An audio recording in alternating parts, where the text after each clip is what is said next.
but they can't let go of what was.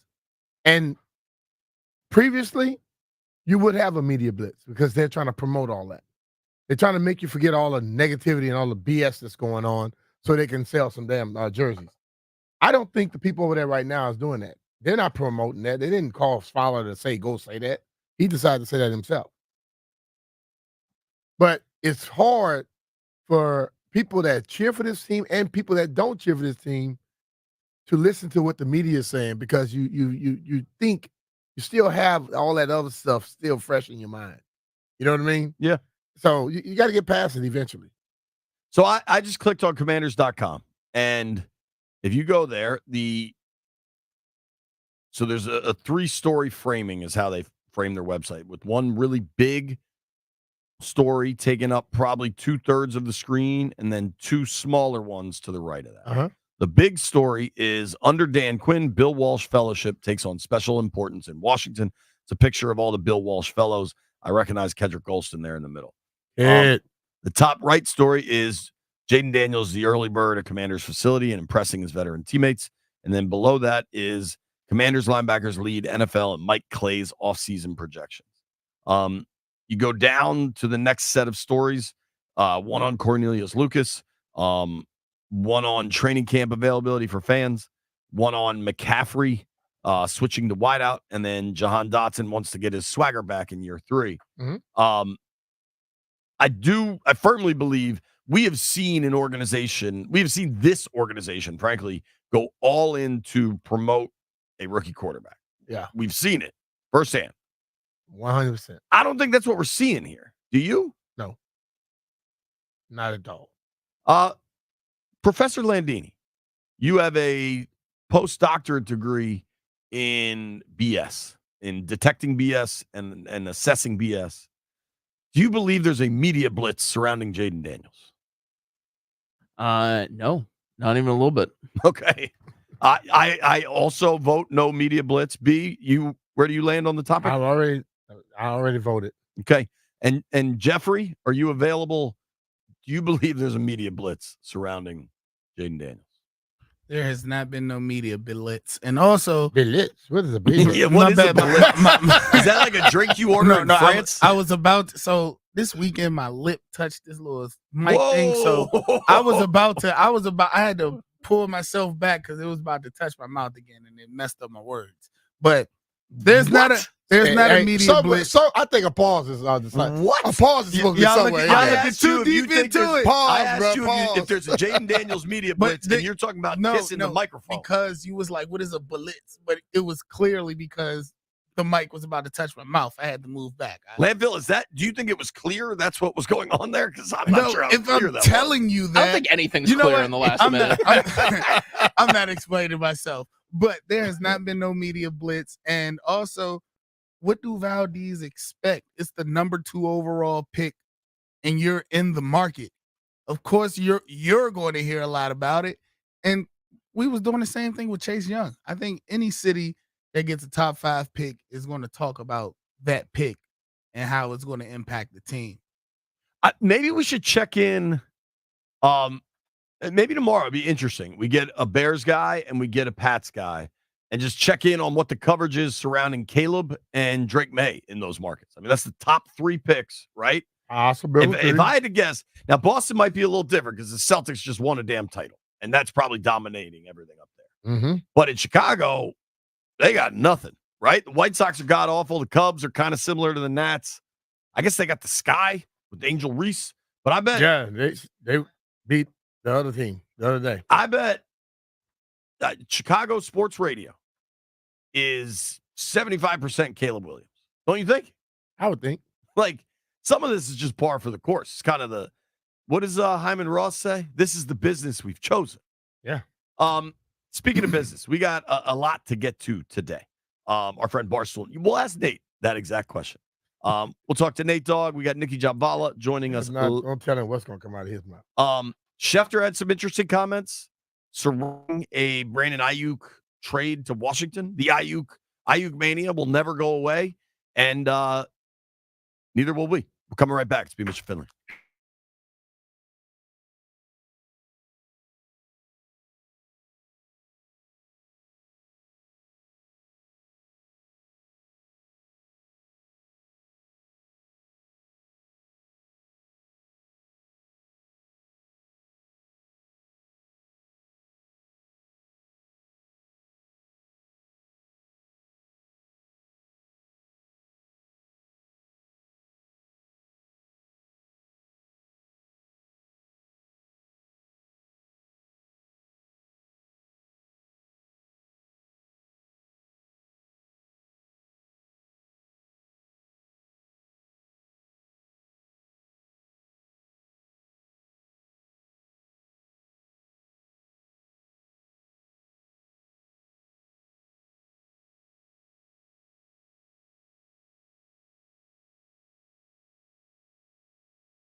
morning.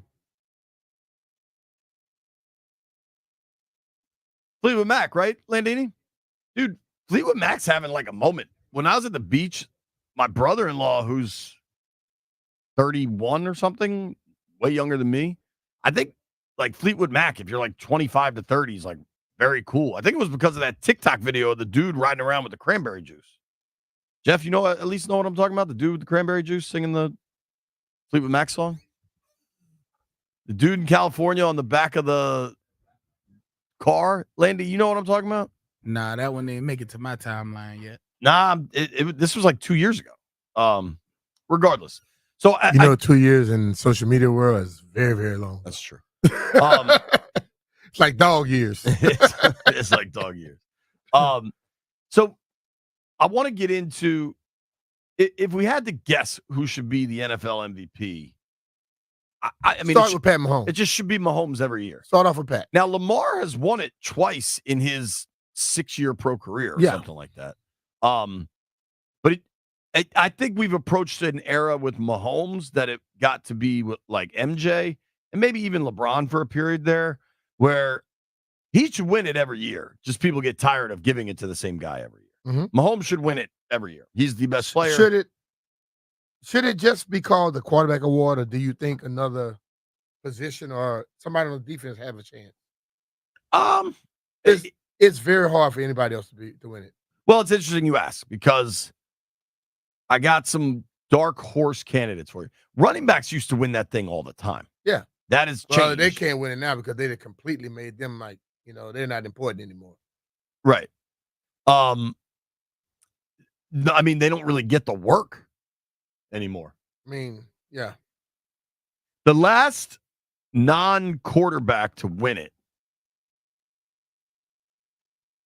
is, all right, so Lamar last year, Mahomes 2 years ago, Rodgers won it back-to-back, then Lamar, then Mahomes, then Brady, Matt Ryan, Cam Newton, Rodgers. Quarterback award. You know who the last non-quarterback to win it is? Derrick Henry? No. And here's a hint. This dude played here. Not then. Adrian Peterson. Running back. How many yards? He had to run damn near 2,500 yards. I think he had a 2,000-yard season, and he was coming back, I think, from the knee. Mm-hmm. Then Rodgers, Brady, Peyton, Brady. Little stretch of running backs here. 06 and 05. Back-to-back running backs. Who you got? 06. And you can. I'll give you like an exacta box. If you can just tell me the two running backs that won it in back-to-back years, you don't have to get the years right. Everybody's in. Jeff and Landfill. 06 and 05. I feel like LaDainian Tomlinson's definitely one of them. He is one of them. LT. And damn. I'm trying to think back to those years of running backs that were playing. I mean, it couldn't be Marshall Faulk, could it? That's too late. No, Faulk won in 2000. LaDainian and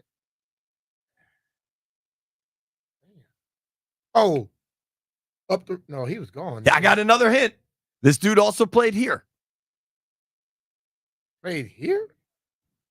Was Priest? No, Larry Johnson. No. No. That's a great guess. I'll confirm this dude played here. I'm pretty sure he had a cup of coffee here late in his career. I mean, it's not Willie Parker. That's Willie Parker? No, he did not. Yeah, this dude played here. Sean Alexander. Sean Alexander. You don't remember the 4 games Sean Alexander played here in 2008?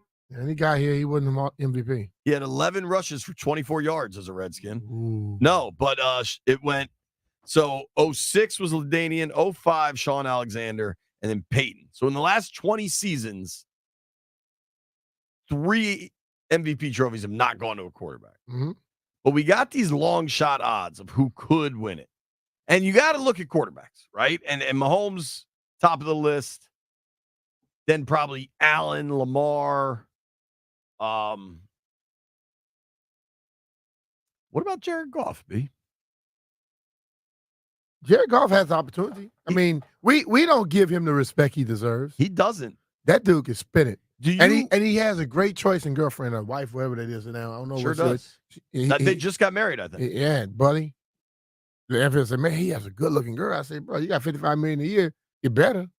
Can't be making that amount of money walking around with a booger on your shoulder. That's true. That's very true. We said the same thing about Jordan Love when he got when we saw the photos from his engagement. Yeah. Like, yeah. how about, dude, we forgot to mention this. I'm almost positive Benjamin St. Juice's wife was at the Olympic qualifiers last night. Yeah. She used to run track. And I think one of her like close friends. Last name Hall, I think the young lady I was. think that might be her sister or something. I reached out to somebody. I never got like a exact answer on it. But dude, I think if you're looking just right now at MVP odds, Mahomes, Allen.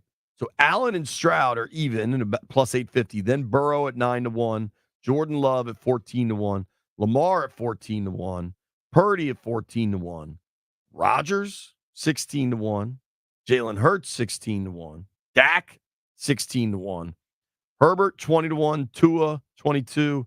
I mean, they don't even list a non-quarterback until Christian McCaffrey at 40-1. Okay.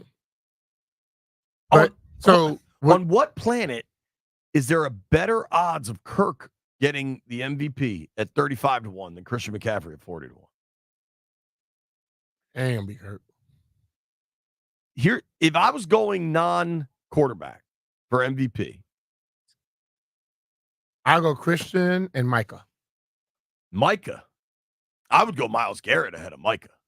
But no, if Micah Parsons have a 20-something sack season, Jerry Jones gonna promote the hell out of him. He'll get it. Yeah, but I think they're not promoting like that in Cleveland. Sure. Although whoever Baker Mayfield's agent when he was in Cleveland, that dude never stopped being in commercials. Yeah, but he was in commercials, but you didn't see his owner out there. Jerry has pull, bro. Yo, what if I could see TJ Watt of the guys we're talking about has produced by far the highest sack totals. TJ Watt had a 22.5 sack season. You ever see the thing about Pittsburgh gets love nationally. Michael Parsons has sacks, tackles, interceptions. Yeah. Totally disrupts game. And I Jerry. think if he has one of those astronomical like years, Jerry gonna push that. I could see him winning Defensive Player of the Year, certainly. Defensive Player of the Year, TJ Watt and Micah Parsons are both about 5-1. Then Bosa and Crosby 7-1, Garrett 8-1, Aiden Hutchinson at 10-1. It goes on from there. See, I think like when I look at TJ Watt is unbelievable, but he is probably considered by people, oh, he's just that work guy.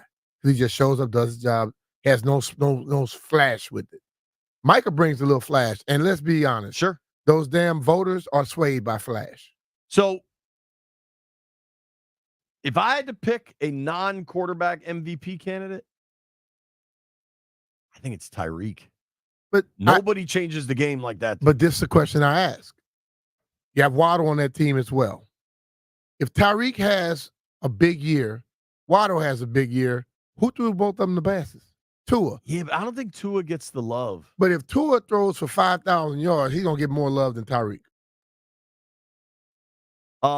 Let's go around the room here. You're not allowed to pick Mahomes, Allen, Stroud, or Burrow. So that's the top 4 candidates, right? Who are you taking after that? I almost say we knock Lamar off, too, because he's already won 2 of these things. Yeah. But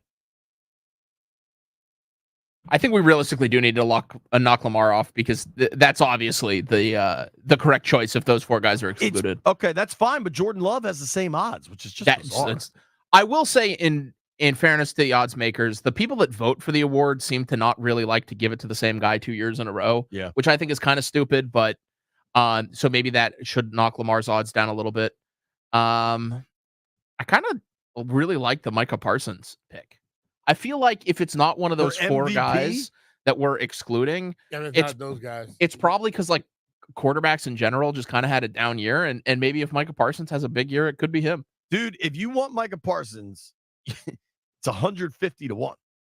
Great odds. Like you put $10 on that, that's a fun flyer. I think Myles Garrett, same odds. Same odds as Daniel Jones, by the way. Good Lord. And you see how much love quarterbacks get? He shouldn't even be there. Jaden Daniels, 12-1. I will go. I'll go with quarterback. Baltimore and Detroit. Goff? Yeah, I'll go with Jared.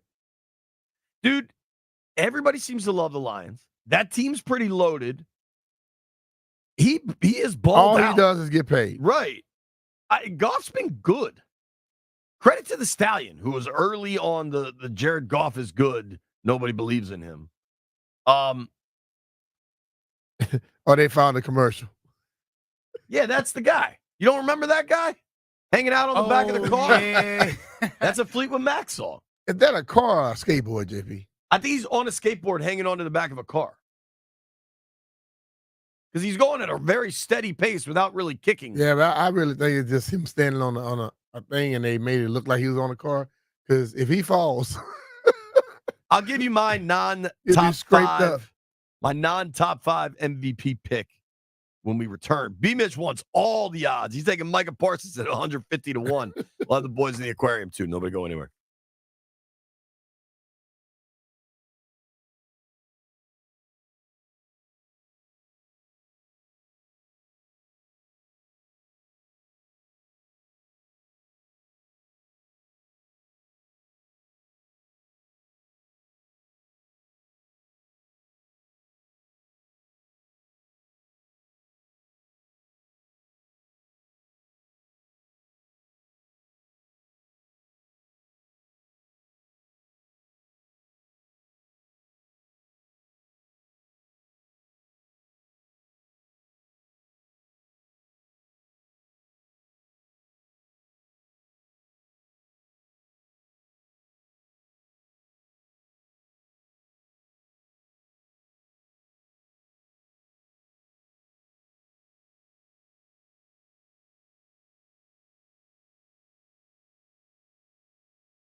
looking at outside the box NFL MVP candidates, the odds are overwhelming that it'll be a quarterback. The first non-quarterback even on the board is Christian McCaffrey, who I think would be a pretty fair bet if you want to go outside the norm. For me, I would still look quarterback. I like Jordan Love at 14-1. I like Brock Purdy at 14-1. But B, I got one that I think will drive you nutso, but I can see it happening. Ooh. Aaron Rodgers. Aaron Rodgers playing in New York. If the Jets are at all good, he's got good receivers up there. Breece Hall's a good back. I think that line's okay. You get 16-1 on Rodgers, a guy that's won this thing twice in the last 5 years. Mm-hmm. I'm not a Rodgers fan. And maybe the media's kind of turned on him in the post immunization world and all that. What's that? He's crazy. He's crazy. But couldn't you see that happening? Possibility. If he's still good? If he's good in New York, yeah, because, you're going to have the media buzz up there. Especially after last year when he just, boom, first game he's out. Well, because if he plays well, he immediately goes to the top of the list for the comeback player of the year. Yeah. Right? Mm-hmm. I mean, he's already the leader in comeback player of the year odds. So you also have Burrow and Cousins there, which is kind of interesting. I'd rather it be Jordan Love, Brock Purdy. I don't know if I'm a year early on this take, but I think Harbaugh and the Chargers are going to win and win pretty big. It may be in 25, but I wouldn't mind having some Justin Herbert stock. Who are they playing against? Chargers? I mean, they're in a division with Chiefs. But everybody else is kind of. But the thing about it, Harbaugh is trying to build what he built at Michigan. I don't know how successful that's going to be in the pros. Bro, he did it with the Niners. Okay. They went to a Super Bowl. That was then. I don't think they're going to win big like you think in 25. I don't know that this is the year. I think within 3 years, Harbaugh has them in an AFC title game. I'll take the bet. Okay, that's a bet. What's the money? Plate of chicken wings at World of Beer. Jeffrey, who's your non-top five, non-favorite kind of wild card NFL MVP candidate? Okay, so I gotta go with Jordan Love. If he brings back that feel that Aaron Rodgers had and that Brett Favre had with Green Bay, I think he could be a strong candidate. They do have what's their I can't think of the receiver name they have, but he has a target there. I believe they don't they have Josh Jacobs there now? Yeah. So he can make a big push for MVP. Also, I have to go CJ Stroud. We excluded him. He's top 5 odds. Oh yeah, you said non-quarterback. My bad.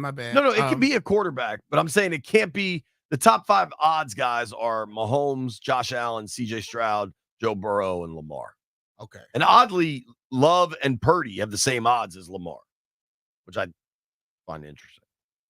I don't get how a guy that just won it and has won it twice in 5 years isn't at least ahead of Love and Purdy, but I'm not an odds maker. And maybe they're thinking Lamar's numbers dip a bit with Derrick Henry. Probably so.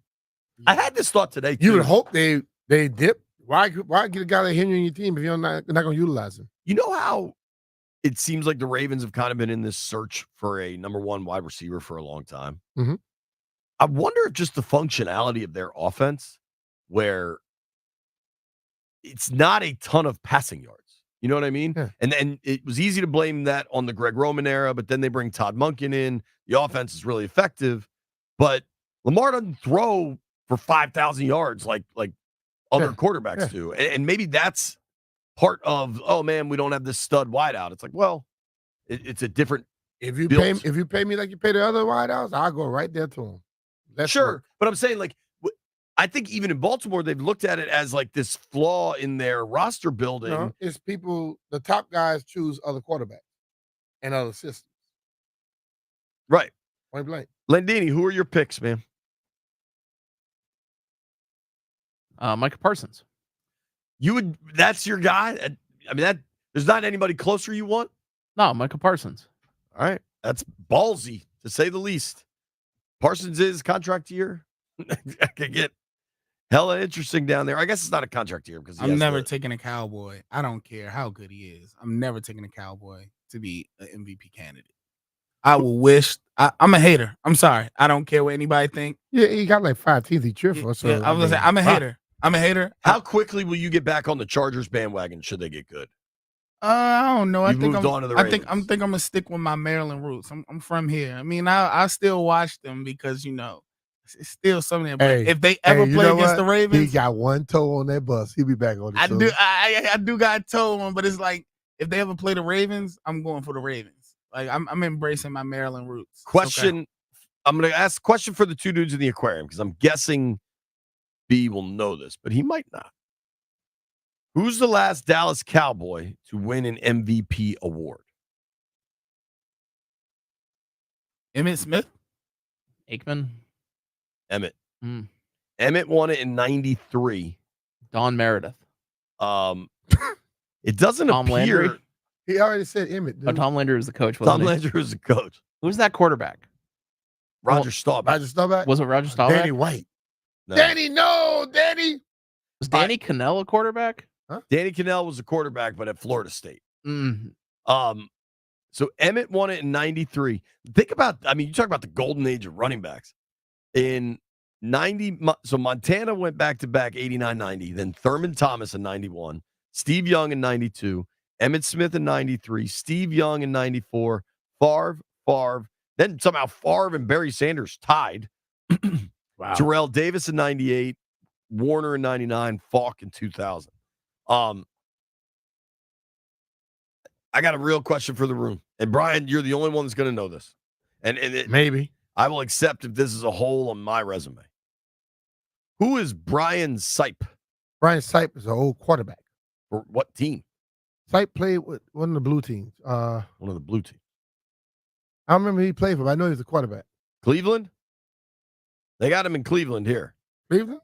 Brian Sipe won an MVP award in 1980. Is that fairly remarkable? Is that fairly surprising to anyone else? Why is that surprising? If he was a quarterback, he had a chance of winning. B, I feel like I know my NFL history fairly well. You never heard his name? Like everybody else on this list, Earl Campbell, Bradshaw, Peyton, Burt Jones, See, all Tarkenton, those guys were Stabler. like household names. I don't think Sipe was necessarily ever a household name. What year you say one in 1980? 1980, yeah. Okay. They were called the Jacksonville Bulls at one time. I think he played in the USFL. Oh, okay. I think. All right, here goes Sipe. That year, he had 4,132 yards, 30 touchdowns, 14 INTs. In 1980, that might be pretty baller. Right? 4,000 yards? Hell yeah. I mean, nobody in Washington has done that since Sonny freaking Jurgensen. 4,000 yards in 1980, yes, that is baller. 30 touchdowns. Hasn't happened since the That's the moon most landing touchdowns. in Washington. So the year before, he went 37, 93, 28 touchdowns, but he threw 26 interceptions. Brian Sipe, kind of a baller. Who knew? Well, I say that year he was MVP. He was also the AFC Offensive Player of the Year. Well, you'd think so. You'd think so if he was the MVP, Jeff. Oh, duh. I mean, where did Brian Sipe went to San Diego State? Jeffrey, name another NFL MVP that went to San Diego State. Shout out to the Aztecs. Yeah, I don't know. New Orleans. You think that's going to help him? I think that's going to confuse him more. Running back. Landfill, you got this, I'm guessing. Landini don't know either. I think he does. It just doesn't want to sit up. Nah. Marshall Faulk went to San Diego. He said it earlier. Oh, wow. I thought you said it earlier. Barstool Nate joins the program next.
You would have won.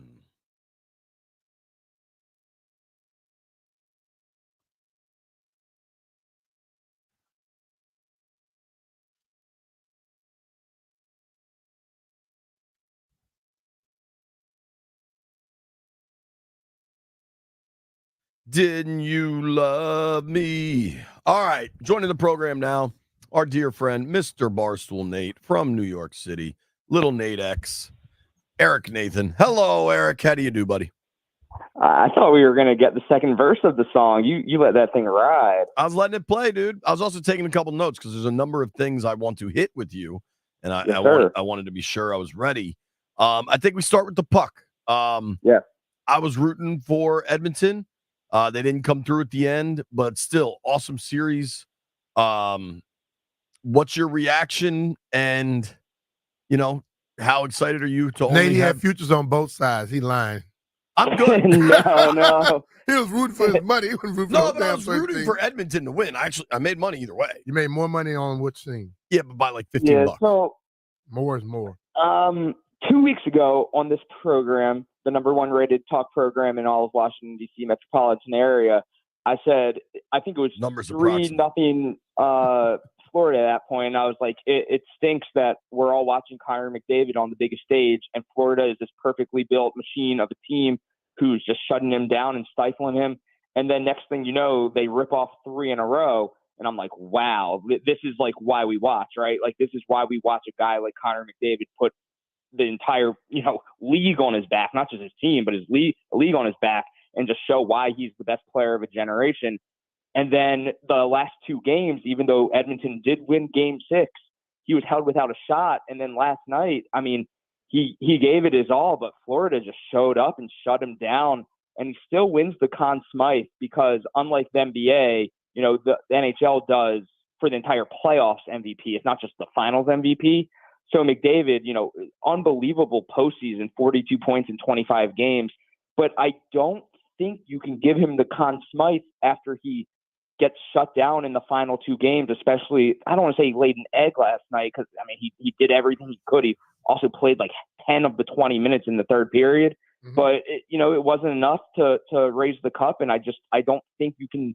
I get it, but I don't love that it does happen about every 15, 20 years NHL. The Conn Smythe will go to a player on the losing team. It was tough to watch. Yeah. And what do you do with that trophy? You don't display it as a reminder that you didn't win the cup. Because these guys, the emotions after they win the cup, it's unlike any other sport. Baseball, football, Super Bowl is close. But just, these kids, especially the Canadian ones, they leave home at, 12, 13 years old and go play, mites and juniors and all that. And you get so fortunate to raise the cup that, you can be Connor McDavid and the best player in the world and, have all these Gretzky U.S.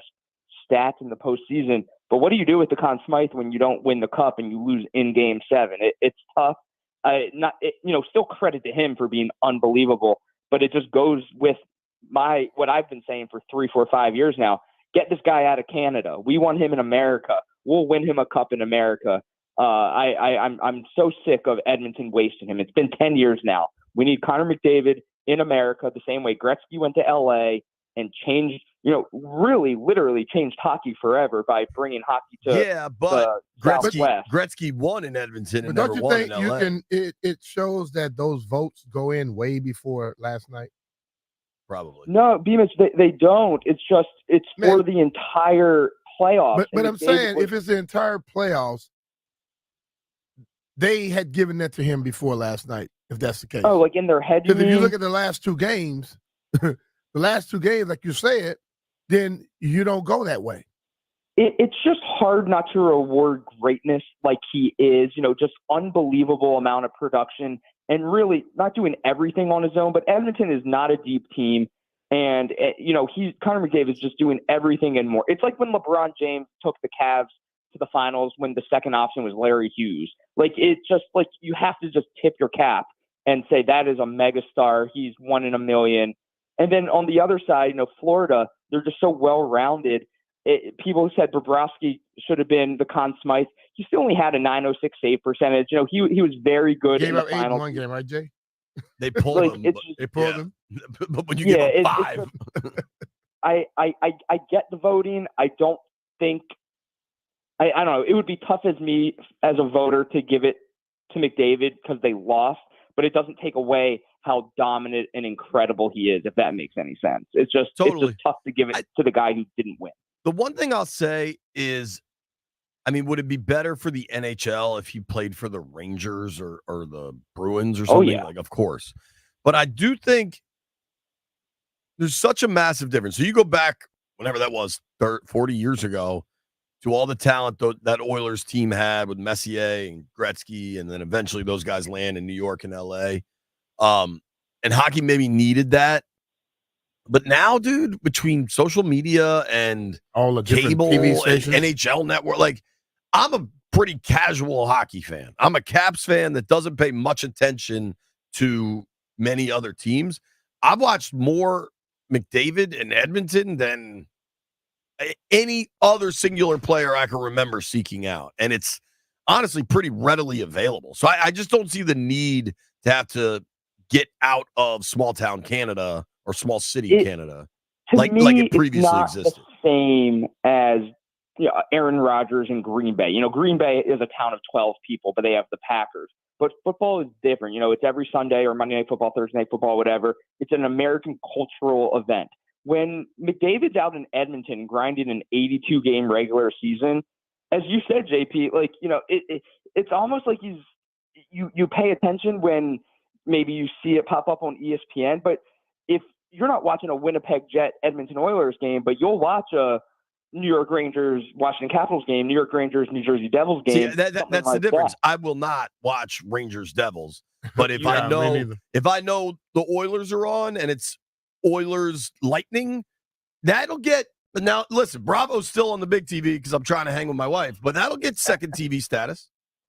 Yeah, but only because of McDavid. Call me East Coast bias. Call me East Coast elitist if you must, but 10:30 start times out in Edmonton are way different than 7:30 start times on the East Coast. I think that McDavid has spent his time in freezing cold, bitter Edmonton, Canada, and he should come to the East Coast where life actually matters. He probably likes it there, though. That sounds all right. We're gonna move on because Nate's nading. We're talking with our friend Little Nate X. No, don't Nate's nading me. That is a very fair point. McDavid on the East Coast in a major market is better for the game, better for the fans, better for everybody. I don't share, dude. You and Chris Russell and the hockey zealots are always so worried about the game. The game's super healthy. I don't understand the need to protect the game. It's never going to grow. It's never going to overtake basketball or baseball. But no. It's good. It's not healthy. About that. It's about seeing someone of Connor McDavid's skill level nightly and letting the kids. I'm for the children. You know that, JP. I'm for the youth of the nation growing up watching the best player in the world. And they're not currently doing that with him out in Edmonton. They will be doing that with him in a major city. That's what it's about. The youth of the nation. Okay. We are. We're talking to our friend Eric Nathan. You can follow him at Barstool Nate on X and on Instagram. I want to switch to football. Wait. One more thing with Puck. Our beloved. We're going to run out Bears. of time. I want to talk to you about football. Our beloved Hershey Bears, back-to-back Calder Cup champions. I don't even want to ask him the question I asked you about that, B. Mm-hmm. I'm not entirely sure it's great for a minor league team to win back-to-back titles because shouldn't those dudes be up? Well, I'll spend 10 seconds on it. No, the Bears do operate a little differently as an AHL franchise where they build more organizational depth with those tweeners that can't quite cut their teeth in the NHL but are very good in the AHL, and a lot of other franchises. 4A players, right. Yeah, a lot of other ones don't do that. They will only take on the very, very young raw players. So I just wonder if the goal is for the top club to have success, operate with that as the goal. But whatever, I don't want to continue talking puck. You want to have all of it have success, though. Sure, I agree with that. Jaden Daniels, is he getting too much media, too little media, or just about right?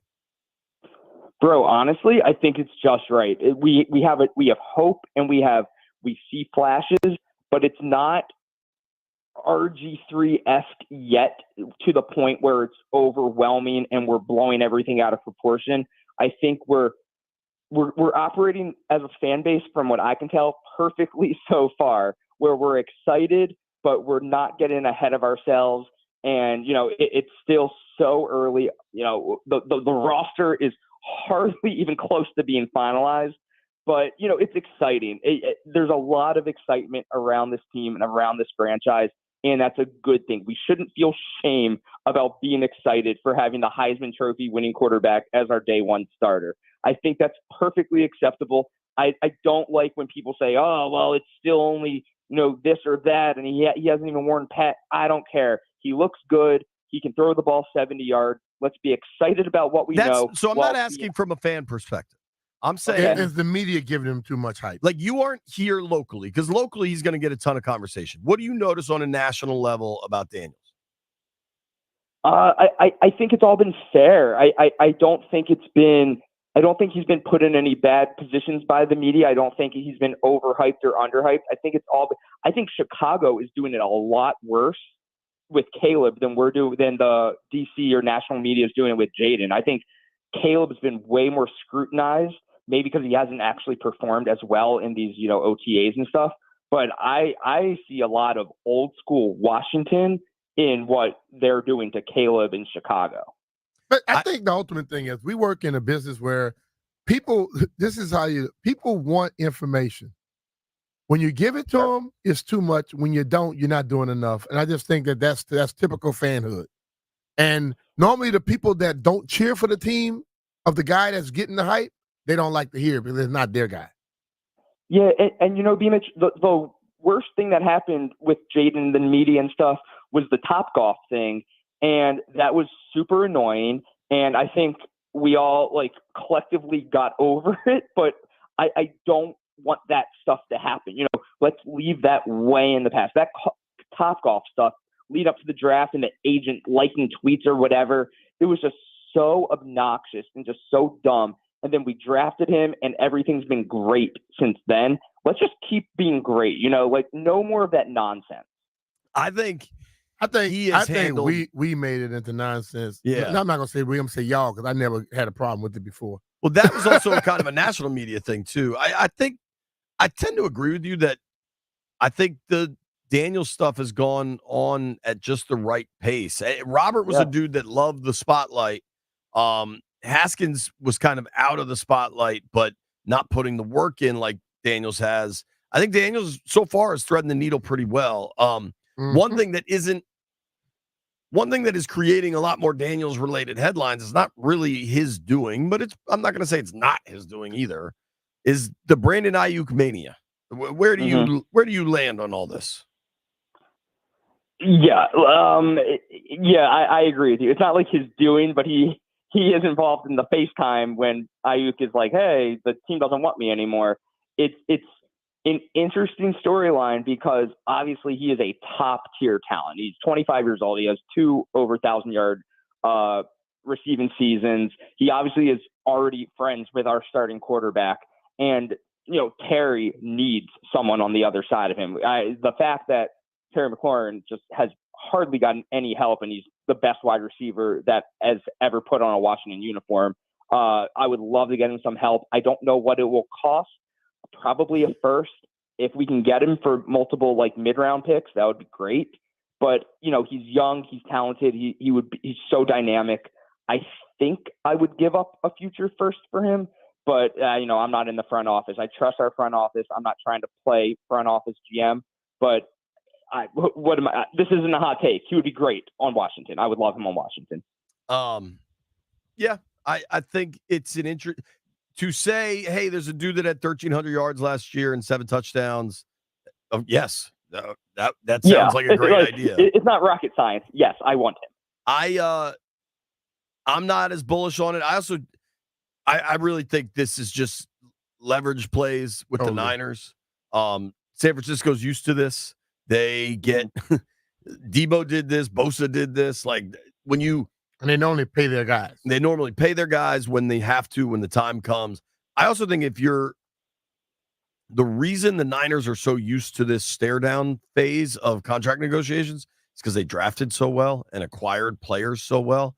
And I think if you're Adam Peters and you know that history, you take your time on this thing and like you're way better off building so that I think if you're Adam Peters, you'd rather 3 years from now having to do this dance with Luke McCaffrey rather than giving up trade assets to go get Ayuk and pay him now. You know what I mean? Yeah, Does that make sense? JP, yeah, that's interesting though, because we have Terry, and then we're out on De'Ami Brown. Jahan Dotson had a very down season. I still think Jahan has all the talent, but he had a very down season last year. Jahan could play. I think the offense wasn't kind of suited for and him. then, we don't know what Luke McCaffrey is yet. It's hard to become a top wide receiver in this league. It's very, very tough. Luke McCaffrey could be a guy. He could be a 12-catch season guy. We just don't know yet. So, I want De'Ami Brown sent into the Sun. So we definitely have a slot available for a outside receiver on this team, and to complement Dotson in the slot. This offense makes sense to bring in another guy, and you can never have enough talent on offense, especially when you have a rookie quarterback. So, yeah, it all adds up. But as you said, Adam Peters knows what he's doing. He built that Niners team. He's going to build this team, and he might, he knows what he knows what he's doing. If he doesn't want to give up assets, he won't give up assets. If he does, I'm going to say he's the best trade of all time. So all my faith is in him. All right, buddy. I did want to ask you, Dave Grohl, Taylor Swift. We'll do that next week. We got to run. I can't wait. All right, man. See you, man. All right, Thank see you guys. All right.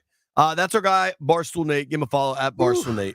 When we come back, interesting reporting, I'll say, from ESPN, Ryan Clark, Adam Schefter talking about Brandon Ayuk and Jaden Daniels. You're going to want to hear it.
7 The Fan. You miss any of our interview with Barstool Nate, get on that Odyssey app.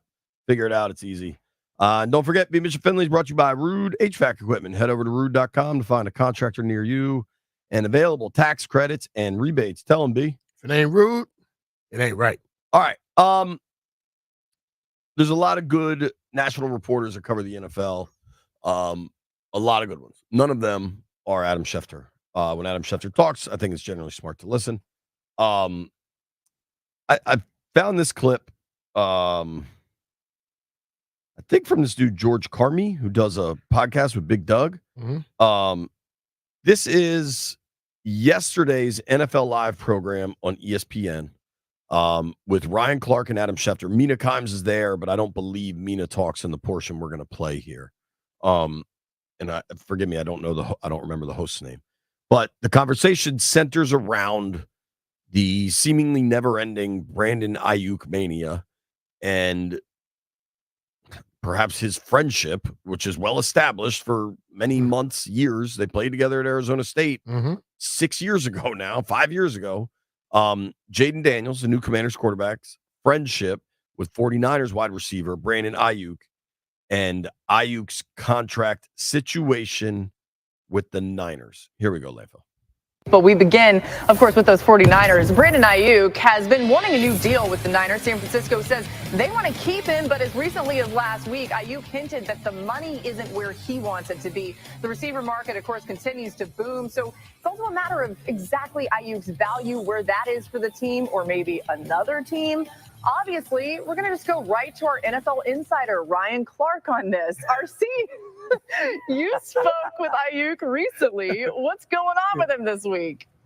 They're actually meeting with the San Francisco 49ers today. He and his representation, Ryan Williams of Athletes First, and Brandon Ayuk told us that he wanted to set this meeting up himself. And when he was sitting with the Pivot, he said that he's taking these negotiations personal, that the way that they have negotiated with him, the way that they have told him why he's worth what he's worth, it has touched him. It has affected him. He says he wants to be in San Francisco first, but is comfortable playing elsewhere if that's something that the San Francisco 49ers are willing to do via trade. And I will tell you this, when he sat with us, he did not walk into the room alone. First, it was Brandon Ayuk. Second, it was Jaden Daniels. I'm not a tea leaf reader, but the way that sounds is that Brandon Ayuk wouldn't mind playing in Washington. Well, listen, he played with Jaden Daniels. I'm sure the two would love to get together. There were some conversations at one point between the 49ers and the Commanders.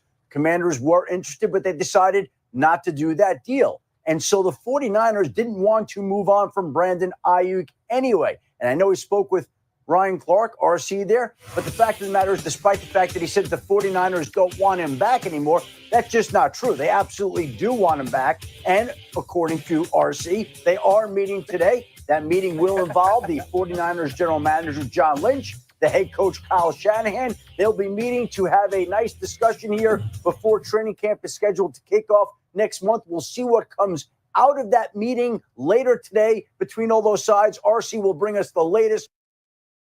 All right, so a lot to unpack there. I think Schefter and Clark were kind of joking around about Clark getting the information and not Schefter.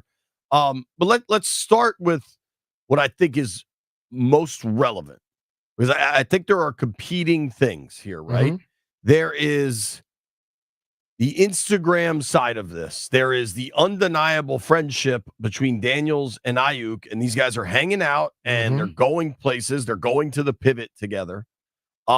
And Ryan Clark says, I get the feeling they wouldn't mind playing together.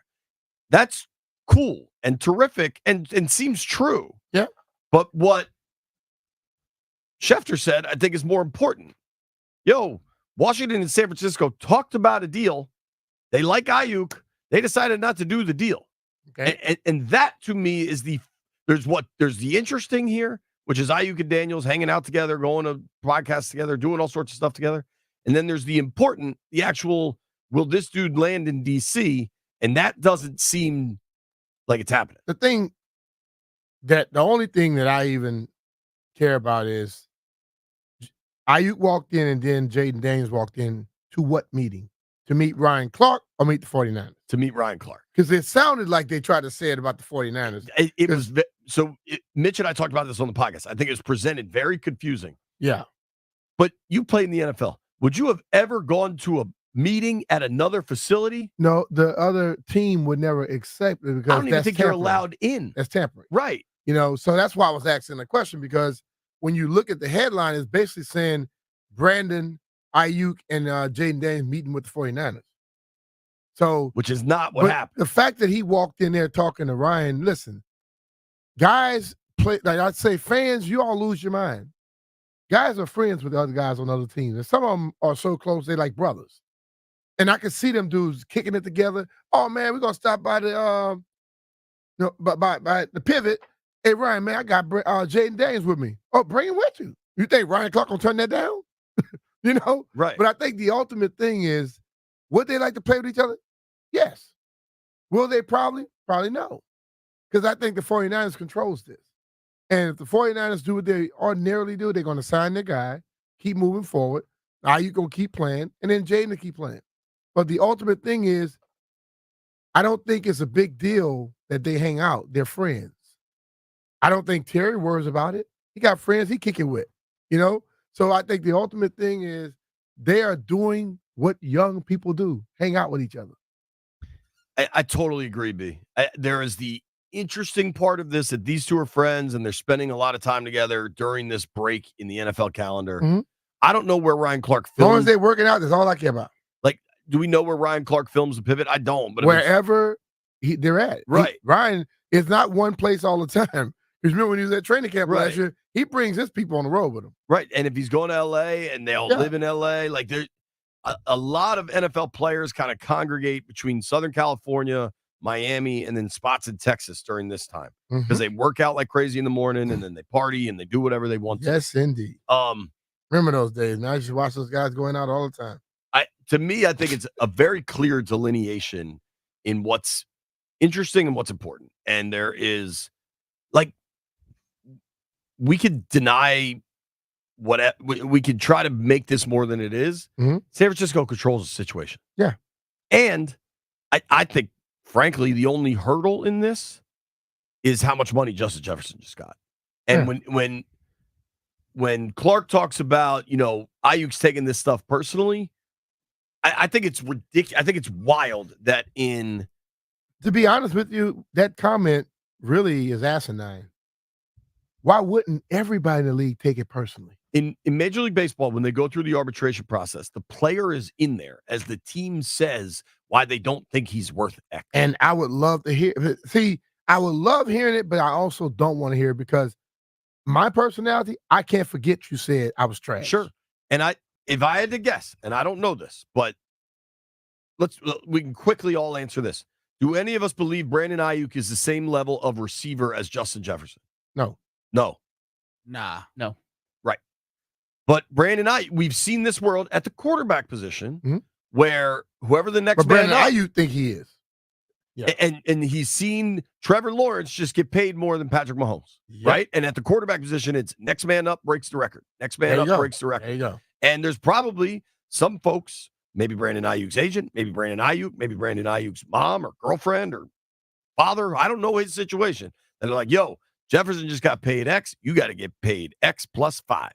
And I think that is the fundamental issue going on between Ayuk and San Francisco.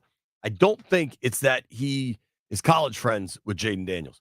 I'm going to open the phone lines up on this. I don't know how much time we got. You disagree with us? That's fine.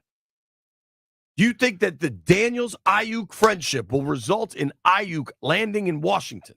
Because frankly, I think you're nuts. 800-636-1067. Be Mitch Finley when we return.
We've got competing things going on here. Brandon Ayuk and Jaden Daniels are good friends. They went to college together. They've maintained a close friendship. I think that's terrific. There are people that want to take that information and Brandon Ayuk's unhappiness with his contract situation and declare that Ayuk will land in Washington. I am not one of those people, particularly when Schefter says, yeah, they talked about a deal. Washington decided not to do it. Do you land on my side of the fence, Brian? What side? That it's great they're friends. It doesn't mean he's coming here. Yeah, I buy that. Let's see what Zeke and I South. just take Gil to a lot of different places for me. He was never coming into the NFL. I go with you lots of places. I don't think I'm playing. Zeke is in Southeast. Zeke, what do you make of Ayuk How Mania? you doing, guys? Good, man. How you All doing? right, love your show. Thank you. All right. Hey, it's a hell to the no. He's not coming here, man. He's just using us as leverage. Why the heck would you want to leave a Super Bowl contender like San Francisco to come to a perennial loser like the Commanders? Yeah, I know they're friends, and Jaden's probably helping him to get a bigger paycheck. So ain't no way he's coming here. That's just my thought. All right, brother. Thanks, Zeke. Appreciate you, buddy. Tony's in Fairfax. Anthony, what do you make of Ayuk Mania? Hi. Hey, guys. I don't think he's coming here either, and I think maybe it's because of the Commanders. Maybe I'm old school, but I think that they're looking for a certain type of player, and being old school, I just don't like today's players that go to social media and air all their grievances about contracts. I mean, he's still under contract now, and B. Mitch, you know the way it was. You signed a contract, you're under contract. So I just don't like all the negotiations going social media, and I don't think that's the type of player that Washington's going for now. I hear you, dude. I think every one of the players are like that. Yeah, today. I think that's antiquated now. They all do that. I think the whole world is doing that, man. I hear what you're saying, but I think the world has kind of moved on in that capacity. Social media is kind of the voice for players in a lot of ways. But I'll also circle back to this. When Schefter says in the last 3 days of the program, we've had Jennifer Lee Chan that covers the Niners for NBC Sports Bay Area. And yesterday we had David Lombardi, who covers the Niners for The Athletic. Both of them said unequivocally the Niners want Ayuk back. Yeah. Schefter, in that piece we played earlier, said unequivocally, Brandon Ayuk's not right. The Niners want him back. Someone is getting that message out. To be clear, Brandon, we want you back. I think we want you at a price that's a little different. And I think it's all understandable. But the ultimate thing is Brandon Ayuk is trying to do what everybody else tries to do. He's trying to push the money to where he wanted to be. And really, they don't have to do anything to him right now. Yeah, there was a time where I think we were being told something was all about money, and it proved to be about more than that. And that was the Trent Williams situation here with the tumor on his head. Almost every other situation is about money. Well, Schefter said they met, they talked, and they decided not to. You know, they met, and Kyle and Lynch said, this is what we want. And Adam say, you a fool? I can't build my team giving you all that. So you know what? I'll pass on this. Well, and I swear I remember mentioning on this program that if they were going to talk about this, the time to talk about it would have been at the draft. That's probably when they talk. And that one team is close to the finish line. Jeff, I'll bring these calls in real quick. One team is close to the finish line, and I don't see them giving up a 1,300-yard wideout that really knows how to play with a guy like Debo that is so unique and really knows how to play with Kittle and Christian McCaffrey. You know what I mean? Like they're about to get to the finish line and lean, like what my man Lau. Yeah. They are not about to go back to the 50. You know, they're not about to do that right now. But they're going to come to an agreement that's going to make both people happy. Them having him back and him having his pockets lined. Point blank. Totally. I think, and nobody's ruling anything out. I'm not saying definitively no, but I think they're just friends, man. MC is in DC. MC, what do you make of Ayuk Mania? I don't make anything of it. I'm just tripping of how you try to make things out of nothing all the time. Me? Yeah, big ears, you. You got the wrong show, dude. I've consistently Man, said this isn't happening. I listen to you all the time. Every time I call, oh, you a Cowboy fan. Nah, I am a Cowboy fan, but come on, man. Cut it out. Well, if you're a Cowboy fan, try, what's the 214? Try 214 area code or something like that, because it don't work here. Listen to Sean Sharif. Landfill also hit the button on you, by the way. Lawrence is on the Beltway. Lawrence, what do you make of Ayuk Mania? Man, please. Ain't nothing happening with that. Let me tell you something. First of all, still love you guys, man. Let me just tell you this. If I got a buddy who broke the law and he's got a sentence in here and he asked me to come as a character witness, he going to jail. I'm not going with him. Right? I'm just saying. I mean, so what? Daniels was with him. So what? They might be boys. Don't mean he going home with him. Yep. And don't mean he gonna spend some of that time for him either. How about that? Thank you, Lawrence. Hey man, y'all have a great day, man. I really love this show, bro. Appreciate you, brother. And an early bleep you to the last caller. Yeah. That's my bleep you for Thursday too. Thanks, buddy. Good luck on the Beltway. Jeff, Ayuk Mania. Final comment. Let's talk some baseball. Man, if he come, fine. If he don't, fine. I still trust what the coaches are building here. I'm not buying into it. They could just be friends. But if it happens, it happens. If he come, you get the referee it. You got Joe. Jeff, can you come just show your face on the stream in your Foot Locker shirt? So, listen, CK, Cluster Buster, if you're listening, Drab, you're in charge. Give Jeff a raise so he doesn't have to have a part-time job at Foot Locker. He's wearing his Foot Locker shirt. He loves this joint. It looks like something. Landfill, last comment on Ayuk Mania. Oh, man. I think he's going to stay in San Francisco. Yeah. I don't think Washington wants to pay what it costs. I think San Francisco wants to keep him. I'm sure there was a conversation probably at the draft. Yeah. And I think week 1, Brandon Ayuk's going to be playing for the 49ers. When we come back, Bobby Blanco, we're talking Nats baseball when we return.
baseball. And to help us do that is our guy, Bobby Blanco from Masson Sports. You can follow him on Twitter at Bobby_Blanco. Roberto, what up, man? How you doing, buddy? Good morning, guys. Thanks for having me. Hello from sunny Southern California. Oh, what a tough assignment. Is it not raining? Denver and then San Diego. I didn't even get to go to Denver, and it was really hot there. That was all Marcus Zuckerman. Shout out to Marcus Zuckerman for letting me come to San Diego instead of hot Denver and boring Tampa Bay. Oh, that's a nice place. You get some golf time. Yeah, man. San Diego's a pretty great city. It's probably the best city in America, man. It's hard to argue with. I'll be honest. Vegas. We watched the puck last night, and then I went to bed. I don't even know who won the Nats game last night. So get us up. Let's start there. Yeah, the Nats ended up dropping it. It was actually another wild game, and they played some pretty crazy games in Colorado, obviously, which is expected in Coors Field. It's an insane ballpark to hit in and pitch in. But this game, Padres jump out to an early 3-0 lead on Patrick Corbin, and you know what? I know that sounds like typical, but that was pretty much it. That Corbin then cruised throughout the rest of the outing. He completed 7 innings for the first time since almost a year ago, last July. And he's been pitching pretty well over the past couple of outings, which is kind of interesting as Josiah Gray gets back healthy. But Nats chip away. They end up tying the game late in the 7th, and we go to extra innings. The automatic runner, they're able to score, take the lead. Nick Senzel then steps up to hit the 2-run home run. They have a 3-run lead, and you're thinking, all right, they're going to kind of steal this one. Hunter Harvey comes in, and the Padres put a little rally together and end up walking off the Nationals 7-6 in 10 innings. Harvey gave it up, or Finnegan? Harvey did. Finnegan was unavailable after pitching the last 2 days in Denver. Sure. Speaking of walking off, the walk-off time clock violation the other day, what was your thoughts on that? And that's 2 walk-offs in their last 2 walk-off losses in their last 4 games. Yeah, well, I guess at least Hunter threw a pitch last night to be competitive there. But the walk-off violation. I mean, yeah, that's a shame. I mean, I know that Kyle Finnegan was very frustrated with that, and he actually leads the league in pitch violations. I'm pretty sure. He does take his time out there. It's one of those things where like he's aware that he does it, but just like maybe kind of slips his mind sometimes as he's getting set and focused.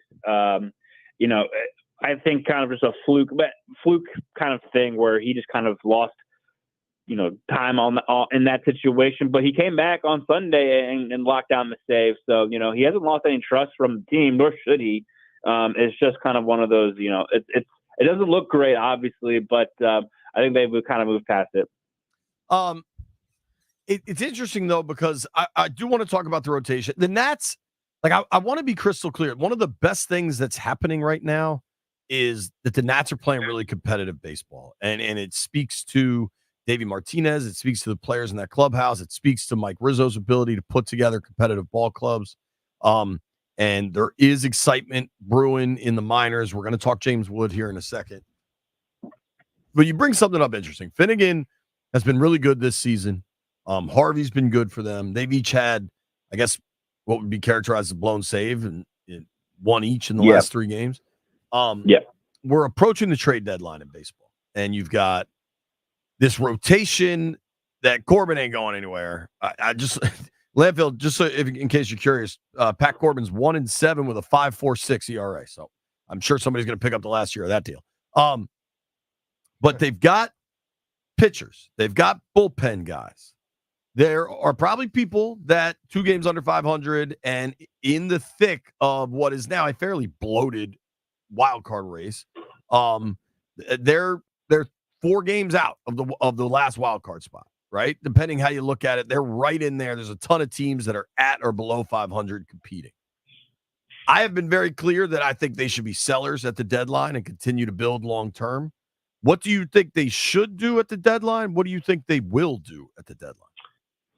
Yeah, it's a very interesting question as we're almost a month away from the deadline. And I look back to 2021. They're very different, obviously, because that team was built to win.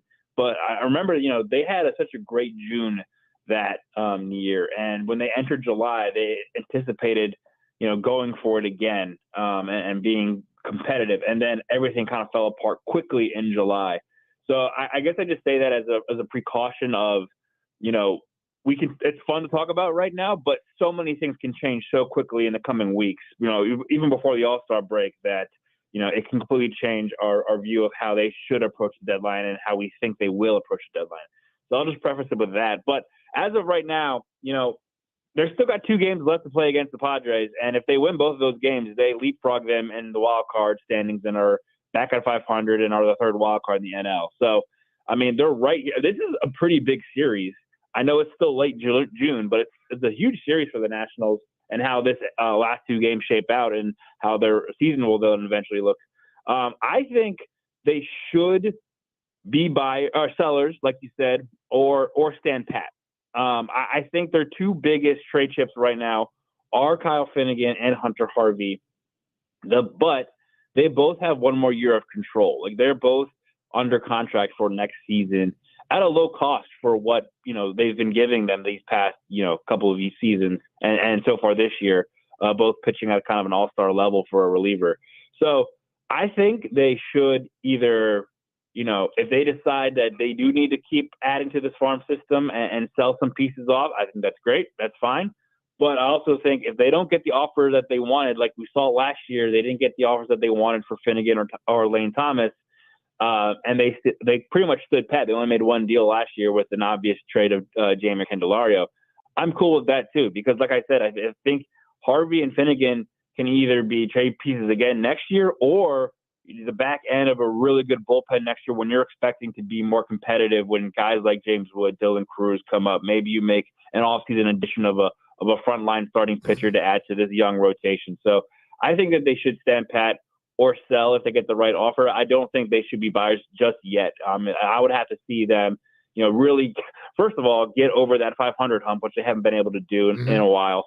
And second of all, prove that they can consistently play at this level and actually be in it come late August, come September. Where does the offer that they get for one of those guys, or does the way that they're playing make that final decision? I think a little bit of both. Mike Rizzo has always said, they will always pick up the phone. They'll always listen. And the offer doesn't blow them away. They won't make a deal. They'll always, I don't think Mike is going to be like, Hunter and Kyle Finnegan are untouchable or, Nick Senz. I mean, that's a bad example, but you know what I mean? Like he's going to listen to every offer. And if a team gets desperate enough to kind of overpay, maybe I would say, like to phrase it that way, for one of these guys, I think Mike wouldn't be afraid to do that. And a lot of things can happen, like not just for the Nationals, but other teams too. Like other teams could lose, a closer to injuries, especially as a pitcher. We've seen a lot of pitcher injuries this season. So, a team can come get desperate. They're in the middle of a hunt. They lost their closer or what have you. They need someone now to really push for the postseason. So here, let's throw in this extra top prospect for, a year and a half of Kyle Finnegan or Hunter Harvey. So I think it's a little bit of both of what the actual offer is, and then also how Mike Rizzo and his staff kind of evaluate their own team and see, all right, can we actually, is this worth pushing for, making an effort towards trying to capture a wild card spot with this current roster? Yeah, I think adding the stand pat option to the buy or sell discussion is important because there isn't anything wrong with standing pat. And if you keep Finnegan and Harvey, who are good players and could help you next year, especially if next year you think you get Wood up and compete. Pause. You get you know what I mean? You get these young players up that provide some pop in the lineup. You can compete. And maybe, I don't know, the way the Phillies are playing, the way the Braves are loaded, but the increased wild card in baseball changes that scenario so much. What about elsewhere? Like, I can't imagine dealing any of these young starters is under consideration. I don't know the situation with Trevor Williams. I know he's on the IL. I know it was not considered something major. But, I understand with Irvin, Gore, Parker, there's a long-term team control, all that stuff. Trevor Williams, when they signed him, was kind of a journeyman that has hit something big here this season. Is there any chance they'd take calls on him, or does the injury kind of derail all that? The injury definitely complicates things, which was unfortunate. Like we all kind of said when it happened, is because at that time he was also with Finnegan and Harvey, one of their top trade chips, because he was, pitching so well. And starters are always in the on the market come the trade deadline, along with relievers. So, that injury was kind of a big blow to possibly their trade aspirations, because he's on his last year of the contract. He's been pitching, way better than he did last year. He has some value. He still hasn't thrown yet, and that was always the plan going into this injury, was keep him from throwing for a couple of weeks. We're not quite sure when he's going to be able to pick up a ball and start throwing again. And with each passing day, week, he gets further and further away from doing that, or making, he's going to have to make another rehab start or whatever. And, the timing might be tough to kind of. When is the deadline? Late July? July 30th, I believe, or 31st. So what do they do then? I mean, I guess it kind of works out. Where is Josiah in his rehab, and when does he come back? And so is it possible that Corbin no longer starts? Please. Well, right. So this kind of ties back into my second part of the answer to your previous question with Corbin, is that you mentioned him. No one's going to trade for him as a starter, but I wrote just now on MassSports.com kind of talking about how Corbin's last 3 starts have kind of made it complicated. It's a good thing, but also kind of a complicated thing, because Josiah Gray makes his 4th rehab start tonight with Rochester. Assuming that goes well, that could be his last rehab start, and he'll be ready to be activated off the IL and rejoin the rotation.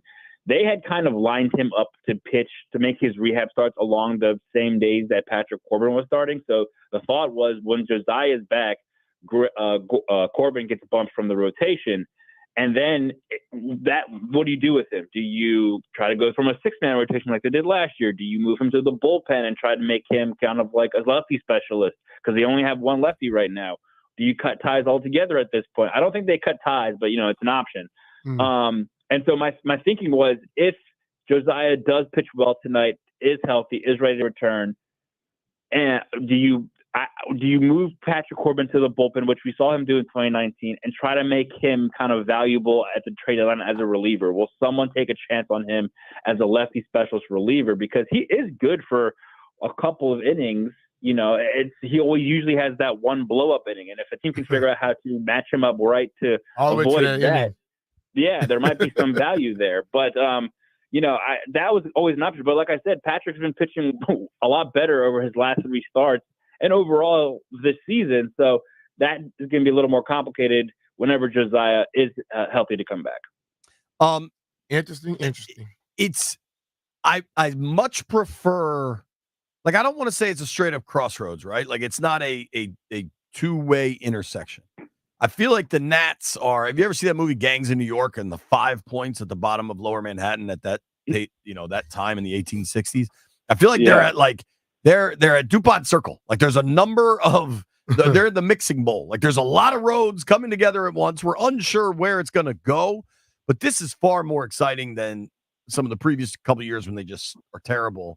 But the terrible years are a part of this process to rebuild it. It's an exciting time to be a Nats fan. It's exciting to watch every night, although these West Coast games are a little too late for me. But let's check in with the most important guys in the minor league system. Obviously, Woods at the top of the list. He's coming back from the injury. I know he hit the home run. Cruz, give me a quick rundown of where everybody is and kind of how they're playing. Yeah, James Wood returned finally from that hamstring issue. I think he missed like 3 weeks with that. He played most of the games last week, hit that big home run opposite way, off a lefty, by the way, which is always a good sign. So he picked up right where he left off after the injury, which is a good. So for me, it's just kind of like, all right, ramp him back up, get him back to game speed, and then see where the Nats are at. And the other thing is with Dylan Cruz now getting his promotion to AAA. And he's hit a home run. He's been driving in runs from the leadoff spot. The other thing is that he's playing mostly center field, and James has been playing mostly left field. And Davey Martinez had said that, in the lower levels of the minors, or before they've reached AAA, the Nats like to play these guys on all 3 positions, get them experience all because you never know where you're going to need them. Now that they're at AAA and knocking on the door, they're going to play one position every single day. So that's Dylan in center and James in left. And James in left is interesting because that means that's probably where he would play if and when he is called up to the big leagues, because you got Lane Thomas in right. Jacob Young is one of the best, if not the best, defensive center fielder in baseball right now in center. So James would be stuck in left field when he gets called up. So that's kind of interesting. Dylan's been adjusting well at AAA. The numbers, it's only been like a handful of games or 1 week worth of games. So like, it's kind of hard to judge the numbers, but for me, the big thing is he's not striking out a lot, which means he isn't too far behind on the upper levels of minor league pitching. So that's good to see. And then, back at AA, Robert Hassel III still on the injured list. Dalen Lyle got bumped up from high A to AA. They've been playing pretty solidly. I think the Senators actually just missed winning the first half championship this weekend. But all good signs, especially up at Rochester with Wood and Cruz playing alongside each other and sharing an outfield again. Okay. I like to hear that. Help me remember this, because I've been watching some of this Paul Skeens stuff, and it's just crazy. Back in whenever that draft was, when they got Cruz, wasn't there a lot of people thought that the Pirates were going to take Cruz and that the Nats would get Skeens? And then that kind of flipped late. Am I remembering that right? Yeah, I mean, it was always between those two guys. You imagine if Skeens was pitching here right now, B? I mean, right? Like, Patrick Corbin would not be pitching if he wouldn't be at all. Was there. Yeah, and he'll really be selling. I mean, I think that was kind of like the good and bad thing about picking second. I mean, you guys know, you covered the Commanders just now, and it's like, you're kind of not burdened with the pressure of the choice, especially when you have clear two top picks, right, between Skeens and Cruz. So, you make the Pirates make the choice, and then you just take whatever's left, and you're happy either way. But, the Pirates seems like they hit on a friggin' ace, and he's going to probably be, an all-star this year, which is just crazy. He is something special. You just hope that none of these injuries catch up to him. Sure. And he's got Livy Dunn on the boat, and there's pictures. Goodness gracious. Let's go quick. Cavalli update.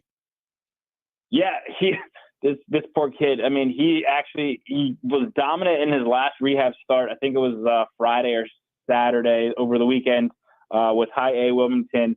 But Davey Martinez told us yesterday that he's actually now sick, so he's going to be kind of shut down again.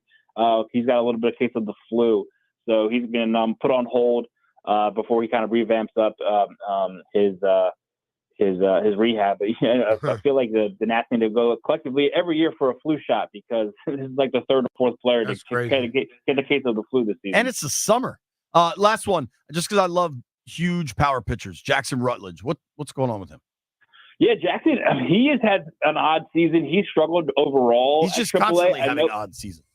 Yeah, he's been pitching well his past couple of outings for AAA, so that's a good sign. Hopefully, he's kind of starting to figure it out. But he was one of the guys. He came up and pitched, I think, in a doubleheader, maybe out of the bullpen. I don't remember if he started that game, but that was pretty much it. And everyone thought that he would be like the first guy to be called up from the minor leagues if the Nats needed a sixth starter, but he just was not pitching well enough and had an odd schedule. Like, was pitching almost every other week for some reason at Rochester. But he's strung together a couple of really good solid starts. Hopefully he keeps it going. All right, Bobby, we got to go. Bobby. Landfill's going to kill me. Enjoy Southern California.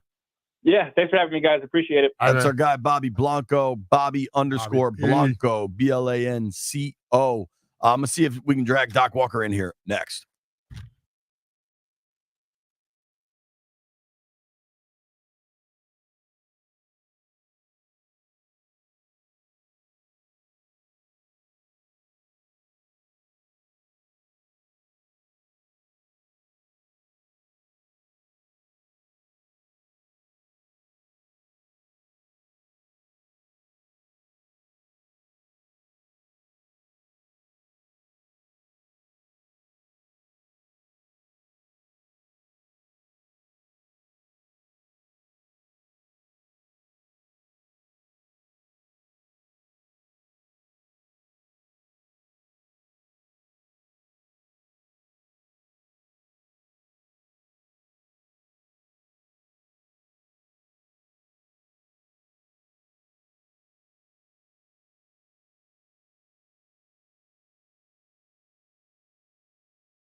B. Mitch and Finley, 1067 The Fan.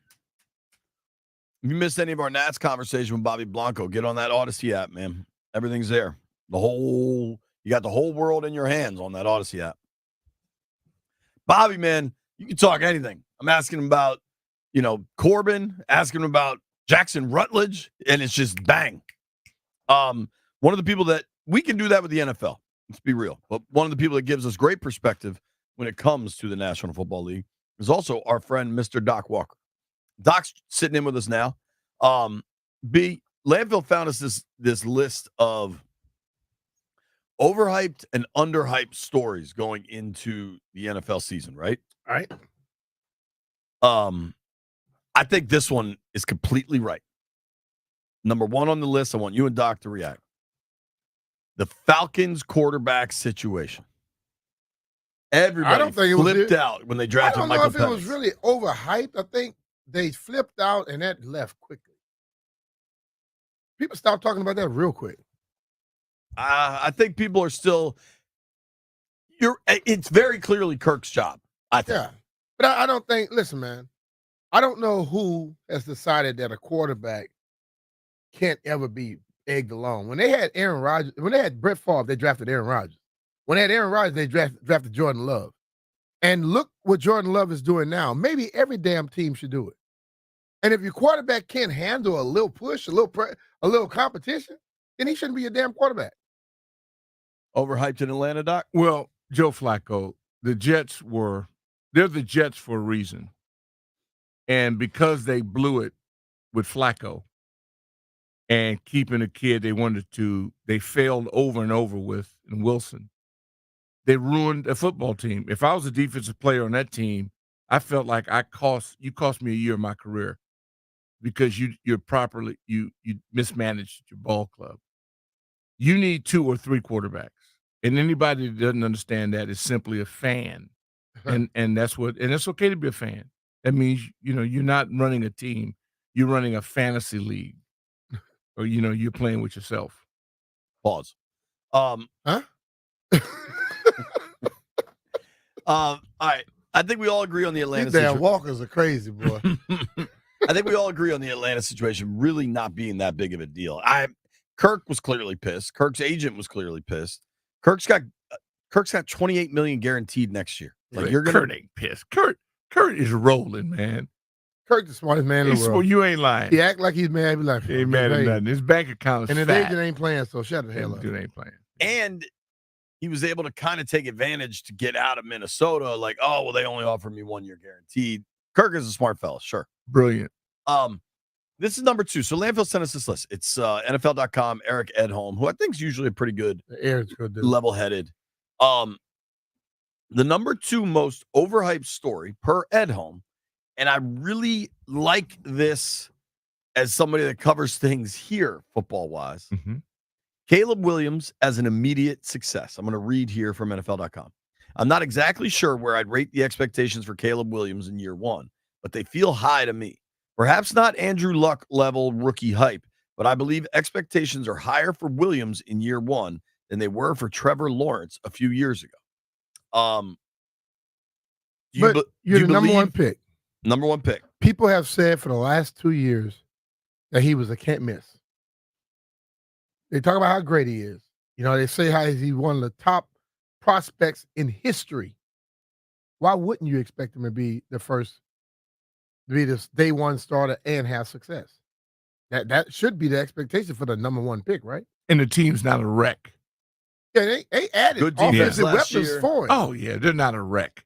They're not the typical team that picks at their position that usually has the dumbest front office. I counter, however, they're the Bears. Yeah, that's the same thing going for it. And he's a great escape artist. When you win the Heisman and you're at USC and you end up with the type of season they had last year, that still has not been explained. How they were that bad with all the money, the talent, and all of that. Yeah. And it's still not, people still got jobs as a result of that.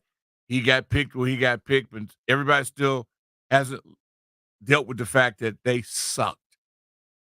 It didn't work. as a team standpoint. So we'll find out. It did not work from a team standpoint. And there were some like unique situations with the kid. Listen, young people dress differently, do different things. I don't get caught up in that. But then he's like sobbing on the sideline with his mom. Like was that the Notre Dame game? Like they're just weird things. The team. What it ultimately comes down to, Jay, we can sit and think what we want. If he can play, he can play. If he can play, he can do what the hell he wants to do. Yeah, and if he didn't do it, you see some of these NBA players walking into the games every damn week, talking about wearing some weird stuff. I'm agreeing. That's why I don't get caught up. I like the fact that he cried. He cared. Now he's invested. He's all in. So if the athlete cries because he cares, he gets criticized. If he'd have walked out of there and not cared, gave a damn, then he's criticized for being aloof. So for some people, you can't win. But this dude, I want him to be my quarterback. Do you think he will find immediate success this year in Chicago? Here's the deal. Can he deal with what's going to happen if they fail? That's what people should be wondering. So my question to that would be, last year, so 22, Lincoln's first year, they go 11-3. They're kind of on the doorstep of maybe sneaking into the playoffs. Like they were good. He balled out. Oh, he's a monster. Last year they fall to 8-5. They have some bad losses. He's not as impressive. Did he show you last year in LA and on the college scale, which I understand the Trojans is a huge college scale? That's semi-pro. He was in semi-pro. Totally. Yeah. But do you think, did he show you last year that he can handle struggling as a rookie and maybe say the Bears go 7-10? Because the pressure will be immense. I'll tell you this. What I saw with them was the teams that he played this year came with a different game plan for him. And I didn't see many adjustments. And I'm not going to blame that college quarterback to make the adjustment. Lincoln Riley failed him because he did not adjust much. They basically sat back and said, this guy is a magician. Let him do his job. So I hope the people at the next level would be able to make adjustments weekly because the people are going to come at him with different stuff. That's right. And that guy's here now. Everybody did the same thing to him this year. That's right. And so he's here now. See, this is where you got to be careful. It depends on what you want. Are you looking for W's or stats? Because a lot of people have been hired from producing stats but not wins. It just depends on what floats your boat. I'm a W's guy. I want to win. Yeah. And so what Caleb has proven to me is that he's a hard out. This dude, he's clawing to win. Well, I'll always vote for him because you got to kill him to beat him. And that offense was, the USC defense was god awful. Yeah. So, and then again, think about this. He had to probably average 40 a week to win. And he knew that. And I think that's going to be in his mind. Yeah. So give him an even playing field. Give him something to work with, and you might end up being in trouble. But just like the kid that I'm most interested in is a kid in Indianapolis. Richardson from last year? Yeah, who built like B. Mitch at 255. Right. With a cannon. It's built like Cam Newton, but faster. Exactly. No, this dude. So there's a lot of prospects at the quarterback position. Let's see if they can survive it. One thing that stands out to me, and I do not count myself among them, but of all these guys that were drafted this year, so you're talking Caleb, Jaden, Drake May, JJ, Penix, impressive group. And Nix, right? Seems like by and large, people support most of these guys, but it seems to me a lot of people are rooting against Caleb Williams. You get that sense? Haters. But you get that sense. Not necessarily against him. I love the fact that it doesn't affect him. See, I think it affected Bob. Bob wanted you to like him. Definitely. Yeah. See, and when you're a guy that craves attention because you need it, that's the guy I don't want on my team. I think a little bit of it is the fact that he marched his own beat. Yeah. Right. Yeah. And I think people, this country has shown when you march your own beat, they don't like that. That's right. They want to be able to tell you what to do, or they want to be able to control you, to capitalize off of you. When you start taking control over that rubs people the wrong way. That's right. Landini, Chief BS Officer, are people rooting against Caleb Williams more than these other rookie quarterbacks? No. You don't think so, Jeffrey? I guess I'm on an island. Everybody went crazy about the GQ cover or the GQ shoot. I'm gonna be honest with you. I don't know what you're talking about there. Yeah. Since Dennis Rodman, man, nobody gets shocked anymore. This is not. It's not people. Man, I think the fact that we don't hear much about Caleb Williams. I'm sure I don't hear a I don't lot hear of anything about it. It's only because they feel as though he is the clear cut, like even behind the whole draft, they felt as though he was the clear cut number one. Yeah. So then the drama came at number two. Who's the better selection between May and Jaden? So I just don't think I don't think it would be a lot about Caleb Williams until the actual season starts. One team that seems to kind of be in rebuild mode, but trying to win at the same time, Buffalo. The hell's going on with the Bills? We'll examine next.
is about the sound the macaroni and cheese makes when you stir it around. Yeah. Believe it. All right, let's talk about something, gentlemen. We were talking about something. The Buffalo. Let's talk about something else. The Buffalo Bills. Yeah. They lost a lot, dude. Steph Diggs is gone. Gabe Davis is gone. That's two huge pieces, and Yes. a lot of people. When you look at that AFC East, I think there's real reason to believe in the Dolphins, right? The Dolphins have. I don't. Well, the Dolphins have built an identity anyway where they're going to be faster than you, and that they're going to. Their defense is okay too. Yeah, they lost the guts of their interior. Wilkins was a stud. Yeah, and they got to prove that they can replace the edge guys that were injured. Losing Wilkins, I think you're getting right. receivers. I just don't like the way they're constructed. I think they're constructed for entertainment. They're not built. I agree with you, Doc. Actually, and I think But when they they're had constructed Wilkins, to what gives them an advantage in football today. Yeah, but unless you're a good team, there's zeros against the good teams. Losing Wilkins, I think, will really crater that defense. If you talk about building from the inside out, they are not doing that. They're building from the edges. They're built for entertainment and wagering and all that, everything. Everybody, look at their record against good teams. Sure. They're terrible. Yeah. And they they're were built for last track year. meets at their place when Right. then they have to go when on the weather's road. right, they could bet on them. Right. They're easy to bet on and win on and stay away from. What do you think most of They were these, easy to bet on against the Commanders in their most 32nd ranked. GMs, Past even head coaches today, they're looking for the entertainment. Yeah, you're right. How can you throw it around? If the person Amen. paying me wanted, I'm gonna give them what they want. Yeah. I think the best teams build 5-6 years later, I got enough to go off in the sunset. Buffalo's a perfect example. So what do you make? So whether it's the Dolphins, whether you believe in Aaron Rodgers coming back with the Jets, I don't believe in him for nothing but headlines. what do you make of the Bills then? Because they have stripped it They're down. they're another until they run the ball better, commit to it. They're headlines for me. Now with Diggs out, I got to see what they're going to be from an attack standpoint in the air. They have one receiver on their roster who has caught a pass from Josh Allen, Khalil Shakir. May make them better. I wonder if there's not. I also think Curtis Samuel could ball out up there. He's gonna be real good there. I think they need to run the ball more. To your point, If they don't have somebody to take the top I off like of their it, D line though. Curtis is the guy who works underneath. Mm-hmm. Sure. If they don't have somebody to take the top off of it and keep people away from it, will he be as effective? You know, what's interesting to me is whenever we talk about dual threat quarterbacks, we never talk about Josh Allen, even though he's a dual threat quarterback. Oh, no doubt about it. Just because he's a big white dude, we're not allowed to include him in the I conversation. include him into No, it. I he's- just he's think in he it. I makes just- more mistakes than the other guys Yeah, he does, and he's gonna get in murdered. big moments. Yeah, He And throws he think he picks. can run over every damn body. yeah. Somebody gonna bring him down. He's just like Richardson with Indianapolis. I wouldn't have that kid running until the playoffs, and then he'd be murdered. I just think their box office, they're good, and they got great fan base, but they're not built for playoff success. Looking at that AFC East, who do you think the favorite is to win it? In the East? In the AFC East, yeah. We all know it's not the Pats, right? No, not yet. And not bad. I would say Buffalo is. The OC? Who's all? I'm trying to think who in the East. You got Bills, Jets, Dolphins, Pats. Well, yeah, I'd have to go with them. Go on with that the, group. they probably gonna say the Jets because Aaron Rodgers coming back. I'm not putting the Jets in nothing but controversy. And the Jets have a they have, They're good they have a for good him. defense now. They have a damn good defense, but the quarterback, I mean, again, Only he cares was a about himself. megalomaniac. Yeah. So, I mean, you betting on So the East is tight, man. It is the on paper. The Bills at plus 170, the Mhm. Jets at plus 190, the Dolphins at plus 200. I'd opt out. Didn't the Dolphins win it last year? Or no, I guess the Bills won it last year. Yeah, Bills. That seems odd. If I could pass on that wagering, I'd check out. Unless you got money to just burn, because you got really that's like the psychiatric ward that you're wagering on. It really is. You've got That's just crazy. Boy, it's crazy. No, to I'm me, serious. the Dolphins and the Cowboys are pretty similar. Like once you get to Thanksgiving and on. Yeah. I don't know what you got. That's there. when they wake up. No, you do know what you got. They sleepwalking at first. Then when they wake up and have to make real decisions, they just can't get it done. Can't get it done. Have you seen that Mike McCarthy is unhappy with Jerry Jones? Are you shocked by that development? And usually you hear that towards the end. Who's going to win that battle? Yeah, Jared. Yeah, Jared. Maybe Jared can call Hey, the quickest way to get yourself fired mid-season, yeah, I'm unhappy with my owner. That's right. The guy that pays me. Oh, Yeah, that makes yeah. a lot of damn sense. Yeah, that was a nice move. So this report is from Tyler Dunn of Go Long, and Tyler Dunn's been proven to be right about a lot of this stuff. This is You might want to call Tyler and say, I didn't want you to write that one, dog. Not yet. An ex-Cowboys personnel man recently said of Mike McCarthy, he's doing it the best he can. Some of the people I've talked to have said that he's getting fed up with it a little bit. Good luck. See, Good somebody else told this to the guy. You think Mike McCarthy wanted that to be told? Not at all. The hell no, he Not didn't want at that all. told. That's why. So he told somebody and said, hey, man, it's between us. So the guy said, X so-and-so. Now you just put that man business on Front Street. Yeah, you might get a Monty Williams out of this deal. That's the best deal going. Unbelievable. They still owe him $75 million? Who? Monty Oh, Williams. bruh. Monty Williams. The Pistons are god awful. Why would you fire the guy? Because they're What is the stupid. Trajan Langton. Well, because he can do it because they can. And they can just reload. But you know what they Trajan's- say all the time? We're not making money in the NBA. How the hell you fire somebody and owe him $70-something million Yeah. and not making money? Oh, they're making money. Man, All right. please. They get Now, money. Doc has to run. He's Yeah, on the Chris rooster Russell's is show. about to start crowing. Can I give you a piece of advice? I needed all advice I can get. Landfill, you tell me if you agree with this. I just overheard this in the hallway. Huh? Have you ever been around somebody when they're playing the, I can't find my wallet card? They're generally asking you to buy them stuff. Yeah, Right? exactly. Who was doing that? Rooster can't find his wallet. Oh, So, Lord. so should he say, hey, Doc, you want to get some lunch? You've No been problem. warned. Yeah, no problem. Anything for the rooster, a man of his celebrity, who is but that's a good one. Hey, look, can I ask you guys for one thing? Sure. A group photo. I don't see any photos of the four of you guys together. We don't do that. I'll do it. Landfill I can't be Walker. in pictures with Jeff or Landfill. They got people looking for them. Left hand up. I just will want to take see the one photo. group photo of the super team. Nikki Jabvala All right. joins us next. Scared of them.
How are you? I'm good. How are you guys? What's up, Nick? We are good. We are good. Let's start with the hottest of topics that may or may not be an actual topic, but it is June 25th, so everything's a topic. Brandon Ayuk mania. Where do you stand? I mean, I never want to discount anything, right? Sure. Never want to discount anything. But I think it's well known that they're really, really good friends, right? And that Jaden said he was going to go back to California for some throwing sessions. He's from California. I know Brandon Ayuk happens to play in California. So I think it's a, pretty realistic scenario that they could just be like hanging out. Yeah. I think that's exactly what it is, but man, I know. It's not as exciting as Yeah, we want to move on, but we just can't. Yeah, there's nothing else going really. Yeah. There are the Olympics though, which that's been good. No. Do you have Olympic fever, Nikki? Fever would be a strong word, but I do like watching the trials right now because it's all the things that I could never dream of doing, right? I mean, of course, they're Olympians, but like even at a much lower level, I could never do any of this stuff. So I always like watching it. Well, because you could do the pole vault. Oof. I like anything that includes running fast, jumping high, jumping far is a no-go for me. Just in that like 6 degrees of Kevin Bacon. My brain is wired that everything is 6 degrees from the burgundy and gold.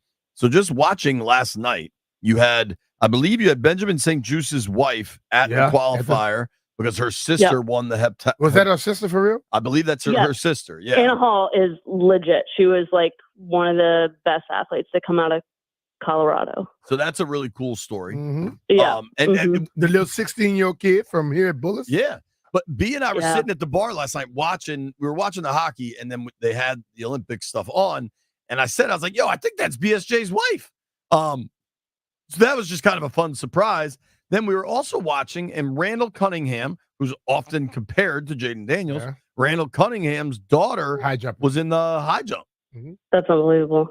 How about that? These people are freak athletes. Anna Hall is unbelievable to watch. Like, I think the heptathlon is one of the most incredible events to be able to do all of, to do one of those incredibly well, but they can do so many events. 8 different things. It's unbelievable. I used to have a trainer when I was in Philly that used to do the heptathlon.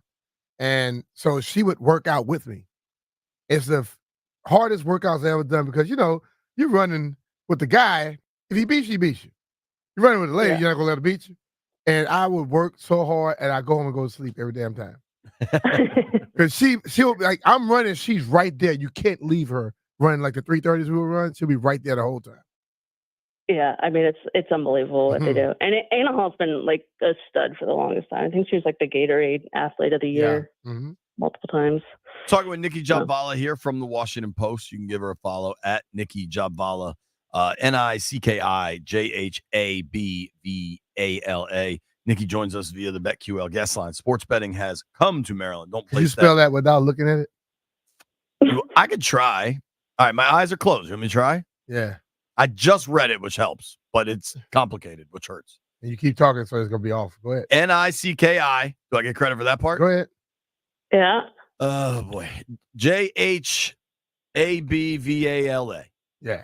Wow. Yeah. I mean, I did just read it. I've killed a lot of brain cells, but the Still, short-term memory. It's a lot of A's in there, It's true. B and I were just going through some of the most overhyped storylines of the summer, just around the league. And that's kind of where we're at right now. I feel like there's been even more this summer too. I was talking to Sandig about this, and I hate to be like the bear, like such a Debbie Downer, but there's just a lot of like made up stuff. What's the top of the list for you then? Well, for me, like Jaden Daniels he's looked great. Like I always feel like this time of year, no matter who you are, whether you're like Peyton Manning or a 7th round rookie, like it always needs to be. Yeah, you're gonna look good when there's no real defense coming at you. But there are noticeable difference. I hate the ones where it's like people around the league are losing their minds over how great Jaden Daniels was, and this is coming from somebody who has never been to any of the OTA practices or mini camps, and like some of it is just like it feels like it's sort of made for television or made for. There's a lot of content machines that got to get wheeled out there, you know. Yeah, like the ball has not once hit the ground. Well, it has, but like, come on, like, can't you say he looks really good without like the embellishment? That's the part that gets. Well, that's the thing we do now. We embellish things. Yeah, I know. And then we come back later and we say, well, you know what people were saying, and it's us who said it. Brian has gone out of his way. Honestly, a lot of it more off air than on to tell me over the years, and I probably sound like a broken record with it now, to really not draw many conclusions from the spring practice sections. And I think one thing I liked, and I don't mean this to knock Ron, but it inadvertently does, is Ron, whenever there was a perceived pedestal, he would place something upon it, right? Mm-hmm. Mm-hmm. And I think in the end it ended up hurting him, because when it was later proved that the pedestal was made of tinfoil and it collapsed, that it looked bad to him. I liked how DQ was almost fairly dismissive of the perfect attendance. Like that wasn't like a bragging point. That wasn't a feather in his cap. And yes, I agree. And when he talked about, that's like trying to have somebody applaud you for taking care of your kids. Right. It's your damn job. You're supposed to. Be there. That's the Chris Rock bit. It's the best. But then DQ also, when he's like, how much ahead of pace are you? He's like, I don't know, maybe a percentage. Like things start in training camp, and I just appreciate the honest approach he's taken, at least so far. Yes, I agree on all that. The one that still will always miss me is like Jaden Daniels was taken number 2 overall in the draft to a team that desperately needs a quarterback and that really loves him and that has really given him all the first team reps. Was it ever a question that he's going to start the season? We know this. He's known this. Wherever he's going to go, he was going to start the season. Like, I don't know why we need the coach to like say that publicly. Totally agree. But the dude's going to start. Everybody knows it. Like, is it really a storyline? Everybody's looking for like the sound, like the retweet button. You know what I mean? Exactly. They just want to be like, I feel like so much of this is engineered for Twitter or whatever the hell he calls it now. X. Sorry, I didn't mean to curse. You apologizing for hell? Have you listened to this show before? You can say hell. I've tried to be like more like civil and adult like lately. You're a mom now. You're trying to clean up your act. I know. Hey, it's Nikki, been really hard to get rid of 4-letter words. As you get closer and closer and they get a little older, you use a lot of words because they're gonna make you say them. Do you want to, Nikki? This might help. And your guy's a little too young to start negotiating, but you all know me well enough that when I'm not on the air, my vocabulary includes a number of 4-letter words. One of them more than the others. I had to warn y'all the other day. So same here, obviously. I just don't want his first word to be a 4-letter word. I feel like that would be a bad look. Unless it's mama. I've had that. Correct. Yes. But so Shelby's 8 years old now and has been hearing me talk for cognizantly probably 5 years or whatever. And so the deal we have, because occasionally she'll hear something and she'll say, Daddy, you're not supposed to do that. And I'm like, listen, baby, as long as you don't curse, I will curse and it'll even out. And then we got nothing to worry about. Because it's the same amount of curse 2 more words years, she going into the see universe. right through that BS too. So far, she's That's with a next level spin job, Jason. I recommend you go ahead and try that. Mommy, Daddy said this, then you're in trouble. I mean, that we've crossed that Rubicon. What do you think the thing that we're not talking about with this Commanders team that actually is a big deal is? I mean, I don't think it's been completely absent from the conversation, but I do think the left tackle, the general O-line situation, I think that is, it's a concern because there's just not clarity there on if anybody can man that spot consistently and well. And just coming off a year where the O-line generally performed poorly, especially in the beginning. I say that with a massive caveat that the entire offense, including especially the play calling, was atrocious. So they were given no favors there. But that will always be a concern, especially with a rookie quarterback, a quarterback who took a number of hits in college. Where the Commanders go will be determined by Jaden Daniels. So keeping him upright is of the utmost importance always, but for their future, especially this year, it's of utmost importance. So the left tackle spot is still a concern for me, at least. Do you think Coleman can emerge as the guy, or do you think it is going to be? I think he can emerge. I just don't know when. And that's, again, the hard part with spring is that in the D line and the run game. I mean, you don't really get any sort of gauge of where they're at with that until they put pads on. So I think at least until the first week or so of camp, we won't really have an idea of where this kid is at, and where the team feels that spot is at, because they could very well add to the position, as rosters are formed and there are more guys on the waiver wire. Now, like the guy they want, a star player is not going to come available typically on a waiver wire. These are the players that other teams didn't want. So you'll probably get depth there, but I just don't think you can really get a good gauge at this point. But I definitely think it's possible. They drafted him for a reason. So we'll see. I think Cornelius has had his moments where he's been quite good at tackle, and I don't think you can, undersell like how difficult it can be just to be a consistent swing tackle and to switch in game within a series, even from left to right. And he's been asked to do that multiple times. So he's certainly capable, in my opinion. And I would not be surprised if he starts the season there. And if, it continues, you stick with it. And if things take a turn, you make a switch. I think that the scheme could help the tackle some until you get the right one. And I don't think that happened last year or the year before. I agree totally. They talked about, finding ways to help the line with the scheme and never actually did it. I agree. I mean, I think last year was such a mess, but there were so many kind of messy, broken points along the way that it is just a really fresh start.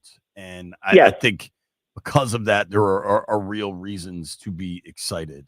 Yes. We were just having this. Go ahead.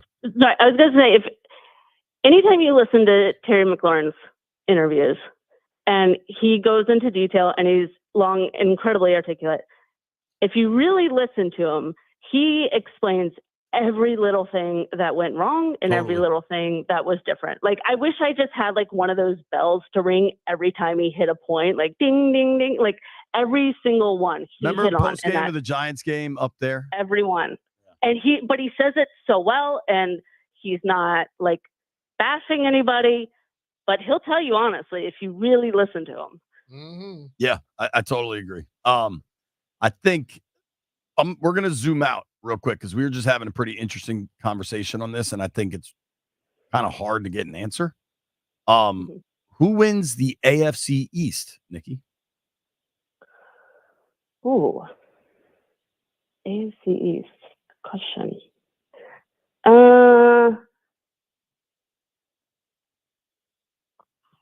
I'm going with Buffalo. Even though there's one player that's caught a pass from. Yeah. I mean, the Jets are, oh my God. The Jets are the Jets. The Patriots are in rebuild. I still don't trust Miami. I think they have gobs of talent. I still don't trust them to be consistent and get it done. Who are you like, picking? If Tyreek Hill is hurt, they're done. We saw that. And I think losing Wilkins kills them too. Yeah. Who are you picking in the AFC East, B?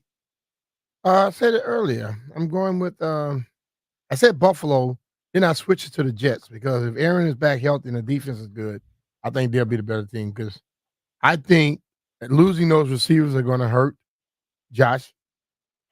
And then when we flip it on to the other side, their defense has had too much pressure on them all these years. And I think every once in a while, if you had a year or two great defense, they fall off. Mm-hmm. Pop quiz. Last season, who had the longest streak of games, consecutive games with an INT? Mean like a team? Player. A player? A quarterback. Deron Bland? I go with Bland. No, I'm saying the quarterback throwing interceptions. Oh, okay. Sorry. Oh. I'm going to go with Josh. Nikki? Yeah, I feel like if you're asking, it has to be Josh.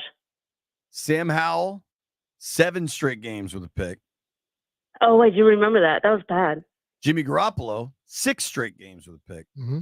Josh Allen threw an interception in 9 straight games last year. Mm-hmm. Yeah. So we were right. I think I like the Jets too. I think the Jets 1-53 is better than the Bills and the Dolphins. I think the Bills 1 is better than everybody. I think the Dolphins 1 is better than everybody. But I think the Jets 1-53, if depending what you've got in Aaron Rodgers and the ayahuasca and the immunizations, I don't know about that. I just think the Jets will always get in their own way. Yeah, they're the As Jets. somebody who wrote a glowing feature on Nate Hackett way back when, I think he could possibly get in his own way at some point. I think we have seen this. More than and likely he will. I can diagnose this Yeah. from far away. You've Yeah. got ownership that causes trouble. Correct. Whenever I an just owner think gives they're a dysfunctional organization. think about Again, this. as somebody who's covered a dysfunctional organization. Yeah. When an owner gives the quarterback more power than the coach, you're not going to be very successful. Well, Although I do wonder if in some situations the quarterback will inherently have more power than the coach. Like, I mean, when Brady was in Tampa, I would argue he had more power than the coach. I mean, I don't know this. I mean, Yeah, but Arians was also uniquely Arians situated to kind of deal with that and bark back, you know? correct. Yeah. No, he was the perfect personality for that. Yeah. Like, I mean, in Baltimore, Lamar is a powerful dude, but Harbaugh is like the right balance to that. Mhm.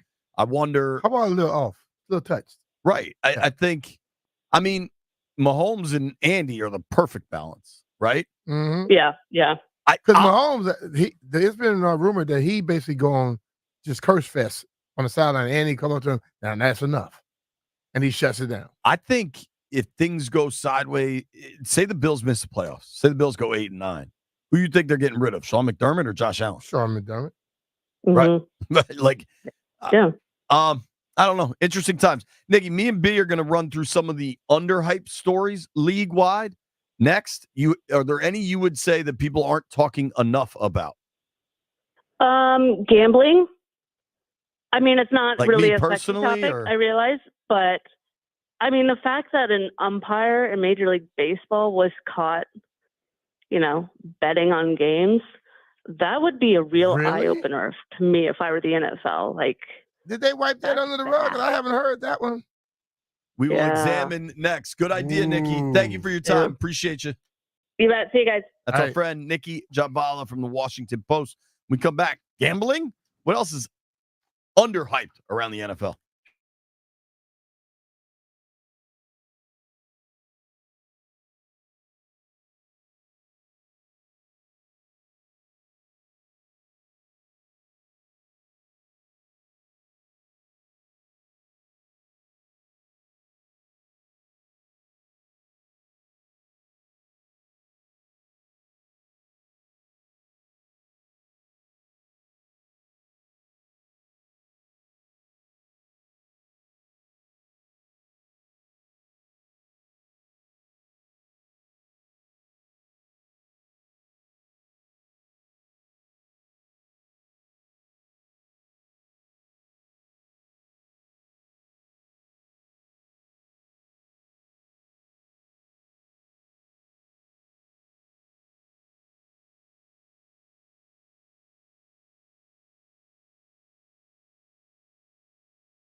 All right, a lot going on right now. Nikki Javala just dropped a little bomb on us that me and B were unaware of. We've also got this percolating in the air. We're going to talk some NBA draft tomorrow. NBA draft's Thursday night. Wiz right now have the number 2 pick. They also have 26. There's a growing sentiment that Kyle Kuzma could be traded to the Kings, which might get them 13 also. It's kind of juicy. Sam Amico Hoop says Wizards are looking to land another first-round pick on NBA draft day eve. Sources tell Hoops Wire. The Kings remain interested in Kyle Kuzma as well. I love Kuz, but this is a long-term rebuild. Get the picks. There you go. We got to get to this golfer story because it's just amazing. It's just incredibly relatable. Man after my own heart. Yeah, me too. But sound like something I would have done. We asked Nikki for an underrated talking point, certainly something the NFL doesn't want us talking about right now. Last week, Major League Baseball had to issue a statement after a report in The Athletic that said umpire Pat Hoberg violated the league's gambling rules. This is an umpire. Now, he hasn't umped this year, but he's been a full-time MLB umpire since 2017. Mm-hmm. He's worked the postseason. He worked the World Series in 2022. This dude has made it into the upper levels of NFL umps. Yeah. And MLB doesn't want to provide any information. They don't want to say nothing's done. Right. But yeah, that should be a lifetime ban. Yo, you can never let that guy work another game. Ever. But it happened. B, as we approach another NFL season, we are 5 weeks till training camp opens. The NFL, I love baseball. I love all sports. I watch all the sports, okay? But nothing touches the popularity, the size, the scope, the gambling implications of the NFL, or even college football, to be honest. Yep. Are we not talking enough about the possibility? What's a ref crew for an NFL game? 6 guys? 1, 2, 3, 4, 5, 6. You got side judge, back judge, line, ref. You got the guy way. It's like 5, 6 guys. Plus, you got maybe 2 more that come along with them. 16 games a weekend. We'll call it 5 guys for talking's sake. That's about 80 dudes. Yeah. That do not make close to the money that players make. Now, it's not even to mention that what low-level players are making isn't that much, and they're only paid week to week. How significant do you think the possibility of one of these kind of gambling? Baseball in the last couple weeks has had to discipline, is the only term they'll provide, an umpire. They had to ban a kid for life. The NBA had to ban a kid for life, and Jonte Porter. Man, listen, it's very easy because my cousin referees in college football, and they can't even play the squares. How many people think, oh, it's no problem, I can do this? You know what I'm saying? Or how many people think, like just like the whole steroid era, people knew they were going to get caught. They know it was illegal. They knew people got caught. They just think they're never going to catch them. At least in steroids with baseball, it was never in the CBA that you weren't allowed to do it. It eventually became, it was illegal, but it wasn't in the CBA. The growth hormone thing went big in baseball. You know why? And why people got in trouble for it? Because it was a controlled substance. You're not supposed to have it. Right. So that wasn't banned either. But it was helping people out. Let's go around the room on this because do you think this year, the 2024 NFL season, which will creep into 25, we understand that, but this upcoming NFL season, not like a Calvin Ridley, a player gets suspended. Do you think there is a player betting on their own games or an ump or a coach, but like a major gambling scandal coming for the NFL? Landini. Yeah, I do. Yes. Jeffrey? I don't think so. You hope not, or you really don't think so? I really don't think so. I don't, because like they didn't already. It didn't been so much going on. I think some of these athletes are like, yo, whatever. If it was, it's probably stopped down because they're seeing that they are getting caught across sports. If they were doing it, I think that's some and hopeful somebody stuff. got caught, you know what they're doing now? They're getting their ace, their ride or die, to you make these bets. I'm going to That's what Shohei did. put your name in it, and I'm going to give you the money, but you're going to make the best for us. I'll give you the information. Because let's be real, bro. I was around this league a long time, and I'll tell you one thing they don't do. When something starts happening, people don't stop if they have never been caught. They just start doing it a different way. Or more. And all the people that got caught, they basically put their name and social security number down on it.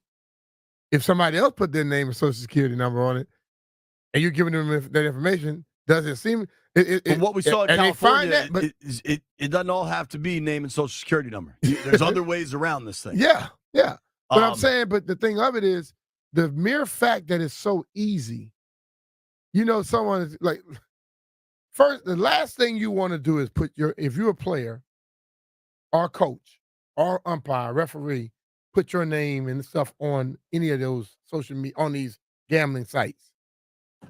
That doesn't say anything about your friend. Right. You might want to be close with your family, but your friend could be doing it and they'll never know. I think there's somebody, I'm saying it here, somebody is starting and trying it. I guarantee you. 100%. I think Landfill's right. I think we're at a point where, honestly, there's probably a major gambling scandal in all leagues year after year for a while. I mean, you go to Europe where they've always had sports betting. This stuff pops up fairly frequently in like tennis and low-level soccer where the money isn't anywhere close to this. And I think there's a preferred vision of naivete when it comes to the reality of gambling on sports. So do you think that coincides? Because it seems like to me with the whole gambling thing, seems like it all fits in that whole the NFL is rigged scheme.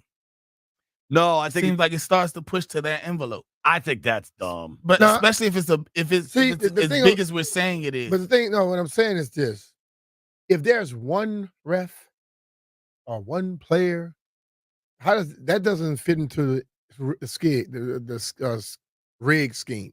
Right. If you ever had something come up and the people that actually hire the referees set it all up, they're doing it, then that will buy into it. But a player here, player there, no, because see, ultimately, just like Jonte Porter, he was making $400,000. And man probably made that in 2 bets. You know what I mean? And he found him a way. People are always trying to get a jump on everything. And if they see somebody else do it, just like Barry Bonds watched Roger, what's the big boy? McGuire. He watched McGuire hitting home runs, and he knew he was doing something wrong. Nobody said a word. So Barry, who was already a better player, started doing it, right?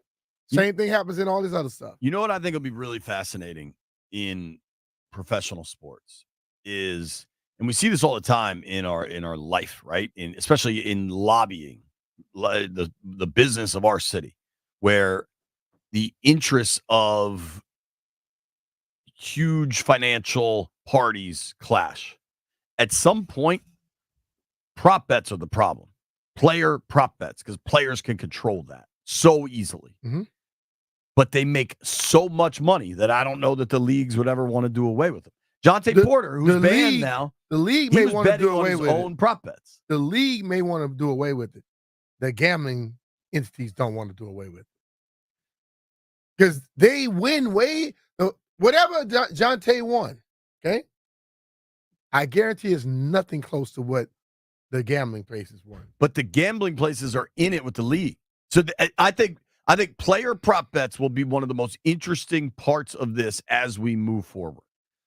As we move forward into the summer, one of the most interesting parts of my home is how Paul Henry's made it more comfortable. Paul Henry has made such a tremendous difference that my house is now cooler in the summer, warmer in the winter, and working with Paul and his family. Because when you work with Paul, it's his son that comes to the house and does the installation. And it's Paul that comes out and gives you your quote. and there's no pressure. It's free. Working with Paul Henry has changed my family's home, and the same could happen for you like it did with you, B. Paul came up to my house and he changed up all types of things. He had all the windows done before on my house. And then I have a detached garage where I like to hang out. I have my little studio and stuff over there. And he came, he did all those windows. And now he's coming to change all the doors. I got 3 garage doors and 2 doors to go outside in. And I got to get all those things changed. And I have this walkway that Paul's going to take care of for me. I've had this thing since like 1994. And all of a sudden, after about 30 years, you started to have some problems with the wood. And Paul told me exactly what I need to do, the type of ceiling he's going to put on top of, the roof he's going to put on top of it, and everything's going to work out. So I'm just waiting for him to come do it because I know once he does it, I won't have to touch it again. So you can reach out to Paul right now. You can get 15% off windows with a 5-window minimum and 15% off doors. Contact Paul Henry's Window Installation today and tell him B. Mitch and Finley sent you. PaulHenry'sWindows.com, your clear home improvement choice.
What's wrong with Afghanistan cricket? It's just funny. Random bet. I don't know what I have. I'm going with the Reds. And I'm taking those old Red Sox once again. I'm taking Canada to beat Peru at soccer. Canada, Peru, and soccer. Mm-hmm. I don't think you can, dude. I mean, I just did. So aren't they plus 270? Can't Or no, take that. Canada's plus 120. Okay. Hockey. No, it's minus. It's not plus, Jay. Soccer's hard to bet. It's hard to figure out. I'm gonna take Mexico to beat Venezuela. Boom. I think. Can I'm I do going that? with the Nats. Great. That starts tomorrow. I'm not gonna do that. I'll take the Nats beating the Padres. Yeah, dude. I'm just going to baseball. I can't figure out how to bet soccer. If somebody wants to give me a tutorial on how to bet soccer, I'm here for it. Just pick something and bet like you do everything else. Orioles to win. O's shuffling a little bit. Could use a win in at home against the Guardians. Thank you to everybody that listened to the program today. Thank you to everybody that joined the program. Little Nate X. Yeah. Bobby Blanco, Nikki Jabvala, Doc Walker for sitting in with us. Thank you to the boys in the aquarium.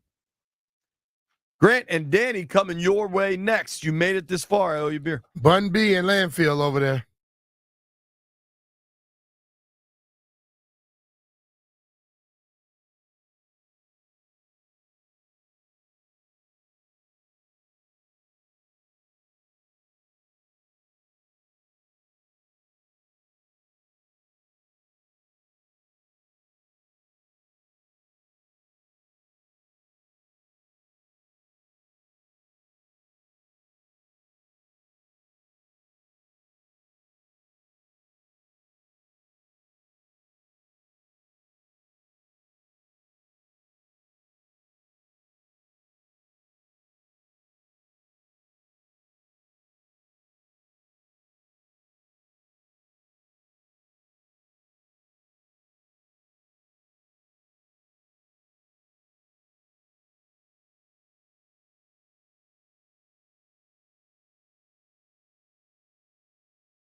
Good Tuesday afternoon, and welcome into Grant and Danny. It is June 25th, 2024, and we are taking you 4.5 hours all the way up to 6:30. We'll get you ready for overtime and then eventually Nats baseball deep into the evening here on 106.7 The Fan. Got a full, delicious show planned for you.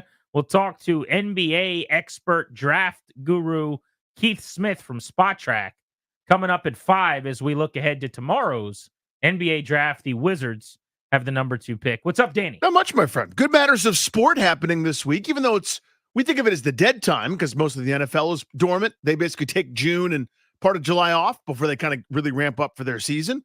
But plenty of action last night. You got a college baseball national champion. You got U.S. Olympic trials going on, which are hot and heavy, which drew almost 6 million viewers. Stanley Cup final last night. Nats came in second. That's 2 on this road trip, by the way. Would have loved to have had those games because it's hard when you're not that good an offensive team and you got one of those leads late in the ball game to not come home with the W there. Those sting a little bit when they start to add up. Yeah, last night was as much fun as I've had sitting and watching sport in a long, long time. Just a great night of sports television in what is supposedly the downtime here, right? These are the doldrums. I had both TVs going in the basement, dragged the other TV out like it's an NFL Sunday.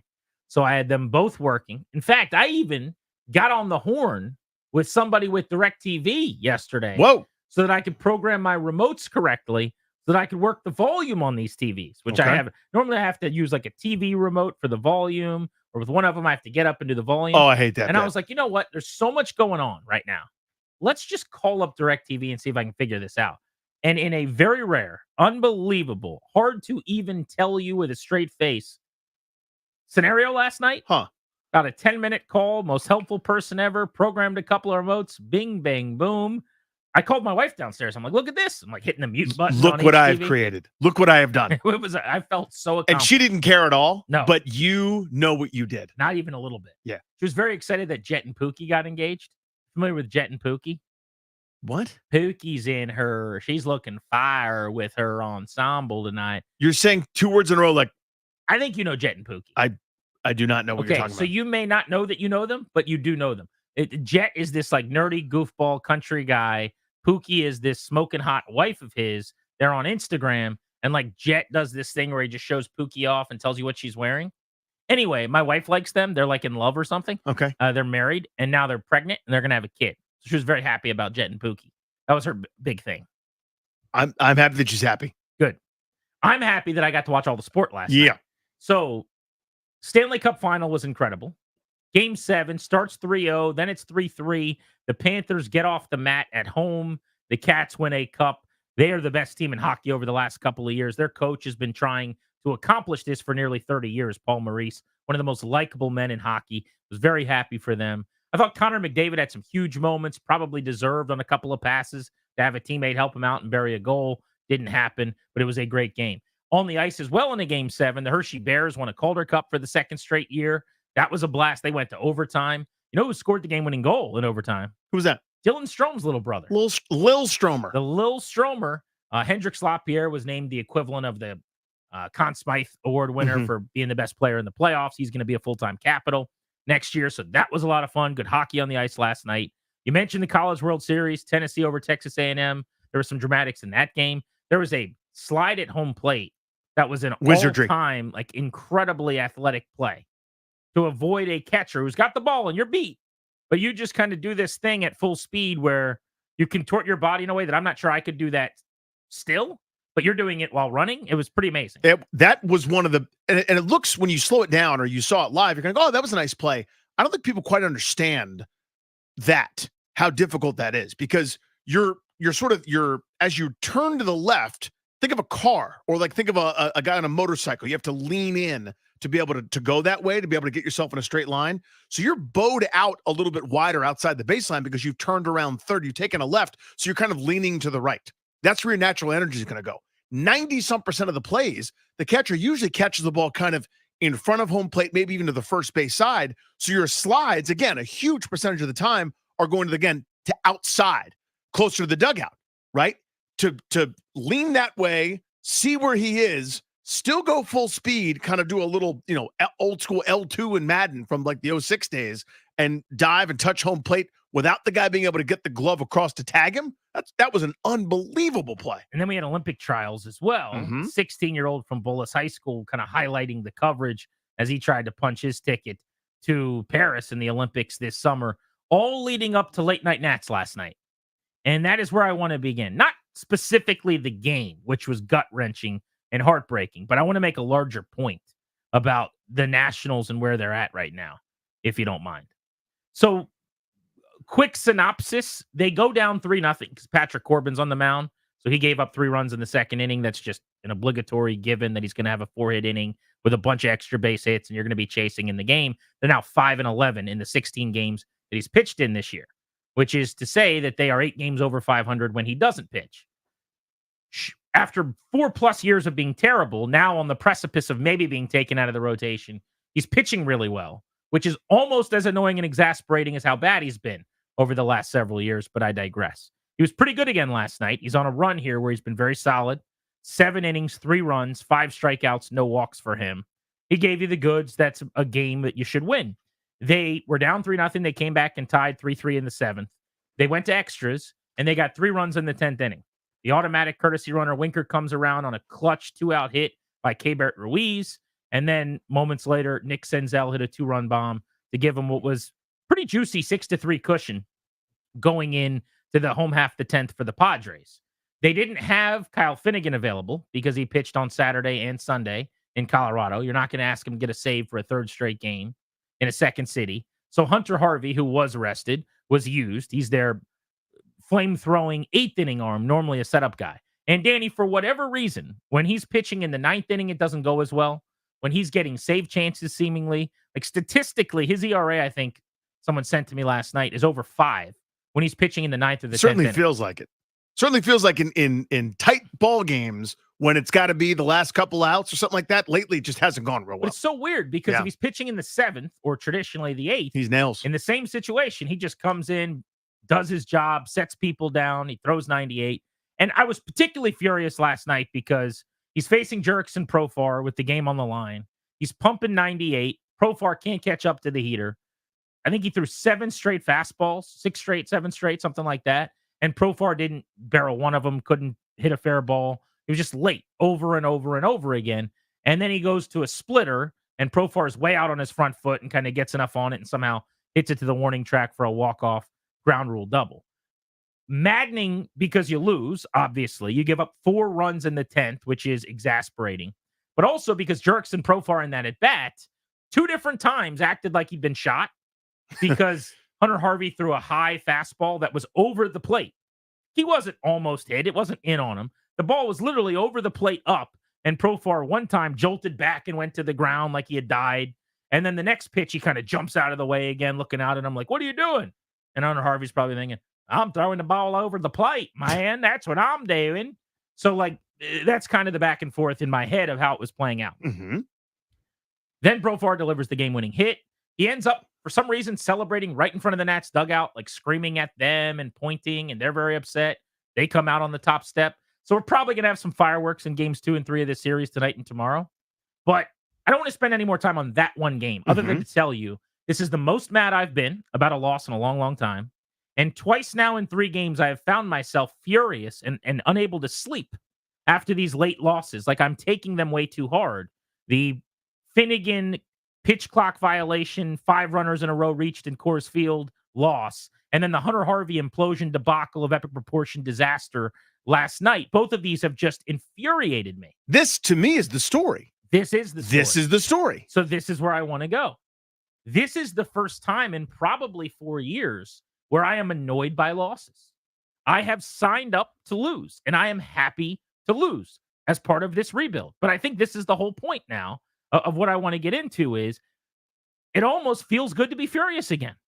It feels good for me to be livid and not able to sleep last night, just stewing, staring at the ceiling in my bedroom, angry because for the, I think it's now 5th, maybe 6th straight attempt to get back to 500 when you're 1 under, they've lost. They're 2 under. They should be 500.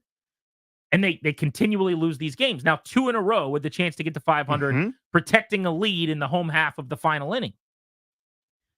But what I'm getting at, Danny, is I am now feeling some kind of way about this group. Yep. That I haven't felt in a long time. Like, I know they're going to trade off some veterans at the deadline coming up. I know they can't actually, or very likely won't actually make the playoffs and be a wild card team. And beyond that, I don't necessarily want or need them to be. If I'm running the show, GM Rizzo Paulson, I'm trading a bullpen arm, whether that's Harvey or Finnegan, probably. I am moving on from anyone not bolted down. Jesse Winker, Joey Gallo, if I could get a bag of balls, like whatever it is, because it's all about the future. But what I'm trying to get at is my fandom right now. It's because they're right there in the standings. If they win last night, they're a wild card team. I'm getting kind of sucked into this. Interesting. These real feelings of being upset when they lose. And I have not experienced this since like 2020, maybe 2021. It has been 3+ baseball seasons, Danny, since when they lose a game, I don't go, who cares? What did CJ Abrams do? You know, what did the kids do? Right. I'm literally now angry again, sitting there cursing the reliever who blew the lead. So that's interesting because I've not gotten close to that. I mean, I don't like when I'm not like happy when they lose specifically, especially when you have a lead and whatever. Because to me, it's good. What we're doing right now is my priority number one. You already said it. Is what are the kids doing? What are the young people doing? I need to know what's happening. Is CJ Abrams out of his funk? Looks like he is. Very excited about that. Is Jake Irvin dealing? What's Mitchell Parker doing? Can DJ Hurst rebound from a bad start? I care about that so much more. Long-term process, right? But the other part too to that is it's good for them to have experiences like last night. It's good for these kids, right? To play some meaningful games if that's what's going to happen this year. Because I'm not as confident as you that they're going to sell off at the trade deadline. I hope they do, but I don't know that they will. So to me, they've done it every year for 4 seasons almost now. Right. But they haven't been here. They haven't been 500 in the wild card chase. In a really down national league where only a handful of teams are over 500. And 9 teams are in the chase. I mean, it's not really an authentic in the chase. It's well, you and I know that. Everybody's in the chase. It's like saying you're not that fat because you're wearing a black t-shirt and it looks okay. But really, you could step on a scale. You could figure out. Dude, I'm wearing a black t-shirt. That was pretty obvious. The point is, yeah, I know that. But I'm worried that ownership's going to go, oh, wait a minute. We have a playoff race here and not let Mike Rizzo do Mike Rizzo things. I don't know. I have no idea. I hope so. I hope everybody has a good head on their shoulders and does the thing that I want them to do. I just wonder, and I'd be curious if you want to tweet me at Grant H. Paulson on this. You can hit up Danny at Funny Danny. If anybody else is starting to get attached in a way maybe that you haven't over the last few years, or if I'm alone in this, it's almost like what I went into this for was this is a building year. This is about calling up Wood, which hopefully happens very soon. Calling up Cruz ultimately. Let's see if CJ Abrams can take a step. Let's see if some of the young pitching can develop. Yeah, I want to see if when Kate Cavalli comes up, I can't wait. And if they win 72 games or 79 games, it really doesn't matter to me at all. But now, as they're in the 8th and the 9th inning of these games, or they're blowing these leads, I'm fuming. And I really am truly getting attached. Like when this relationship began, this was supposed to just be fun. We were just supposed to text and say, hey, you up? Can I come over? And now I feel like, we're watching Netflix shows together. I'm cooking salmon for you at your house.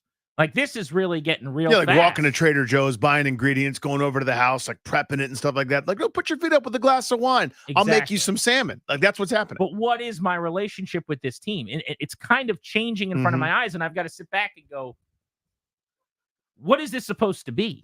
Right? I got into this for one thing, but now you fell in love, buddy. I'm kind of falling for this group a little bit. How did that happen so quickly? In a way that is both unhealthy and wrong, but it feels good. Doesn't it feel good for you? It feels really. I haven't felt these feelings. Like literally, Danny, to be angry and to be sad is a privilege now. Is how like interesting. It feels awesome to care about the outcome again. It's such a sign of that they are getting closer and they are getting closer. Now, I still have the ability, maybe not in the moment, not when we're enjoying our wine and our salmon and, we're having our little Netflix time. But like in the morning, the next morning, I'm like, I know what I got to do. I got to trade Jesse Winker, right? But when we're eating the salmon, maybe we keep Jesse Winker. You know what I'm saying? Maybe we could add at the deadline, honey. Right. But like, I get it. When Yeah, I get that clarity hits me, Mhm. right? I go, we've got to trade Winker. But damn if I wasn't livid last night. It was 2019 Nats Paulson again, where if Hunter Harvey walked into the room, I would have given him the what for. I would have just undressed him verbally. Verbally. He could have kept all of his clothing on, Right. but he wouldn't have wanted to see me. Right. And that's not the kind of guy or fan that I typically am. But I'm in this thing now. I'm in it. We're How about here. that? Isn't that crazy? That is crazy because I don't know when that tipping point is going to be for me. I'm not there at all. Like Well, I honestly think if you're not there now, it ain't coming. Well, I get annoyed by things like I can't handle, base running mistake number 1.7 trillion at this stage at the big league level, where guys don't know how many outs there are, or aren't tagging up at the right time, or aren't going halfway when they're supposed to, or get bad jumps and still run through and just get tagged out, and that's like, oh well. Like some of the stuff irritates me, but it's not to the point where I'm back in 2012 getting pissed off every time the Braves get a base hit. You know what I mean? Like I'm not close to that at this point because I'm still very much in any extra wins or bonus wins at this point. I'm looking a couple years from now. Now, a couple years from now, if you lose a game like last night, I'm tearing things, throwing things, cursing up a storm. I just can't get there at this point because I still have my eyes on a different prize. Here is why I find myself so emotionally invested. I think it's just that if they just win the games that they are on the finish line leading, you just take the last two as an example. As we sit here right now, they're 40 and 38. They're a game up in the wild card. That's without really going back through any recent games and saying, what if they got the big hit when they couldn't? Mm-hmm. Or games where you go, what if you didn't have that one bad inning? And now all of a sudden you find 4 or 5 more wins. Like they are, when you're a 500-ish team, you're really close to being a 7-8 over team. Mm-hmm. It's a play here, one a streak pitch there, a stupid call by a dumb umpire there. Like those types of things happen, right? I don't need them or even care that they make the playoffs this year. It's probably better long-term to sell and then not make the playoffs. But I'm just telling you how I'm feeling. Sure. Which is that I am getting emotionally attached again. And it kind of feels good. That's all. And it feels nice. Jason Wright had his eyes on another organization. Our team president working on the stadium deal, perhaps trying to get some things done in D.C. Also with a foot out the door toward Green Bay, maybe. Let's give you some details on that next on Grant and Danny.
Welcome back to Grant and Danny on the Fan. We're live all over DC on the flagship 106.7. We will be live from 3 to 6 in Richmond as well. If you're traveling down south of the DMV today, you can get us on AM 910, FM 105.1. And we are on video, streaming in high definition, 106.7 The Fan YouTube page. Watch us there. Danny, the Packers announced yesterday that Ed Policy is going to become their next chairman, president, CEO. He's going to replace Mark Murphy when he retires. Murphy has been in that role forever. Really seemingly good dude. I think a lot of people around football like him. He's obviously got ties to the Washington organization as well. But Mark Murphy going to step away. Ed Policy is going to take over. They're going to promote from within. I don't think that's that surprising. Here's what was compelling locally about that announcement, though. According to Jonathan Jones of CBS Sports, Commanders president Jason Wright was a finalist for the job in Green Bay. Wright, who's 41, has been with the Commanders since the 2020 pandemic year, helping lead the team through ownership transition, some of the other name change debacles that have taken place here the last few years. Had he been hired, Wright would have been the first black president in league history to effectively serve as a team owner at that point. He's already team president here in Washington, but the president of the Packers, because they don't have an owner. Like, that's the guy that goes to owners meetings. Exactly. Yeah. Like, you are the acting owner, so to speak, of the team. Now, you could pay a couple $100 Danny Rouillet. Ryan Clary can play a couple $100 and say he's an owner of the Packers. I got a piece of paper that says so. You get a little form. You put it on your wall. It's like, I don't know, It literally is a sheet of paper that's like, you're a part owner of the Packers. It's like a diploma. Yeah. You know, you hang it in They're your so office. proud of it. I kind of want to do it. It's such a gimmick, and it is 100% just like them stealing my money because I'm a simpleton. Just a cash grab for new grass or something. There will be a time in my life when I do that, just for the bit. Because I've thought about it so many times. It's going to happen eventually. That money's going to stay in this pocket. I'm pointing at mine. But you're not going to be able to say you're an owner of the Packers. You're right. I'm going to be able to say it. I suppose you will. You will. Old Guillermo owning the Packers. But Jason Wright, almost a finalist, almost got the job, however you want to phrase it. He played in the league, 49ers, Falcons, Browns, Cardinals, no real ties to Green Bay. Was at school at Northwestern in 2004, so he's been in the Midwest, Chicago, kind of in that NFC North area of the football map, right? And I'm sure he's got some ties all over the league at this point. Are you surprised, though, to hear, with everything going on, with the transition of ownership, whatever kind of stadium work's being done, you've got a Jaden Daniels hype train about to leave the station. We're a month from training camp in his first full year with this ownership group, basically, that he was interviewing for the Packers job. So I am not surprised. So let me say a couple things.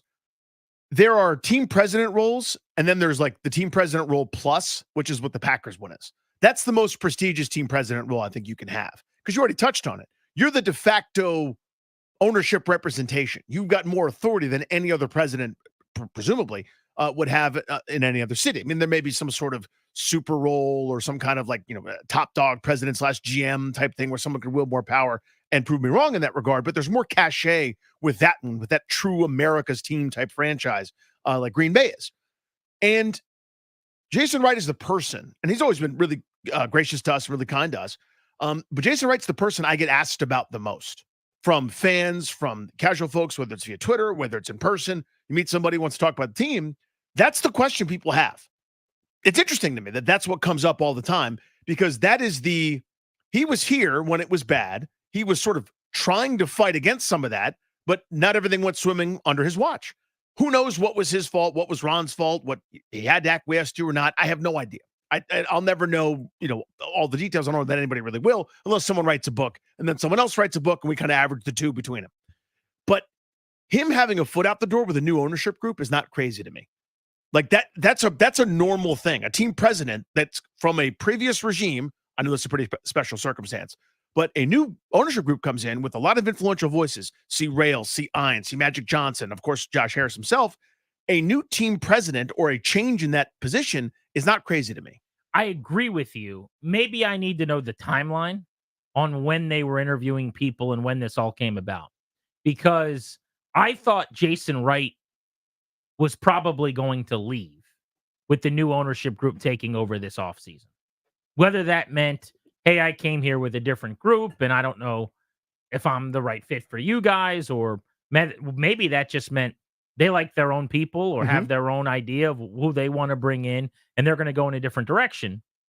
I would have assumed that Jason would have been out this offseason and they would have gone in a different direction, which is not to say he's done a bad job. I think he's, hit some long balls, and I think he's struck out several times too. It's kind of been a mixed bag, right? As you said, he's a likable guy. I root for him, but I think it's been very mixed in terms of the results for him. And it has not been seamless, or I wouldn't grade it, as an A or a B or anything. It's probably, been about average or a little bit below average, but in an impossible situation early on. And I always give him that benefit of the doubt. I don't know that anybody could have done a really good job when Dan was still owning this team. So a lot of the things that were really bad happened during that era where he's running the team. It's still Dan. We're talking name change. We're talking Sean Taylor in front of porta potties. I'm just not sure that anybody could have done it.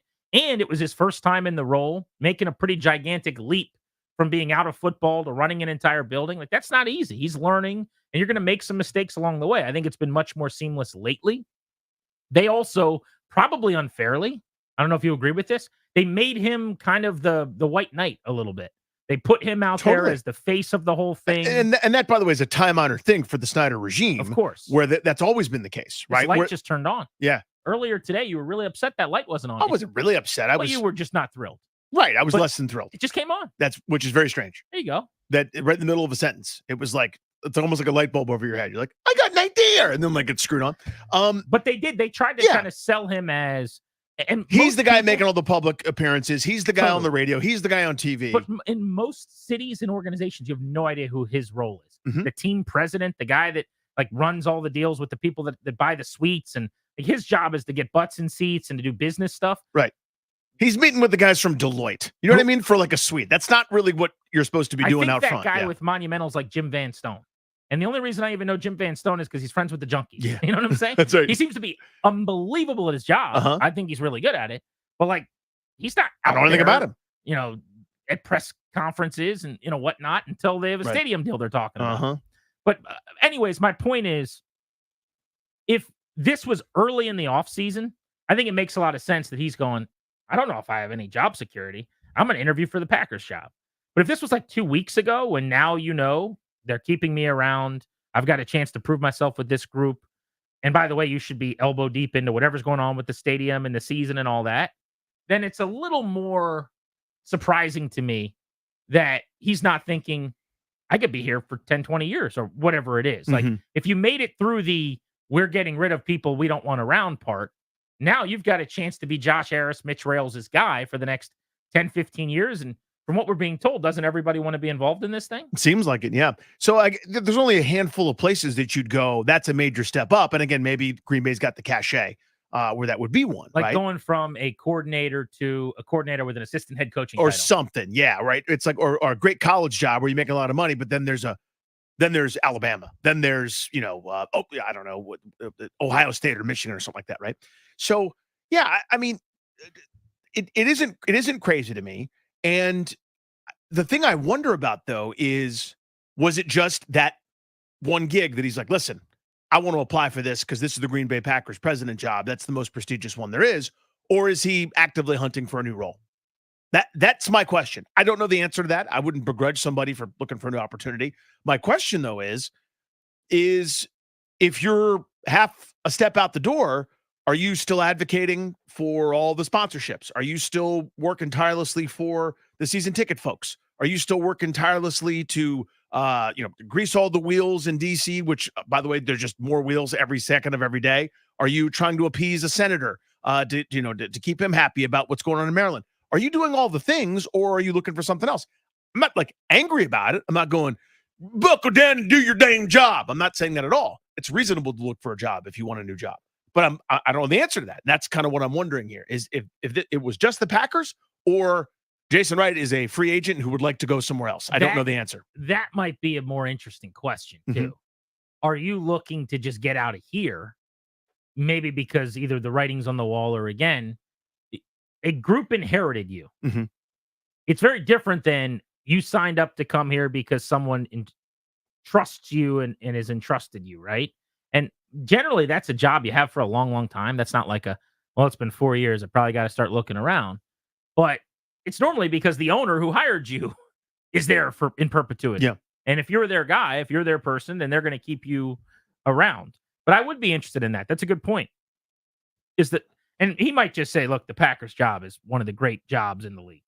I need that one, or I wanted that one for the obvious reasons we're talking about. Mm-hmm. But if he's also interviewing, we find out for 2 or 3 other jobs, I think that's more telling.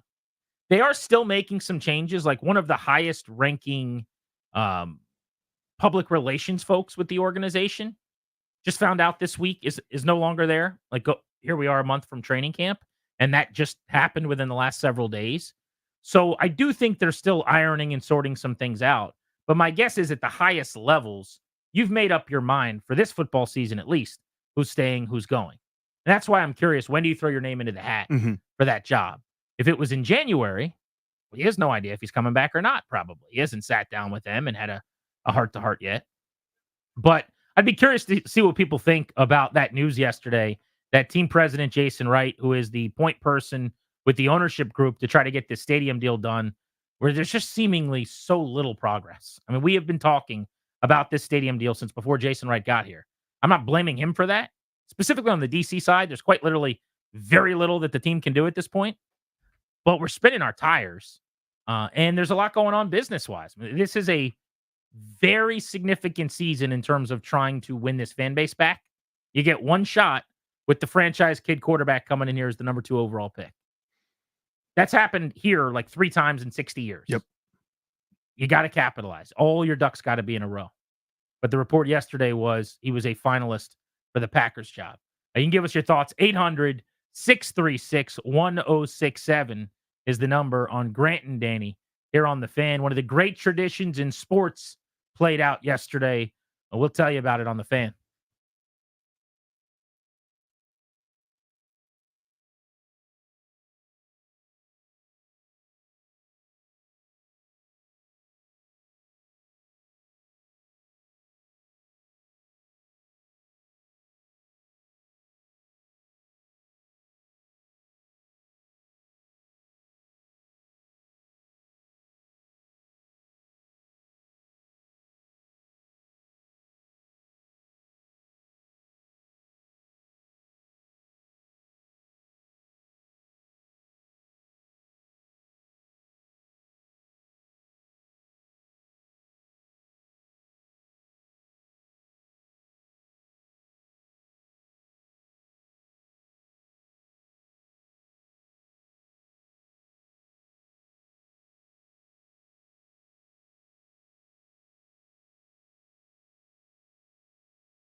Okay, alongside Paul Maurice. Paul, you said you needed to win one, and you've got one now. So what's it feel like? It's just brilliant, right? I've never hugged so many sweaty men in my entire life. I'm not sure I'm going to do it again, but I'm going to do it tonight. So, you know what? It's not what I thought it would be. It's so much better, but it's the hugs, man. I saw Sam Bennett smile today. First time in 2 years. It's brilliant. You know, it's for my mom and dad in Sault Ste. Marie, Ontario. My brothers, Mike and Shane, in Sault Ste. Marie and Waterloo. The whole Anglois clan in LaSalle, Ontario. All of the people that suffered through 30 years of me losing, making excuses. Amazing interview on the ice last night of Paul Maurice, the head coach of the Florida Panthers, as he improved to 5-0 in Game 7s in his career as a head coach. And more importantly, they won the Stanley Cup. He's been coaching since 1995 with the Hartford Whalers. This is a guy in his career who coached 770 regular season NHL games, and then in the playoffs, another near 60, as he finally, some 30 years later, is a Stanley Cup champion. Yeah, he started doing it with a team that doesn't exist anymore. Just tell you how things have changed over the years, right? One of the really good guys in sports. I just think the Stanley Cup post-game celebration is the best that we have in sport. There is a romanticism and an elegance. There's a decorum to it, for lack of a better word, that I just find so elevated and awesome. There is the initial dog pile euphoria, that giddiness of piling on your brothers. Everyone's sweaty and smelly and gross. Then you get up and you go shake hands at center ice with the team that you just battled with and beat up and bruised and literally fought in some cases for 7 games. And everyone shakes hands like you do in your kids. When you say 2, 4, 6, 8, who do we appreciate in a rec soccer game? And then after that, you retreat to your own area of the ice. They leave the ice. And then a tablecloth comes out on a nice table, and the Stanley Cup is presented by a guy who is wearing gloves. And it's walked out onto the ice. Pritchard puts it down. And one by one, the commissioner hands it off to the captain, and then the captain to the assistant captain. And before you know it, the entire team gets their chance one at a time, skating around with the cup. We saw it with the Capitals. And the broadcast tells you the career story and the arc for each player, how long they've been chasing it. It is unmatched in sports.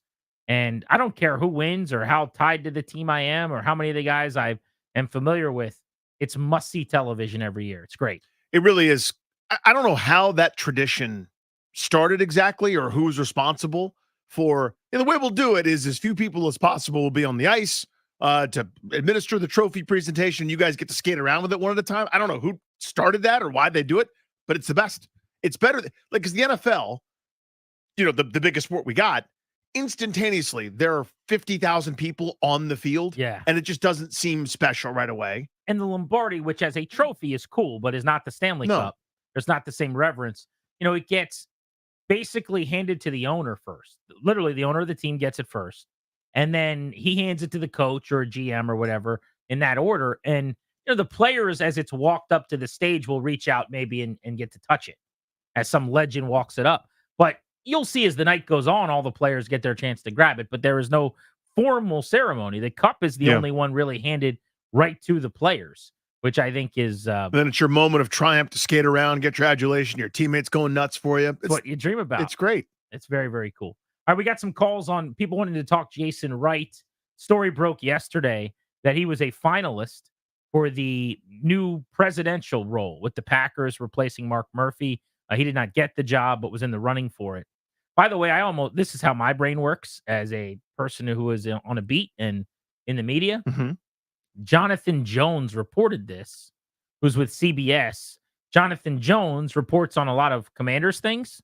Now, he was always tied to Ron Rivera because he's from Charlotte, but he got a Jason Wright story, which I found very interesting. So just as an aside, like the Jonathan Jones knowing this before everyone else is telling to me. But let's go to Sean in Baltimore on Grant and Danny. What'd you make of Wright almost leaving the Commanders, it sounds like? I've been calling this for months, Grant and Danny. He left over.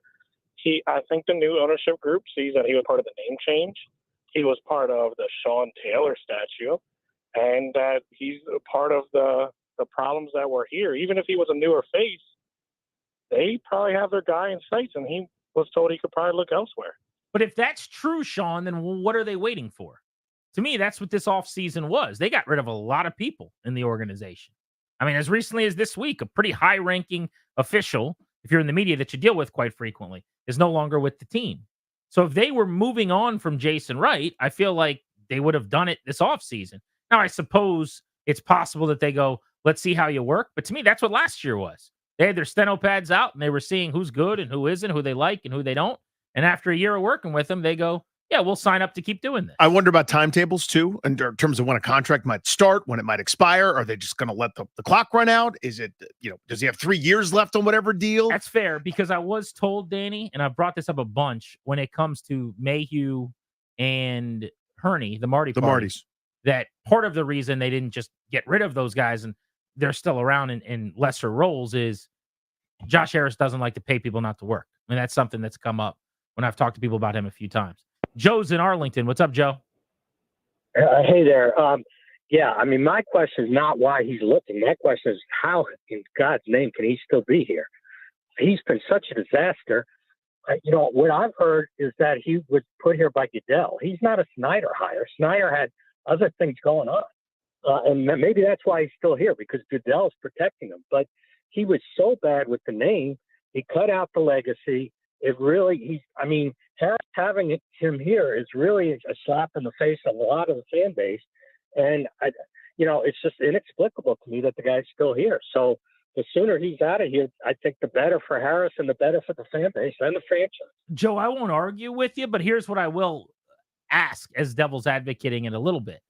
Wouldn't you agree that that's that the job he had, let's say he didn't do a very good job over those first few years. Last year with the new ownership group, I think we'd agree there were way fewer foibles, way fewer bloopers for him, right? It doesn't matter who it is. That's a pretty impossible job with Snyder, no? I would agree. He took, but nobody forced him to take it. He took it. He would, whatever, maybe because nobody else would take it, but it just turned out to be disastrous. And he does still have the Snyder stench on him, and he's been a disaster.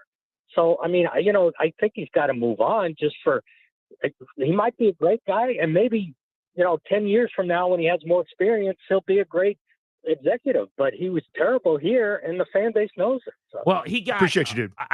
I don't agree that he's been terrible. What I will agree with is a lot of the major public front-facing things that fans This is it, yes. Were botched at best and done poorly at worst. And those are the things that you guys notice and care about. There's a lot of other things, whether that's, selling tickets and improving the number of season ticket holders and, the number of people buying suites and all that. We're not privy to all that information. And that's how he's going to be graded probably by the Hogs. But the stuff that we notice did not go well, right. Period. So we're not privy to the deal that he struck or the meeting he had with AT&T or, Deloitte or, I don't know, a search firm or all these other millions of sponsors potentially. We have no idea. Probably the most important thing. Right. The books, the finances, the sponsorships, all these kinds of things that are a huge part of that team present role of the business generation. By all accounts, sounds like it's going a lot better than it was previously. How much of that is because it's not Dan Snyder? I don't know. But those high profile reach out and touch the public, the fans, misses, that's sticking a lot of people's minds. And I can't defend those, and I'm not trying to. Yeah, no reason to. Right. They happened, and we all saw it. Can the Commanders' season be a success if their win total's not high? A lot of pundits think that they're going to be one of the 4 or 5 worst teams in the league, something we talked about yesterday. If that is the case, can the season still be a success in year one under Dan Quinn? We'll tackle that next on Grant and Danny.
D&D on the Fan. We are live until 6:30 this evening. Taking you up to overtime. Nats baseball late night against the Padres in California. The exclusive sponsor of our shows, the law firm of Condorian Murad. They'll guide you and your family in the right direction. They'll help you draft a will, set up a trust, create a healthcare power of attorney. Schedule a free consultation with their estate planning attorneys at kmlawyers.com. Be sure to tell them G&D sent you. They will score you a discount with just mentioning the show. That's kmlawyers.com. Beltway Blitz 1 hour from now. The Nats with Bobby Blanco. The Wizards with Chase Hughes. The Commanders with our guy, Earl Forsey. And it is a Top 5 Tuesday, which means go to Facebook and suggest a category. Sports, non-sports, doesn't matter. For us to rank our top fives on Top 5 Tuesday. We'll get to that before we get out of here at 6 o'clock today. Facebook.com/Grant and Danny to pitch a possible top 5 category. And the Honorable Darius Dameron will pick a winner and tell us what to rank. Danny, you went to a Great American Restaurant last night. I did, yes. Which is music to my ears. Mhm. I'd like to know what you ordered for your supper. Ribs for lunch. I had ribs, and that comes with the coleslaw. It does. Which I devoured. And the little shoestring fries that they do. The what fries? Little shoestring. Say that one more time. Shoestring fries. Is that coming out weird to you, or does anyone else hear that? I don't know. I might have misspoke the first time. No, you said, yeah, shoestring fries. Right. It sounded like you said shoo-shoo fries. I don't think I said shoo-shoo fries. But I like the fries that they have. Yes, they're delicious. Ribs. Ribs for dinner. Ribs for lunch. And I don't do the ketchup because, again, ketchup is for children. So I asked for a little hot sauce, and of course they obliged because that's what they do. I had some the crab and corn chowder soup to start off my meal. I love that soup. I almost got the lobster bisque, but I didn't because I wanted that crab and corn chowder. You made the right choice. Yeah, thank you. Sounds like all the way around. I'm proud of you. Mm-hmm. People who say supper, is that a geographical thing? That's a Southern thing. Or is that just an old-timey thing? It's a little of both, but it's very Southern. This will throw you for a loop-de-loop. Ready for this?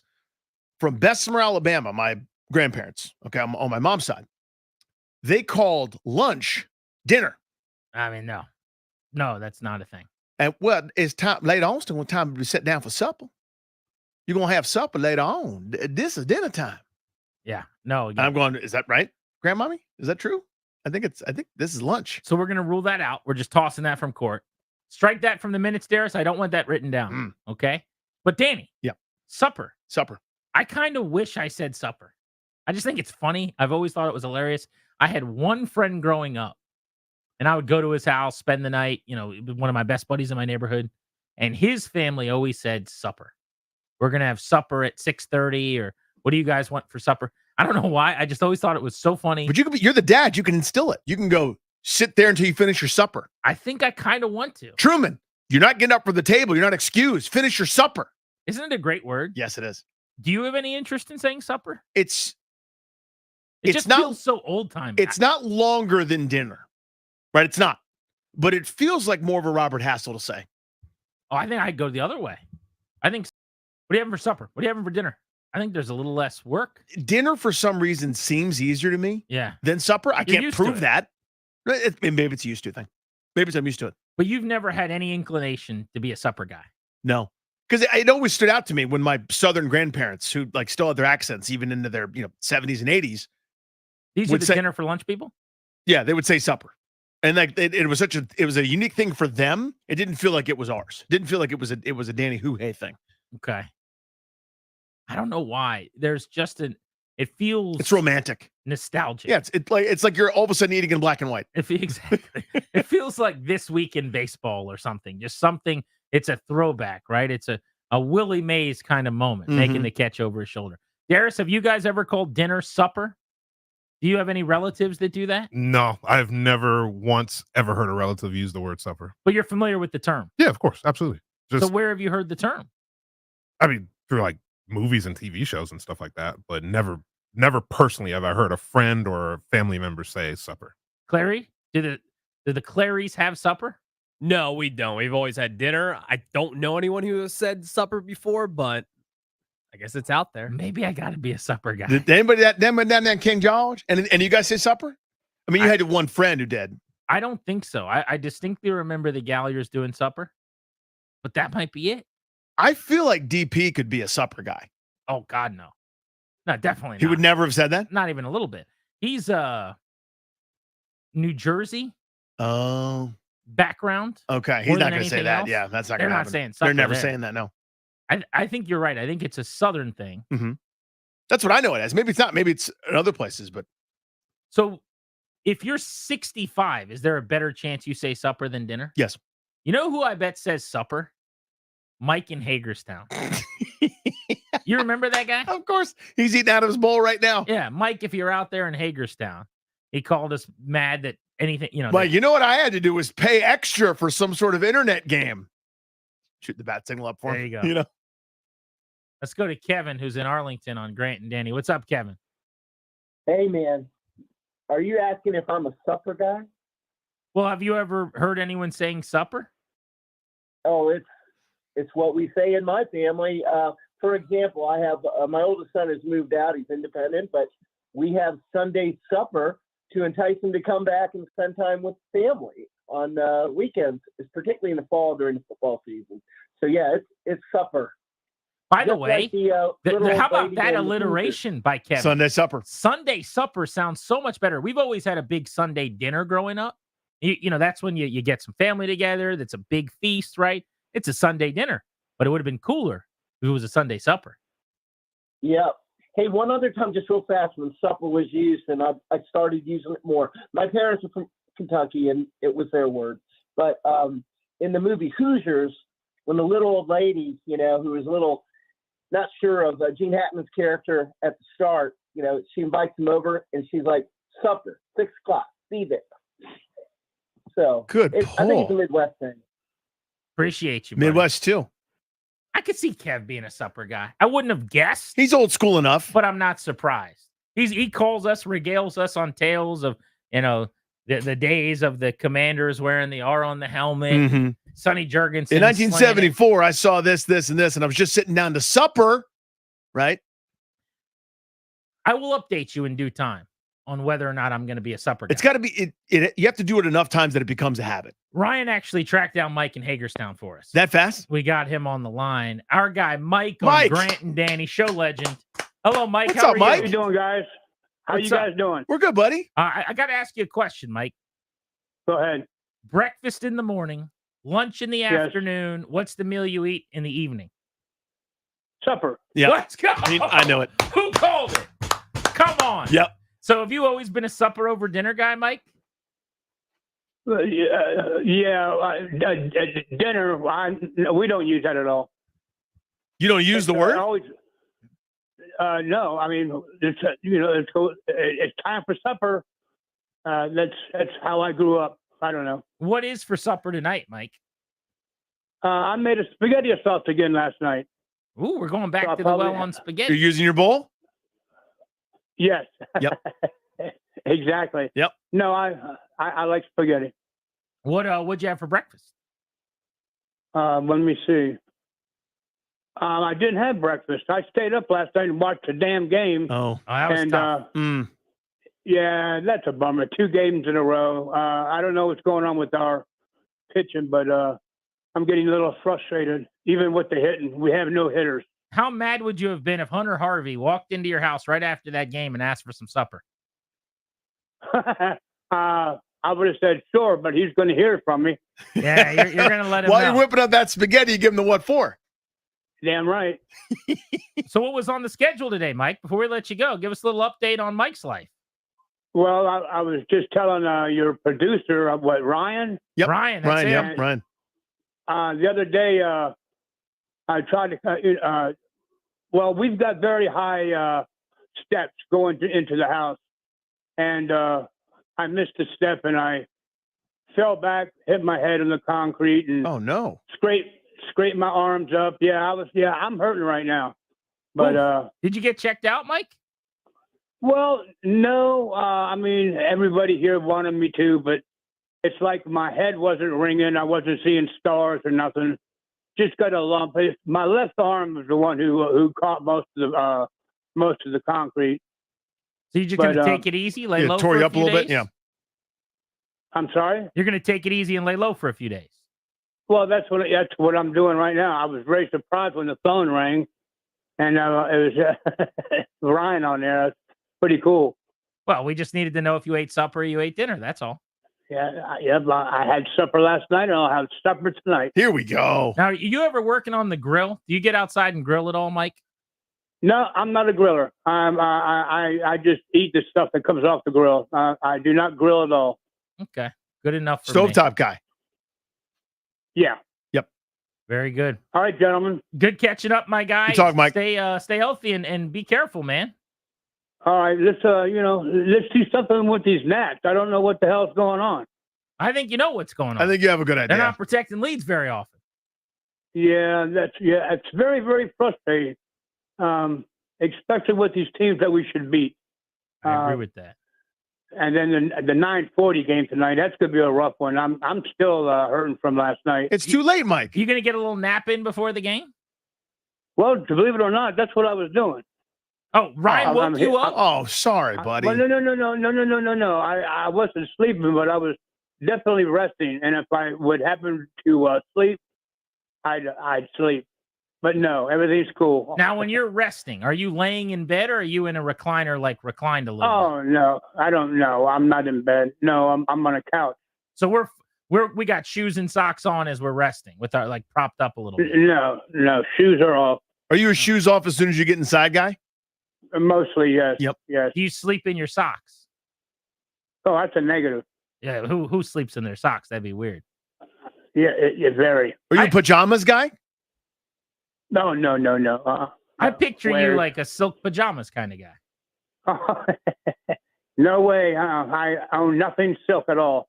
Wow. All right. So you just go t-shirt and shorts, or do you sleep naked? No, just shorts. Just no shorts. T-shirt. Like gym shorts. Yep. Yeah. The way to do it, Mike. Yeah. So comfortable. Exactly. Mm-hmm. And so tonight, you'll be up for the entire game, even if it goes 12 innings. Oh yeah, I'll watch the game. Yeah. All right. Well, and tomorrow's game is on at 3, right? Yeah, that's right. Day game, 4 o'clock. I believe. 4 o'clock, buddy.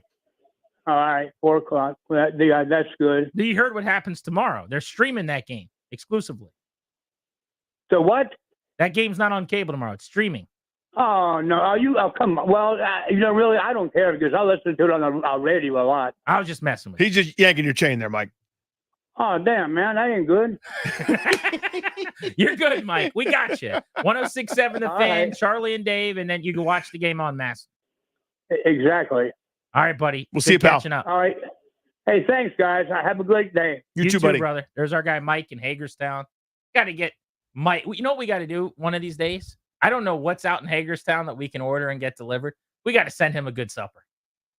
That's my guy. That's not pasta out of the same bowl that he also ate pasta in for breakfast. He's just making his spaghetti in his bowl. In the bowl that he uses to make all his food.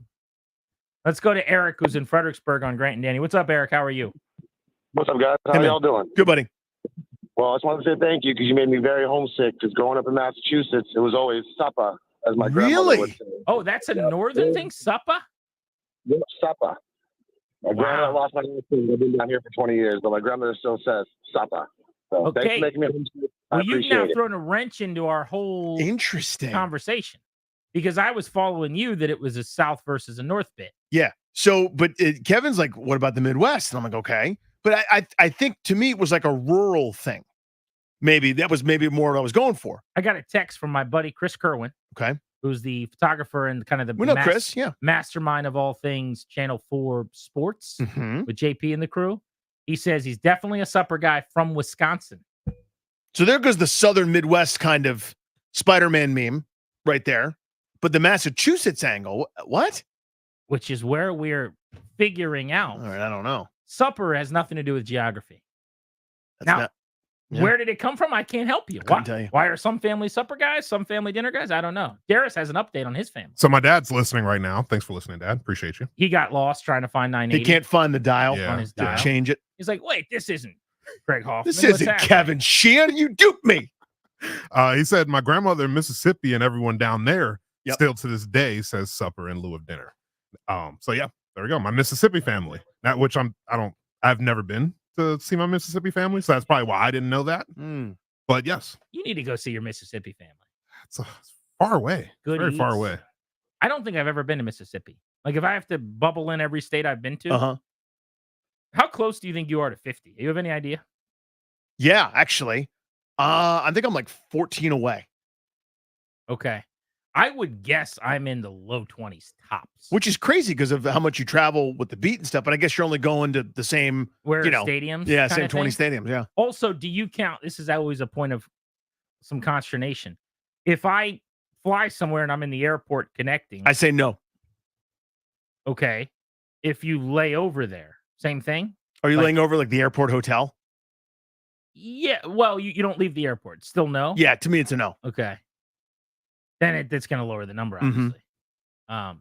You know what city I really want to go to is Austin, Texas. It's great. You would love it. It's barbecue, Mhm. and right now, this moment, it is the #1 stand-up comedy scene in America. Yes, it is. And I love stand-up, and they have apparently whatever their main street is, like their, Yeah. Pennsylvania Avenue or whatever, Right, their yeah. downtown Their strip. main street. There are like 7 legit excellent comedy clubs. Basically, you could throw a baseball and hit all from the same location. I think that'd be fun. What are you gonna do about the heat down there? What do you do about that? I'm gonna go in the winter. Okay. It's gonna be comfortable. Yeah, it's more I'm gonna comfortable. fall winter, go to a Texas football game. I did that. It's a blast. I would love that. Anthony's in Calvert on G&D. What's up, Anthony? What's up, guys? Thanks for taking the call. You bet. Yeah, I got guys, friends of mine from upstate New York, Oneida, New York, Ohio, Michigan, and they all call it supper. And the one thing though is, some people call a late lunch supper. Some people call a dinner supper. Some people call lunch supper. It's all over the map, dude. I don't know how to figure it out. You're suggesting that the supper versus dinner has something to do with time of day? Is that what you're saying, Anthony? You broke up there. I caught you're suggesting, and then you went blank. You're saying supper and dinner are different based on time of day? That's what I can infer. Wow. Some people say, "Hey, we had an early supper. Hey, we had a late supper. Hey, we had an early dinner, and we had supper later." It's all over the map. I don't know. All I know is it's not a metropolitan thing. It is definitely more of a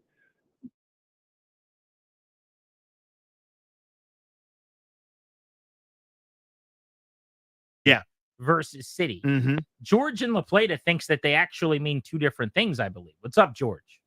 How you doing today? No, well, I'm an old Southern Maryland boy, and for years with Grandma, you had supper on Sundays at 3 o'clock. Dinner was at 6, and it was usually leftovers. And it's definitely a rural Southern Maryland. Supper before dinner. So someone just sent me a link to what appears to be, I'm not the first person to ever want to know about this. Okay. Supper versus dinner. Yep. Like this big kind of description. Supper is listed as a light meal served late evening, informal, at home, evening meal only when dinner is taken at midday. That's your Alabama thing. Yep. Which when dinner is midday makes no sense. That is a wrench for you. Dinner, main meal, usually in the evening, can be more formal at home or at a restaurant. Universally used term for evening meals. I don't know if we're making any progress here. So supper lighter than dinner. Here's supper would be, I'm having a piece of chicken and a vegetable. Dinner could be, we're getting after it. All the courses, Steak, mashed potatoes, a bunch of stuff, and then maybe a little, dessert or something. So what I think we have to get out of our heads is the idea that there's a hard and fast rule. Meaning, like, if I get into a certain area code, it's now supper versus it's now dinner. I don't think we're going to get that. I think we have to work in generalities here, because the thing that I'm reading basically says it's far more common in southern and Midwestern states than it is elsewhere. The word supper. Supper. Now, the guy from Massachusetts who's like, yeah, my mom said supper. I'm like, okay, she's a rogue agent up there, and I'm sure there are other people in Massachusetts that say supper. We have chowder for supper all the time. Yeah, it's most common, well done, in the Midwestern and Southern states. What Mrs. Marshall is trying to say is there's a 44th patient. Let's go to Wayne in King George. Party on, Wayne. I believe in people from King George knowing things. Let's see what Wayne knows. Hello, Wayne. Hey, buddy. How you doing, Grant? I'm good, bro. And Danny, how you doing? I'm okay. I'm okay. So, half my family is from Kentucky. That's dad's side of the family. Mom's side of the family is from King George County. And there is no lunch. It goes breakfast, dinner, supper. So the lunch doesn't exist for one half of the family. Exactly. So that's your Alabama thing. That's the Southern way of doing it. We're back where we started. Yep. I dismissed that out right out of court, and we're right back there. Breakfast, dinner is at 2. Dinner is an Uncrustable and some goldfish. That's your dinner? Dinner's whatever I prepare for midday. It's that. Michelle's in Silver Spring wants to hop in on G&D. Hello, Michelle.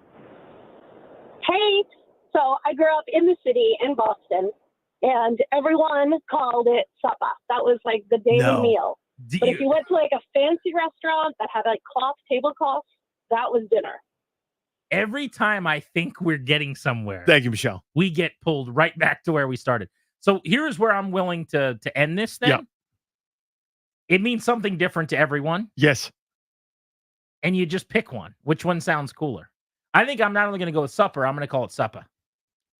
Just develop a New England accent. In my family, I'm going to say, Truman Reagan, it's time for supper. Supper. And they're going to be, what? For what? What? I'm like, supper.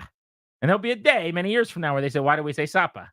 And I'll remind them of this segment. You see Michelle called from Boston. Yeah. Maybe you guys could save the audio for me.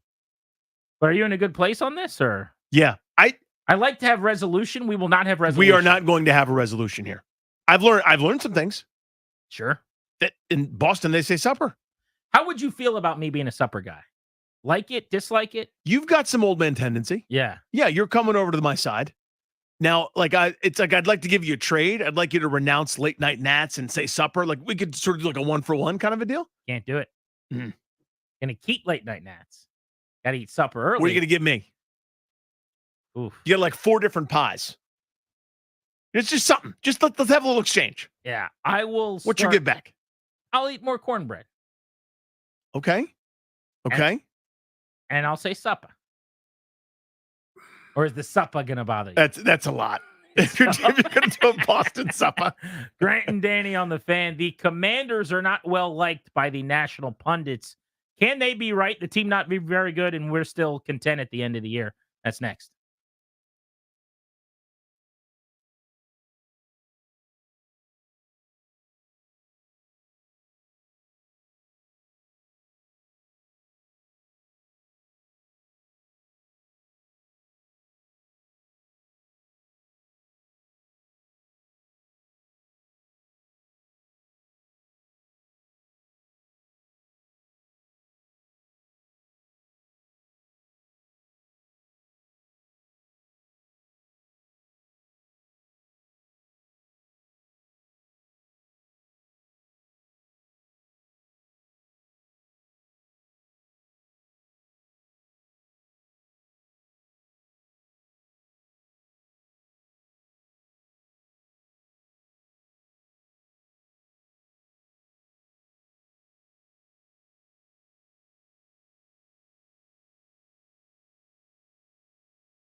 Yesterday, right here on Grant and Danny, we discussed the difference between how national outlets feel about the Commanders and what the team is selling about itself. The idea being, Danny, that after Pro Football Talk released its pre-camp power rankings yesterday, they had Washington 29th of 32 teams. We looked, and by and large, almost to an outlet, everyone that's put out power rankings has had them in the bottom 5, that they're going to be picking somewhere between 3, 4, or 5 as one of the worst teams in the NFL again this season. That's certainly not the way the team seems to feel about itself. No, they're pretty content, it seems like. Now, they faced a roster that needed a massive overhaul. You could see that. They saw it too. That's why there's so many new players here, not just via the draft, but via free agency. No long-term commitments, or save maybe a couple, but it's a lot of 1-2 year deals, maybe get out after one type things. But they've overhauled this roster, and they've sort of stood pat. It showed you they were willing to address a problem and do it pretty quickly. And because now this is the cool kids table, they're able to draw folks like Bobby Wagner, and they're able to draw the Austin Ecklers for opportunities to work with Cliff Kingsbury and company, right? You're able to get the coach that maybe nobody was really sure that you could get at a lower level than he was the previous year. You think of the Anthony Lynn's of the world, the Brian Johnsons, et cetera.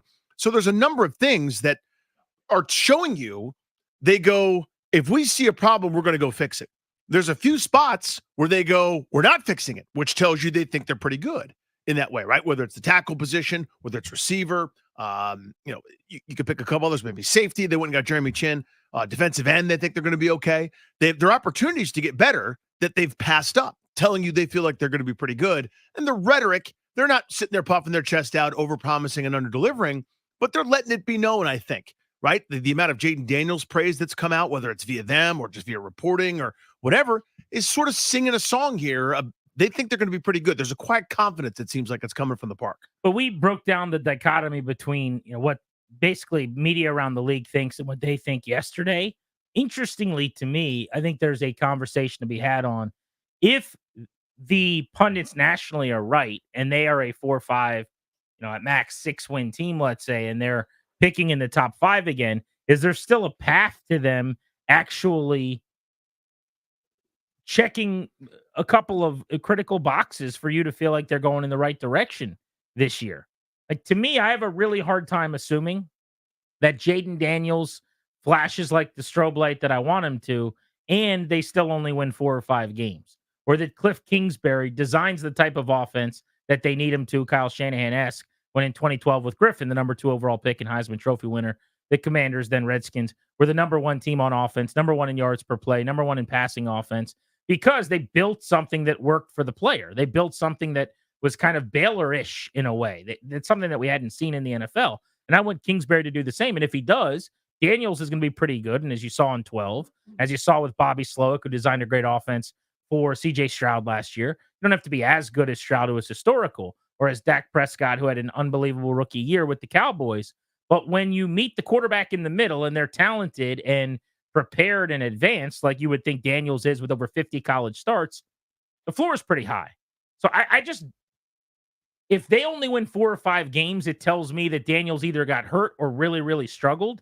And the whole opinion I'll have on the whole operation after the year is going to be through the lens of Daniels. So I actually think it's going to be a really, really hard runway to land a plane on for them to be a bottom 3 or 4 team in the league, and for me to feel really, really good. I think they probably are going to end up being better than that. I don't know if that means 24th out of 32 or whatever, but they're going to win 6 or 7 games instead of 3, 4, 5. And I think if they get there and Daniels has a pretty solid season, I'll feel a lot better. So I have the same thought process, but maybe a slightly different conclusion. I think my bar's a little lower here. And here's what I mean. I'm not expecting or requiring Jaden Daniels to be CJ Stroud, because there's been one of those guys. I'm not requiring to be Justin Herbert. I'm basically looking at this year going, I want to see the thing. I want to see the exciting thing that's happening. Halfway through that 2012 season, they were 3-9, struggling at times. Griffin had already been concussed, there was a knee injury, that there was already sorts of signs of fraying. Then they rallied for those 7 straight W's, right? We all remember how that went. But there are ups and downs that typically happen with rookies. I will live with the downs. I want to see enough ups. I don't know the exact number of ups. I don't know the exact number of those flash plays that you're talking about, but I want to see enough of them. I want to see enough where I get to go, you know what? We got the dude. We'll figure it out. The rest needs to be improved around him. They could lose a whole bunch of games. Their defense could be as bad as it was last year. I don't think it would be, but if they had the worst defense in the NFL last year, and that translates to this year, they end up, losing some 32 to 31 shootouts where Daniels plays pretty well at times. He's making some highlight plays. They end up winning 4 games. It's fine by me. To me, you already said it. It's about Daniels. If I get enough good deposits in the bank, that's all I care about. I'd love to keep discussing this and kind of going down this path, but there's actually news coming out of the Commanders right now, as a matter of fact. And it looks like Eugene Shen is out as the head of the analytics department. Remember, he was hired before Adam Peters, which didn't make a ton of sense to me. But before everyone kind of goes, well, that was a terrible hire. I mean, he was probably heavily involved in the trade deadline, I would think. Remember when they didn't have football people, but they were making big decisions, and they ended up trading somebody was Chase Young, and they traded Montez Sweat. They might have needed someone to crunch some numbers and tell them what value was and what everything looked like, and to build some databases in that regard for them. So he was around for that trade deadline in last season, but he is out now. According to Adam Schefter, there's a bunch of other hires here that he just released for the Commanders, it sounds like, and some restructuring of the front office, including Doug Williams as senior advisor to the general manager. Chris White is going to be director of pro scouting. Sarah Zabo, assistant to the general manager. Dwayne Jones, national scout. Dustin Reagan is a college scout, and a bunch of other titles that have shifted or changed. But it looks to me like Brandon Sosna, who's the guy that they hired just several weeks back, the senior VP football operations, who's got an analytics background, he's going to run the analytics department here. That frees up Shen to be expendable, and maybe Shen ends up working for Josh Harris in some other capacity.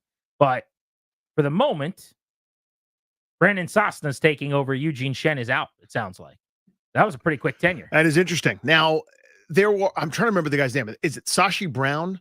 A couple years ago, old basketball guy with the Browns, had a basketball guy, then a football guy. Now. Yeah, then he's with the Wizards. Then he was part of the front office. Now he's like in analytics. Now he's back with a different team.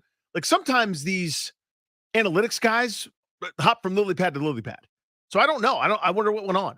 That is fascinating to me.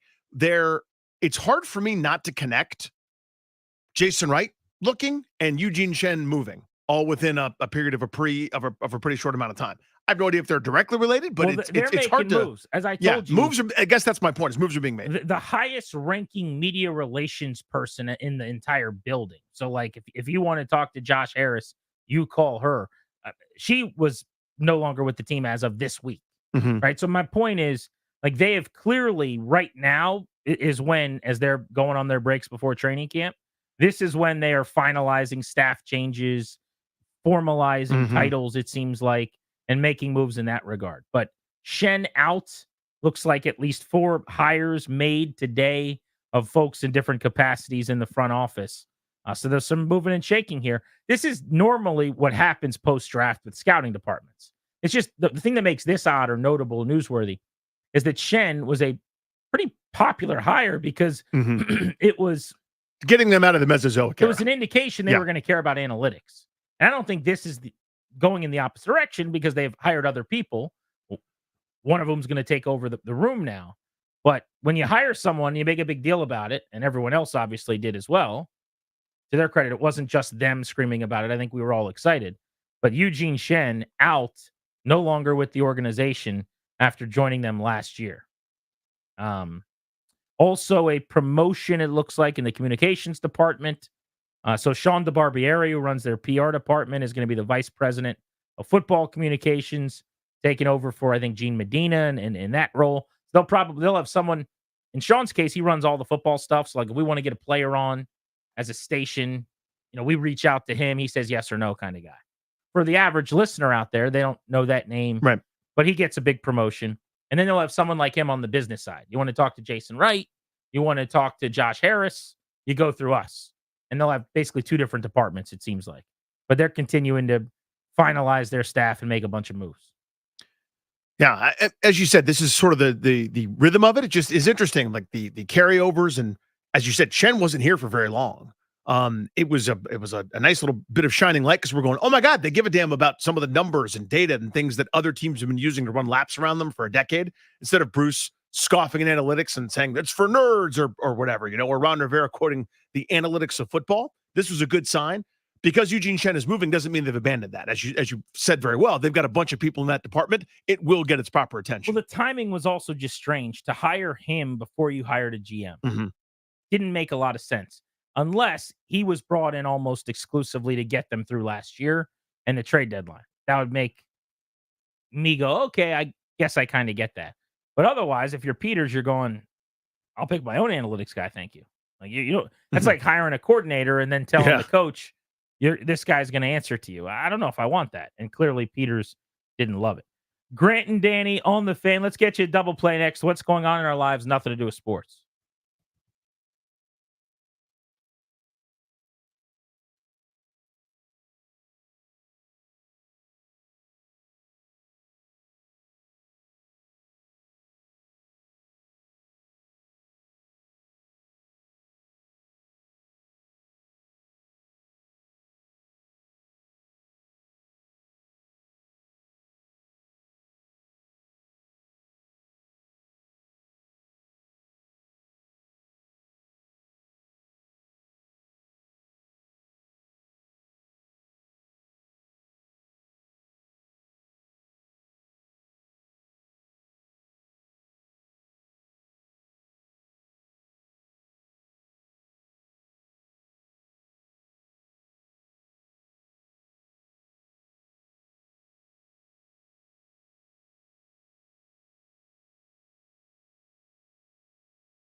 all those buttons.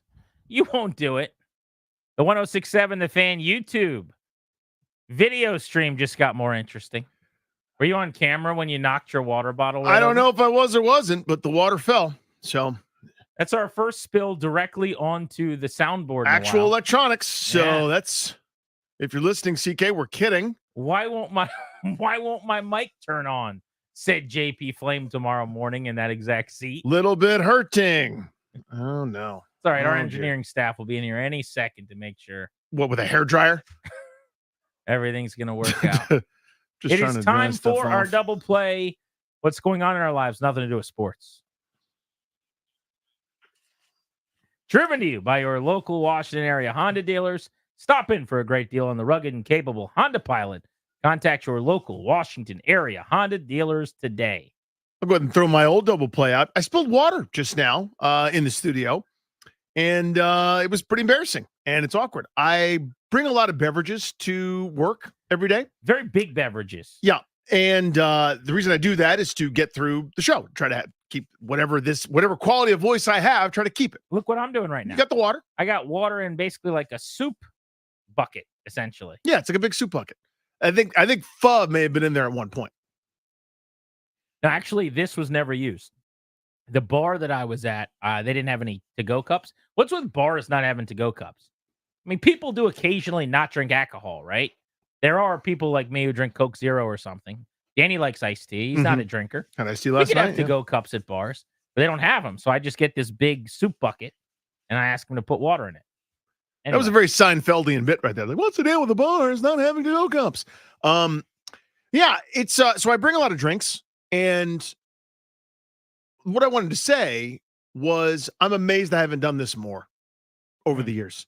Like rushing, put my headphones on, trying to rush to come back and clear the shot now of the camera or whatever, so it doesn't look ridiculous and so stupid that I have like 4 different drinks over the course of the show. That it finally happened. I spilled water, and it's I think it's contained now, but I don't know if something shorts out. You hear like that sound, like, and it's me expiring. That's what happened. I was known with my friend group as the guy who spilled drinks everywhere when I was in high school.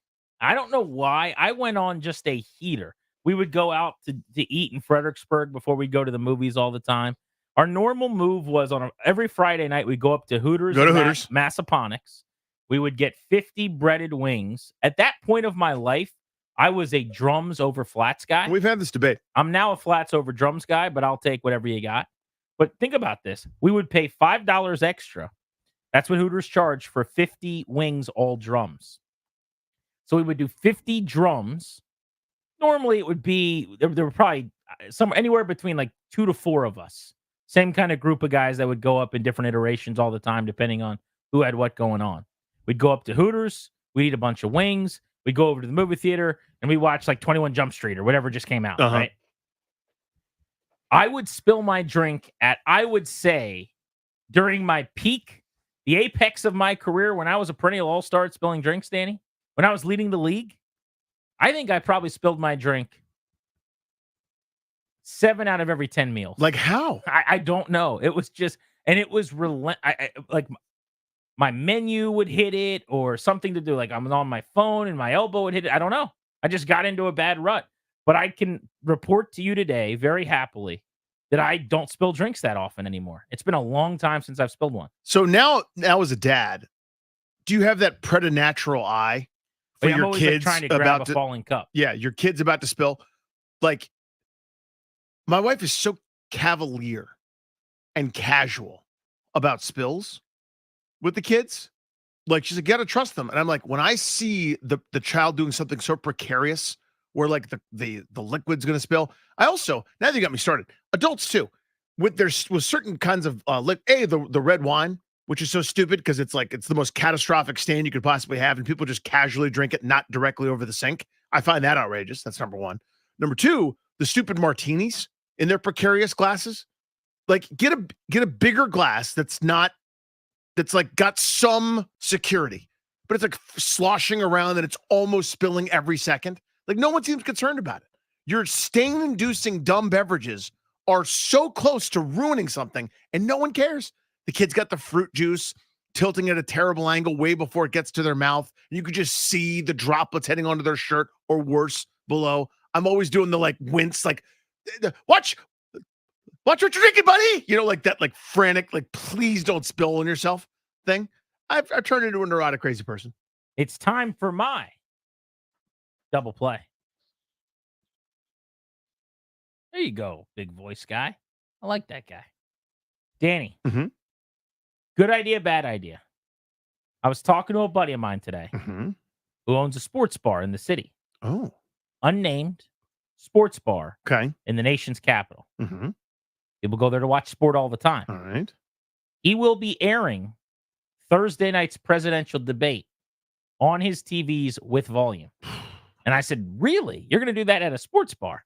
He's like, oh, you have to in this city. And I was like, you do? He's like, yeah, people come out and it's a big event and they watch it. And I was kind of taken aback by that. He said, we'll have more people that come out to watch the presidential debate than any game this week. And that's with all the people that are coming to watch soccer and everything going on. You got to be kidding me. He's like, volume up. Now, there is nothing, and I mean nothing, that I would less like to do than watch a presidential debate with drunk strangers. I'm just not engaging and not playing that game. I'm a big fan of debates, for the record. I love them. I just think it's like sport. It's good theater. But I'm not watching with people I don't know who are drinking and potentially opinionated and angry and yelling. But I ask you, Danny Rouillet, what do you think about sports bars all over D.C., apparently? It is a thing, by the way. They air the debates Thursday night with volume as if it's just a game, and everyone sits there and acts like they're watching the Nats and the Padres. It's not for me.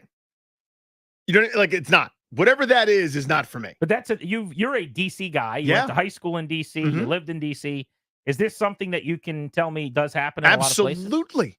What is the appeal to watching that out and about? Don't know. With strangers and alcohol. Well, because what typically happens is like everybody from one team. Like if you went to Auburn, you live in D.C., you watch at the Auburn bar, so everyone cheers for Auburn. So are the bars like a Trump bar and a Biden bar? In theory, like I don't know about that. Well, I don't know how many you got of one of those, I guess is my point. But I remember this at the Ohio State University, George Washington University. They're the Revolutionaries now. The Blue Fog. But that was a big deal. It was like, the debates are on, and everyone kind of got together at J Street, which is the big eatery, and there's a big screen TV. I guess like everyone was watching. At a college bar in a little college neighborhood. Yeah. The suggestion was basically, if you are a establishment where people go to watch sport in the city, you're going to have the debate on with volume. And it just blew my mind. I live my life trying to avoid any mention of anything that could annoy anybody, because I agree with everything that you guys think. And I disagree with everything that you disagree with. Like the stuff that's bad, I don't like it. Yeah, but what about the stuff that's good? In favor. Agreed. Yes. But if you own a sports bar, you're like, come on. I got to do it. Let me pour some alcohol into that cup so that you can have a nice conversation with that guy that disagrees with you. Mm-hmm. Who is counting down to do that? Yeah, but I don't. But I just don't think there are that many like rivals. Like I don't think Alabama and Auburn are going to the same bar. I think there's some rivals. Maybe there's one Alabama fan in that Auburn bar, and he maybe is annoying. But I don't know. I guess is what I'm trying to say. Oof! I just couldn't believe that. Sports bar. Yeah. Debate on Thursday. DC only type thing. But like imagine going to like Baton Rouge and being like, what do you mean you guys are turning on the debate with full sound? Can y'all put the debate on, please? Excuse me? Beltway Blitz is next on Grant and Danny. I want to talk about J.J. Redick dropping casual F-bombs in his introductory press conference at 4:25. And at 4:45, a rivalry that DC sports fans have wanted for many, many years is coming back to the DMV. But is it too late? And we'll get into that next hour.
to is our friends, the law firm Condorian Murad.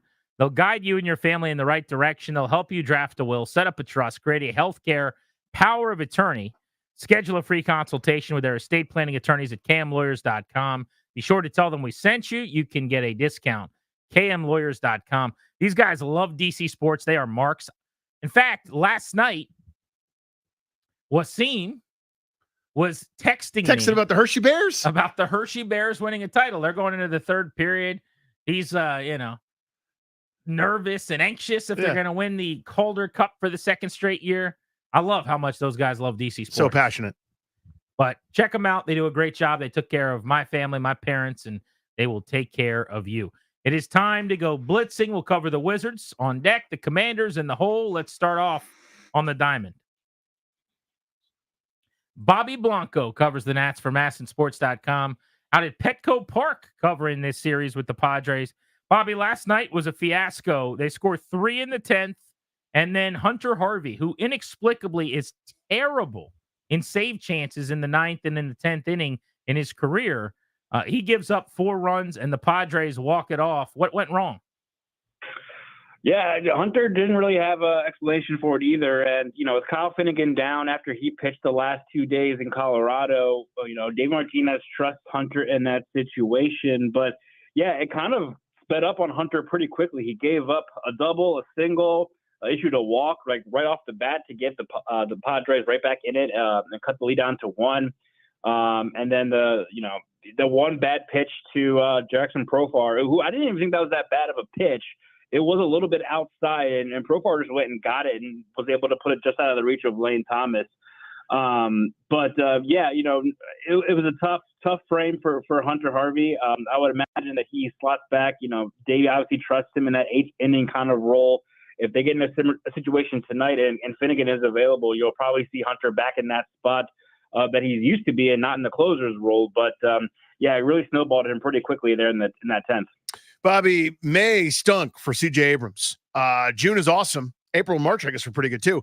But that May looks like it's in the rearview mirror distantly. He's raking again. He's on fire. What's going on? Yeah, 3-hit night last night for CJ. I just think he's getting back to being patient at the plate, and he always talks about waiting for his pitch. I think in May he was kind of pressing a little bit. I think the frustration got to him a little bit as the month went on, and the slump kind of continued for him. But he's definitely gotten more patient there. He's waiting for his one pitch to hit. He's being a little more. He's not chasing as much. They really got him back into the strike zone, and he's making contact. And he showed that in April. He showed that in the second half of last year too. This guy's an all-around player. When he is doing his thing, he's going to be one of the better players in the league, and definitely on this team. So I think they were able to kind of scrap May from his memory, and have him move on and get back to what he was doing. Jerkson Profar, with the game-winning hit for the Padres, is having a career year. He's a former elite prospect, was a disappointment, but he's been excellent this season. He's going to be an all-star deservedly. He pretended like he almost got shot twice last night on fastballs that were over the plate. I thought that was annoying. And then after the game-winning hit, he celebrated like he just won his second World Series in as many nights, and ended up, for some reason, I haven't seen this before, right in front of the Nats dugout. He apparently was like pointing and yelling at them at one point as well. Some of those guys came out of the dugout very upset. Will there be any ramifications from that going into today or tomorrow? I don't think so. I mean, I noticed that the Padres were unusually far up that third base side celebrating. I did not pay too much attention to the celebration itself as I was finishing up and getting ready to go down to the clubhouse. But those 2 pitches, I went back and rewatched them, not even close to hitting him. I didn't think he needed to be that dramatic about falling to the ground. And then, you put a good swing on it. Congrats. You won the game. Hats off to you. But I didn't see the need for him to, as soon as he round first base, to go straight towards the Nationals dugout. No one in the clubhouse last night, Davey Martinez included, mentioned anything about it, taking any umbrage to it. I did not see if any of the Nats guys or who it was that stepped out of the dugout to kind of confront him.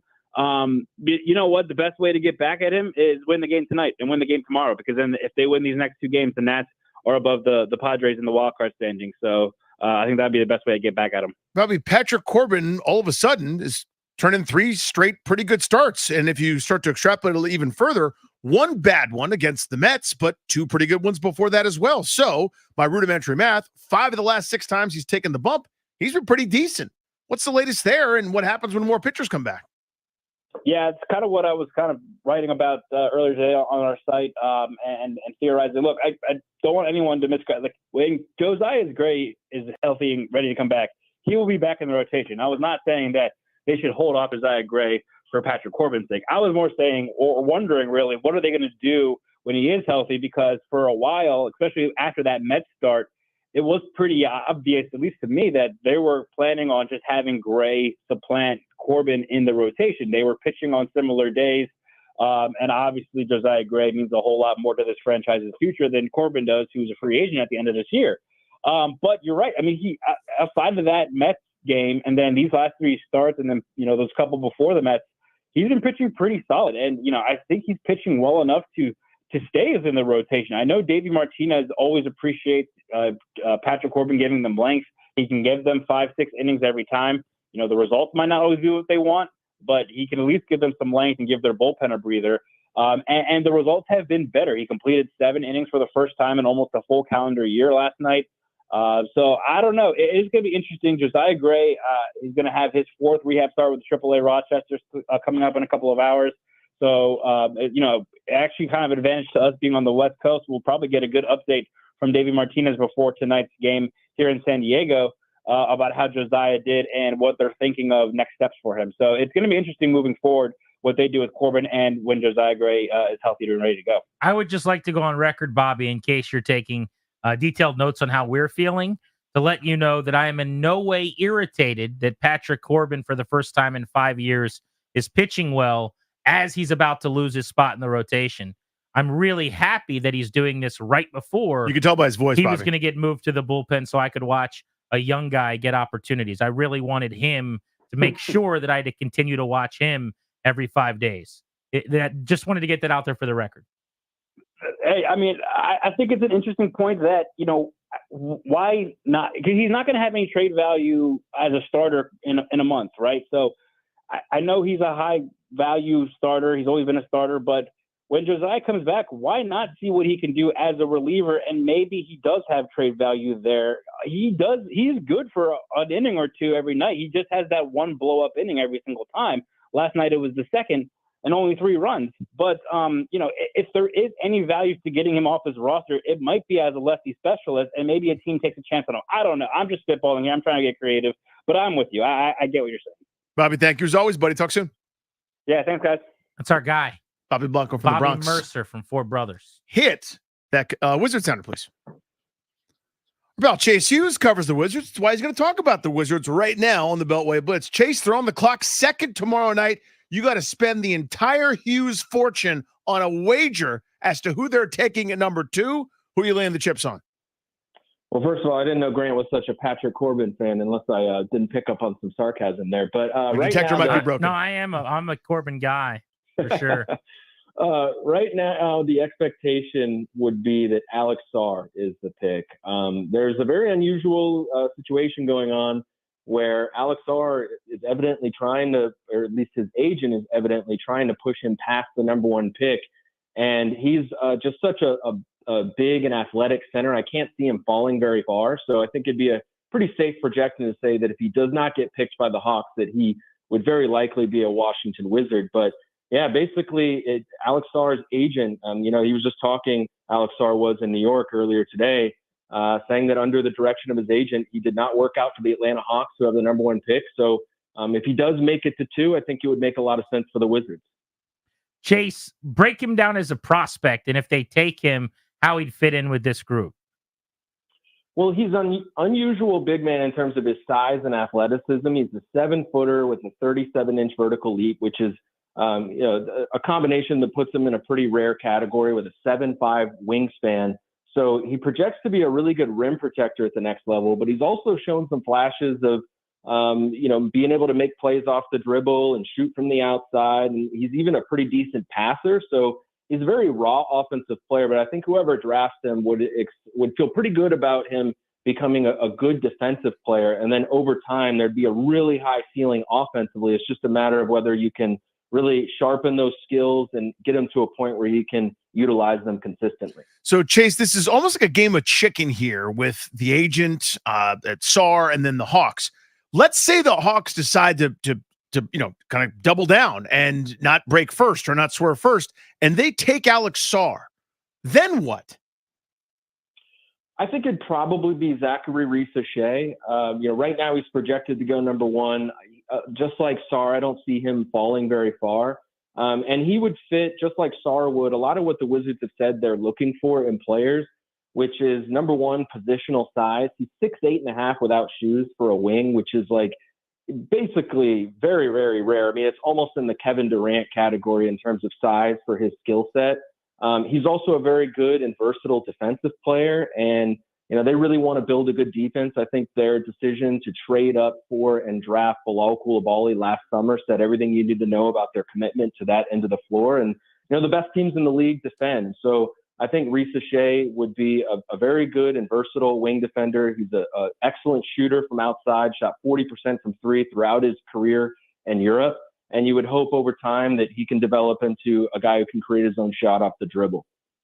Chase, is there any way that they make a big trade either during this draft process or afterwards in the way of Kuzma or something else? I definitely think it's possible. I mean, Michael Winger has said that he wants to acquire a third first-round pick. So in order to do that, trading a veteran player could make it happen. I doubt that they would trade out of the second pick and out of this draft altogether. Maybe you trade back and add more picks that way. Obviously, I don't expect them to trade draft capital for a veteran player, but there are some scenarios where you could see it making sense, and especially in this draft where I think the consensus is that there's not a whole lot separating the top pick from the guy who could go fifth, and on and on and on throughout the first round. You might feel like you can still get a really good player who's worthy of a top draft slot, even if you move back a few spots. Give me somebody real quick to look out for when they're on the clock at 26, which is the Clippers via the Mavericks via Daniel Gafford, that trade. Yeah, a couple guys come to mind. One I would say is Ryan Dunn. He's one of the best wing defenders in the draft. He played at UVA last year. Tyler Kolek of Marquette was really good last year. He started his career at George Mason, a lefty point guard, kind of like Goran Dragic. And then Deron Holmes of Dayton is about 6'9", 6'10", power forward, can score at all three levels. He's got a lot of talent, especially on the offensive end. Chase, thank you, bro. Absolutely, guys. Anytime. Let's talk football. Our guy, Earl the Pearl Forsey from the Insane Touchdown Posse, joins us on Grant and Danny. Earl, Eugene Shen's out. We barely knew him. Yeah. Look, you guys are talking about a lot of things, so I'll probably end up taking the next 5 to 10 minutes without another question. But just go, baby. Yeah, this is interesting. So this is, I don't have time on the sportscast to run through all the moves they made today. You have to go online and look. It was just this was kind of a news dump day with a bunch of front office stuff happening. Look, it was always interesting that Eugene Shen, he was one of the first guys brought in by the new management, Harrison Company, in October. So he was in place before basically everybody that's in the front office now, and probably helping him with transitioning. And, I would think had a role at least in their decision to move on from Chase Young and Montez Sweat late last year before the trade deadline. But, now, and you mentioned other hires have been made now by the new GM, Adam Peters, who was hired after Eugene Shen. I think it was probably more of a transition role, and that's done now, less than a year later for him. And, I think it's interesting because this Jason Wright story came out that he supposedly was close to being the guy chosen by the Green Bay Packers. I mean, are you buying that maybe he was the next guy that was going to be chosen? I don't know about that. But and you brought up, I think, a good point with him, Grant, because look, to a person almost, I think the entire fan base wants anyone that has to do with the old regime, the old owner, out. And rightfully so. That's fair or unfair, they should. And Jason Wright is one of the leftovers, the few now holdovers. But you brought up something about these contracts, and I went back and looked. He was hired August 2020. So that date's coming up. We could, I don't know if it was a 4-year, 5-year, who knows, but If he was in line for that role, that could have been an easy soft landing for the team to move on for Jason Wright because he gets, he's now hired by the Packers. Good luck to him. We wish him well. But the other side of that is, for him, maybe it does come down to another, at the end of the contract, and he's moving on to other teams or other things. We wish him well. We thank him for his effort, kind of like a Ron thing. So I don't know about that situation. I think it's interesting that we get this word today, about Shen and now this front office shakeup. And then, Doug Williams is still there. Now he's an advisor, a senior advisor for GM Adam Peters. And I think there's some mixed emotions about Doug Williams' involvement over the years with the team and whether he should have a role, the role he does. Well, to me, Earl, it's all the Martys. There's 17 different Martys, and they were up there smiling next to Rivera, making bad picks. They're on video, clapping each other about Forbes and the like. Like, how are we still doing that? Right, and that's the thing. I think, and I'm not a patient person, but this whole ownership group is, we got to be patient. They are, taking things step by step. And I think I trust them to eventually do the right thing and move on from all of these people. But beginning back to Doug, I'm an old school guy. Doug Williams he's a made man for life around here. He should be. But for what he did for this team, he should have in perpetuity, emeritus, a role somehow with this team if he wants. He does. So pretty much does. It seems like kind of what's happening. Yeah, well, man. but that's fine, guys. That's fine. There's very few iconic. There are no Dick Butkuses or Joe Montanas or John Elways on this team. It's Riggins, who has no idea where's he these days. It's Riggins, Theismann, and Doug Williams. Basically, that's it from the past. So I don't have a problem with that. The Jason Wright thing, I think, will take care of itself. I'm guessing. And here's the other thing with him, and we all think because we're so close in the inside, this is buffoonery. This is part of, Team Snyder and Team Ron and the, all in for the Commanders and all this stuff, and all rightfully true, right? But I think probably perception around the NFL, and look, Jason Wright, you can't deny that, being a minority president in the NFL is a big deal. And he, rightfully should be proud of that. And he's a very successful guy. And like you said, went to Northwestern, smart guy and a former NFL player. And he was the guy, remember, if it wasn't Tanya, it was Jason Wright at all these NFL meetings and all this stuff.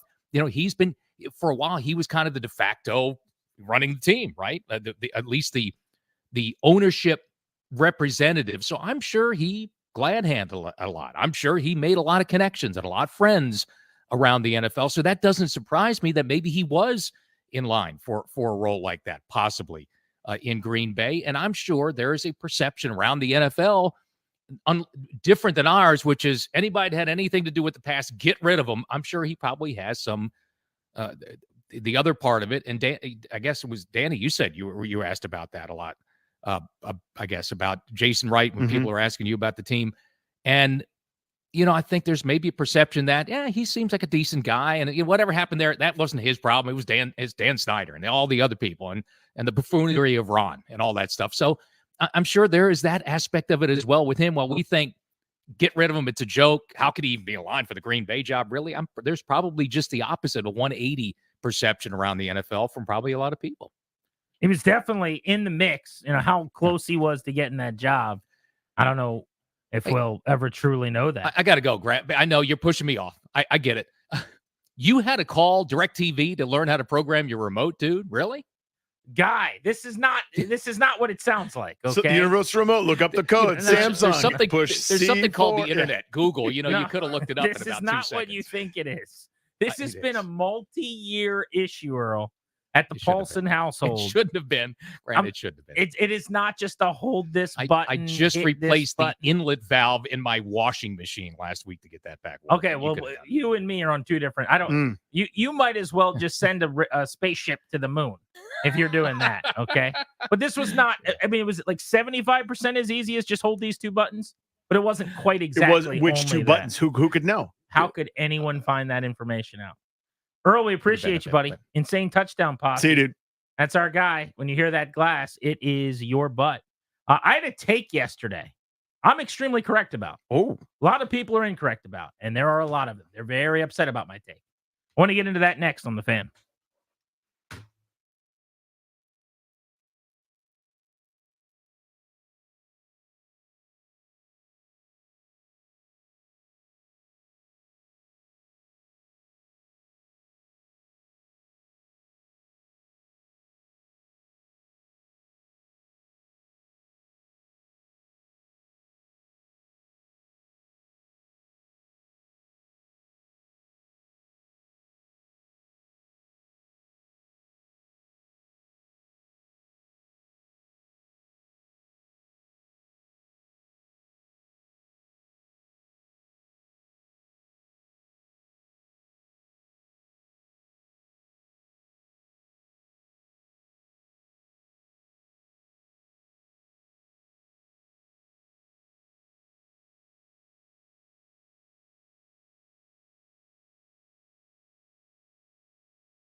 At 5 o'clock, a half hour from right now on Grant and Danny, Keith Smith is going to join us, Spot Track NBA.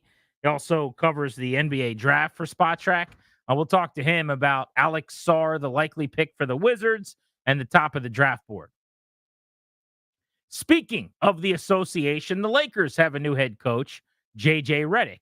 I have no problem with this hire. A lot of people are bothered by it because he hasn't paid his dues. I think this is kind of a trend in the association. Jason Kidd got a quick job as a head coach, had never coached at any level. Steve Nash, same deal. Derek Fisher, I remember, like hours after he was playing, Phil Jackson tapped him to be the next head coach. There's been a number of guys that have gone almost straight from the court to being the head guy, not an assistant coach grinding away. It's kind of the NBA culture at this point, right? And I think it's a trend in a lot of sports. Honestly, baseball, if you're a young, recent former player, you can get a gig pretty quickly. You don't always have to manage in the minors. But whether you like this or not, it is something that happens. And this is not specific or unique to J.J. Redick, in my opinion. I'll root for him because I liked him as a broadcaster a lot. I thought he was great on the finals. I've always liked him on television, ESPN, or otherwise. But in his introductory press conference yesterday, he was asked a question, and he chose. You have to make the choice to do this. You successfully navigate broadcasting all the time without cursing. He chose to just drop casual F-bombs. You're live on the radio. You're live on television. You're speaking publicly. There are media members covering this, posting and sending out this content to fans of all ages all over the place. And he chose to drop a couple casual F-bombs, which I think was just a kind of an unprofessional, silly thing to do. Not a huge deal, but something that he should not be doing. I said as much, and a lot of people disagreed. And I knew that they would. We'll get into this. But I want you guys to hear the audio first. What misconceptions or concerns about you that you've heard in the last few weeks are you the most looking forward to dispelling when you're the coach? It's a valid question, and I've certainly heard everything. It's been a really interesting 6 weeks or so, just in terms of being part of the engagement farming industry. It's been really interesting. However, I don't really have a great answer for your question because I really don't give a honestly. I want to coach the Lakers. I want to coach the team. I don't want to dispel anything. I don't. So I saw that. He would go on in that answer, by the way, to use another F word a couple of words later when he said something like, I that's what I effing care about. I don't remember the exact terminology. But in that answer, he dropped 2 F-bombs. Most notably, though, to say, I don't give a bleep. And I just thought it came off to me as kind of amateur hour and unprofessional because it's not how coaches act at the podium. And I tweeted as much at Grant H. Paulson. I even said when I tweeted, because I've played this game before. We know this one's going to go. This is a stance that I have generally. And it's something that in society now people disagree with, which I expect because morality is dissipating with every passing month. And general decorum and decency today compared to 10 years ago and 20 years ago continues to dissipate as well. So it is expected that when I say, hey, this guy shouldn't be cursing like this in a press conference, you get a lot of people to tell me I'm soft or that I need to stop clutching my pearls or that I'm a boomer or that I'm a loser or that I didn't play professional sports and a bunch of other ridiculously stupid things. You're wrong and I'm right. This is very, very simple. He's a head coach. Act like one. He chose to wear a suit and tie at the press conference rather than a T-shirt and shorts. He understands there is a decorum and a decency to this role to be a professional. He chose to look like one. There's also a way that you speak. There is a time to curse. A lot of people said, adults curse, man. Get over it. Coaches curse. You're right. He curses every sentence in the locker room. No problem. He curses every sentence at practice. No problem. But when you're on live television, which he was, when you're on live radio, which he was, it's a press conference. You're being introduced to all of Los Angeles, time and place. People curse. Yes, they do. Not at press conferences. You shouldn't. You don't need to. By the way, it wasn't like it slipped out or he said some word. He chose to be a cool guy and say the F word. You don't need to do that to be cool. I just hate that argument. Coaches curse as if time and place don't matter. They also get naked when they shower. Don't be naked at the press conference. He also wears underwear when he goes to sleep. Doesn't mean he needs to wear it when he's standing there in front of everyone. I just think that this is one of the great examples of nothing mattering anymore, really. Mm-hmm. It's so easy and it's so simple. This is not complicated at all. Do you need to say the F word at a press conference? No. Say it other times if you want to. There's two groups, people that understand that correctly, and then people who go, you're a baby, you're a boomer, you're an idiot. Cool. Good luck to you. Mm-hmm. All the best. No, thank you. Yeah. There's a time and a place even where I actually don't mind a coach who's like angry about something, venting, or if you're overcome with emotion and you say something a little bit out of school and then you later apologize for it. That's happened before. That doesn't bother me. This is the sitting down, having a powwow with the local folks, and we're being televised. And I'm introduced to one of the most high profile jobs in sports. I know the Lakers head coaching job has lost some of its cachet as we sort of run through LeBron's handpicked guys, but it's still one of the two marquee franchises in that game. And that Lakers head coaching post is a pretty big deal. So people are going to eyeballs on it. And again, I curse a lot. I try not to curse in front of my kids. I try not to curse every day on the radio because there are rules, right? They're broadcast rules. I'm aware that people curse, but like there are rules that govern that sort of thing. If you tune into like Friday night on ABC during TGIF, if Danny Tanner dropped an F-bomb to Michelle, we'd be upset, right? Time and a place. I've heard all the words. I say most of them. I'm a stand-up comedian. I don't like being censored. I don't like people telling me what I can't say. I don't like the idea that someone could say, I disagree with that, therefore you got to stop talking forever. That's not how I roll. But there's also, as you said, very clearly, such a simple thing to do is to just act like a professional in a professional setting. This is a professional setting, right? Are you going into a meeting? If you are one of the shirt and tie folks, right? You're going to meet with a prospective client. Bleep bomb this. Yeah. You should have seen me last night. Bleep, bleep, bleep. Maybe if you know the guys, someone's probably going, I'm friends with my clients. Well, great. Good for you. But you don't understand what I'm trying to say, right? You're introducing yourself to a environment. Yes, in a pro environment. You're not doing that. Right. Absolutely true. Working in our little corner of the building here where it's me, you, Ryan Darris, and occasionally CK comes over. If you're off air dropping an F-bomb or whatever, it's just this is, again, time and place. You're going to be okay. But if a bunch of suits are coming down that I don't know from Philadelphia and, Corporate Craig is here, and all these people from Odyssey are standing here, if I know they're coming, I'm probably not dressing how I would normally dress if I'm having a meeting with them, certainly. And I'm not going to be like, hey, what the F's up, man? How the F are you doing? Yeah. You know why? Because I would look like an idiot. Because I would look like a fool. This was the rest of that answer, just so you guys hear the rest. I don't really have a great answer for your question because I really don't give a like, honestly. I want to coach the Lakers. I want to coach the team. I don't want to dispel anything. I don't. I want to become a great coach in the NBA, and I want to win championships, and I want my players to maximize their careers. That's all I care about. The double down. I don't know. It just feels like a guy who's like thinks he's cool, like smoking a cigarette, leaving high school or something. Like, how is that more powerful than saying, I don't care about that. I care about the Lakers. Is that a worse quote? And to your point, if you're being authentic to yourself, and that's how he would normally speak to the players or in the locker room, good. Have at it. I have no problem. Rex Ryan cursed on Hard Knocks more than anyone. I opted in to watching a behind-the-scenes TV show where he cursed constantly. Every TV show I watch has a lot of cursing. Every one of them. Or TVMA or TVR or whatever. I don't want to watch a network television show where there's no cursing and, where everyone's just like, Mr. Rogers putting on their sweater and hanging up their shirt.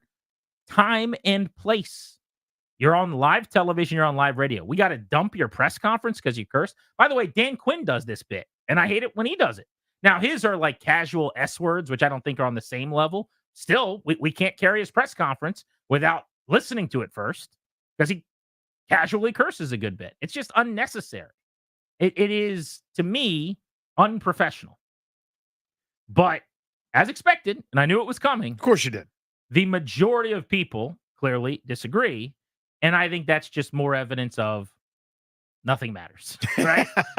We've already crossed to a place we Correct. can't walk back. Absolutely. So some guy was like, you need to realize that something along the lines of like, this is how we make cursing no longer taboo in public, is that we start to be okay with it. Who says we should make it not taboo? Why should it be the norm that the coach of the Lakers, with everybody watching and listening, is just dropping F-bombs? How are we better off for that? Please explain that to me. I can't. it's not so better If you guys off. have a thought on this, I'd love to hear it. 800-636-1067 is the number on Grant and Danny.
for your question because I really don't give a like, honestly. I want to coach the Lakers. I want to coach the team. I don't want to dispel anything. I don't.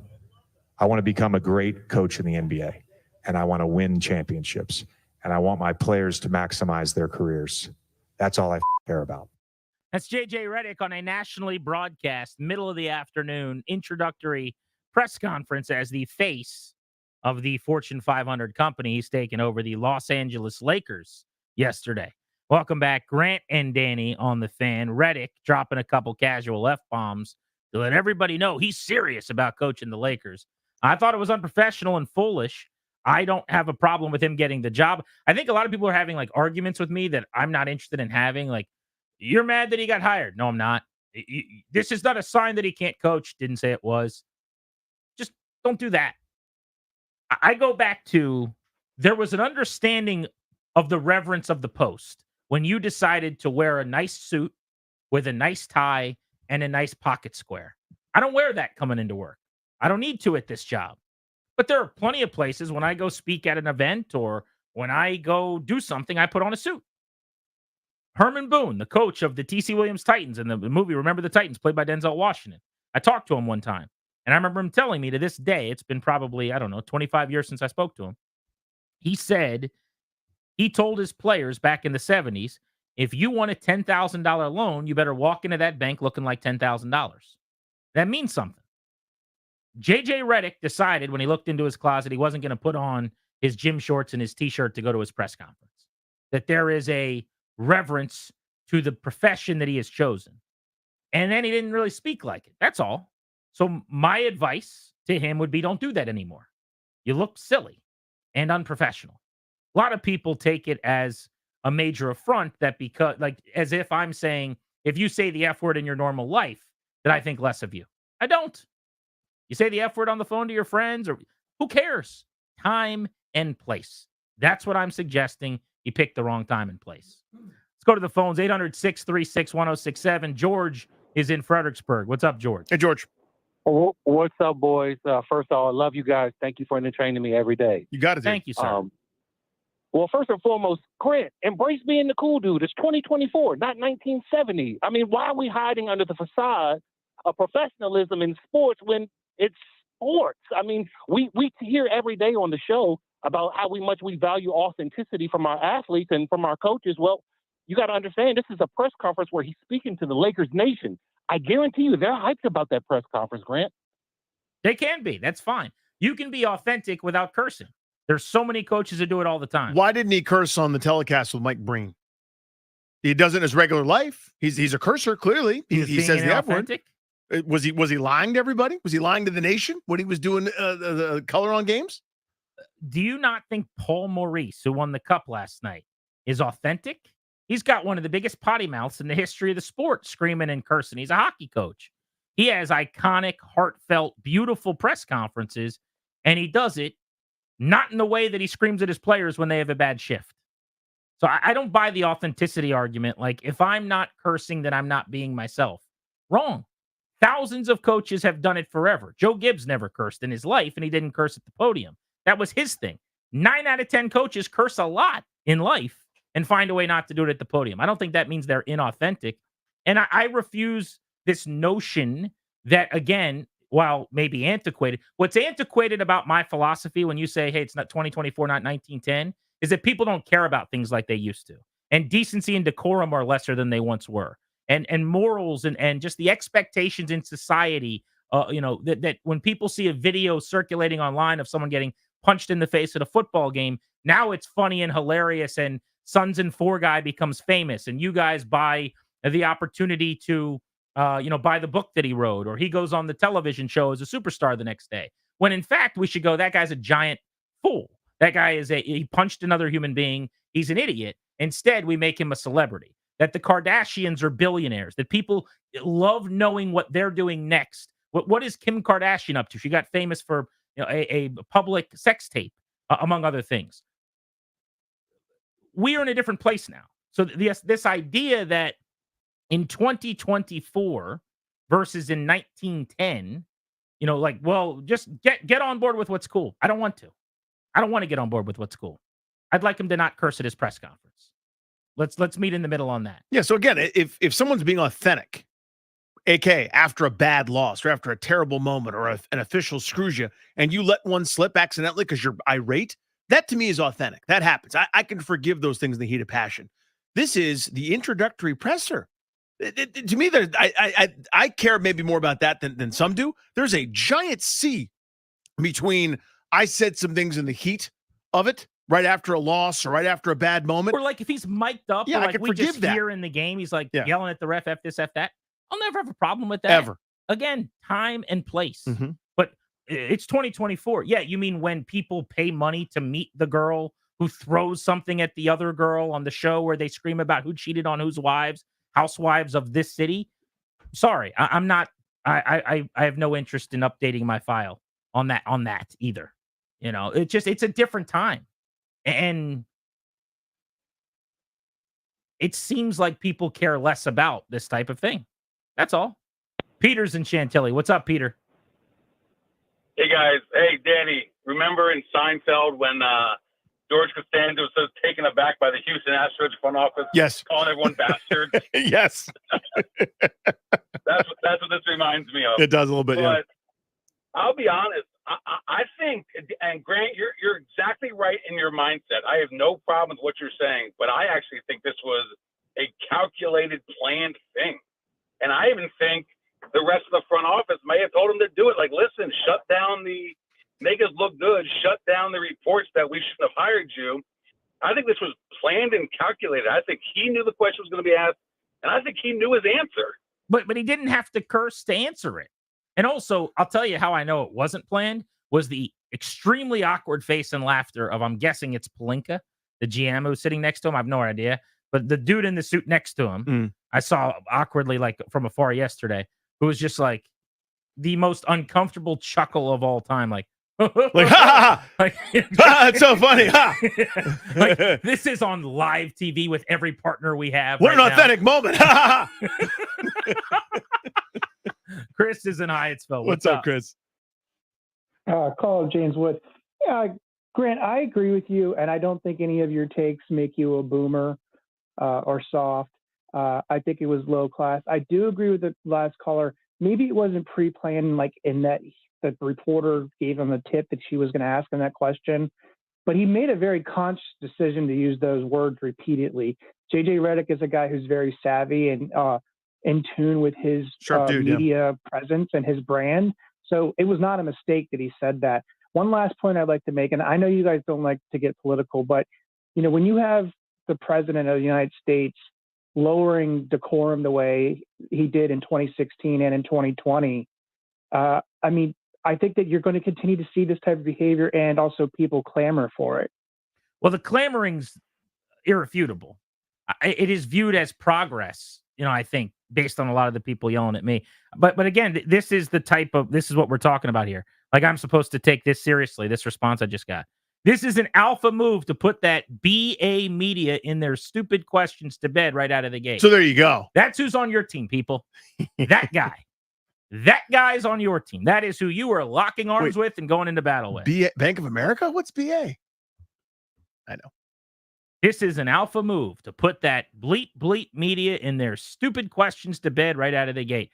Shocker, by the way, there are crying emojis as well. The trifecta of stupidity on social media. Is there a somewhere in the recent history? That guy's on your team, and I am so happy he's not on my team. He's on your team. Loser, your team. I'm right, you're wrong. He's on your team. Deal with it. The Wizards have the second pick in the draft. Next.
Welcome back to Grant and Danny, Darius and Ryan on the production.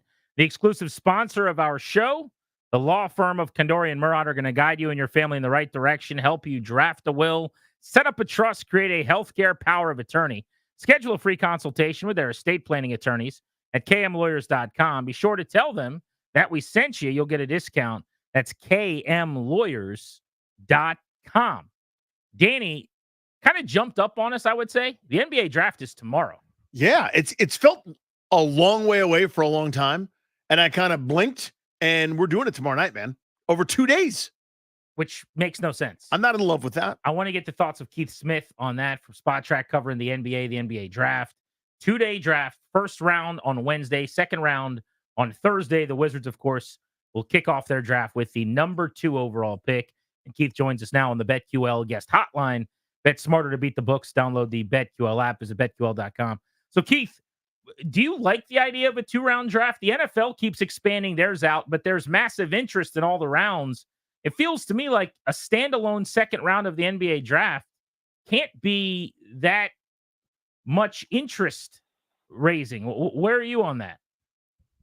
Yeah, I'm open to the idea of it. I think for the actual functions of the draft, it's a lot better for it to be 2 rounds.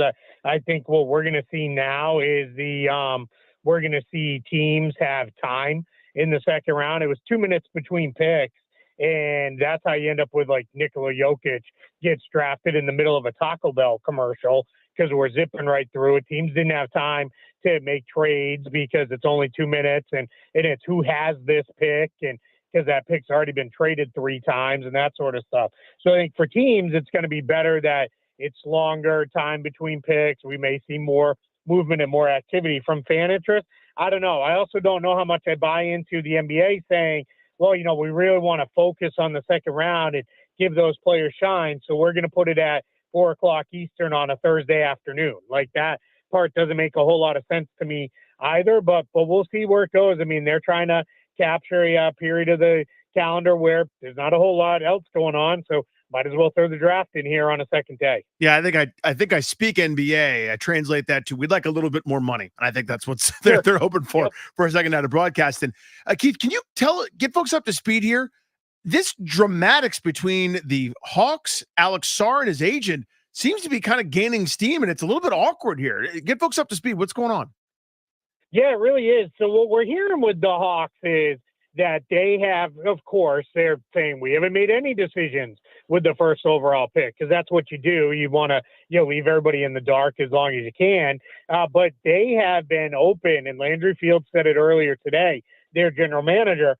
We have not been able to get Alex Sarr to come in for a workout. We wanted to, but he hasn't come in. His agent a couple different times has said it just hasn't really worked out. And now there's a little bit of a back and forth of, who's kind of telling the real story. I had a couple rival teams suggest to me today, it might all just be a smokescreen, and maybe it is Sarr who's going to be the first overall pick, and they're just kind of all playing a little bit of the game. But I think it is a little interesting that we're this deep in. Now, I will say this, and sometimes the workouts can be a little overrated, because the most important thing in a workout is you are getting one-on-one time with the player. In that case, you get to talk to them a little bit more, get to know them a little bit better. As far as actually, well, what is it? I don't think any teams are like, well, he made 20 out of 25 jump shots against a chair, or a 5'10" assistant coach holding a pad. Like, nobody's going to overreact to that compared to what the player actually did this season. Who's the best player this year in this draft, and then who's the best player long-term in this draft?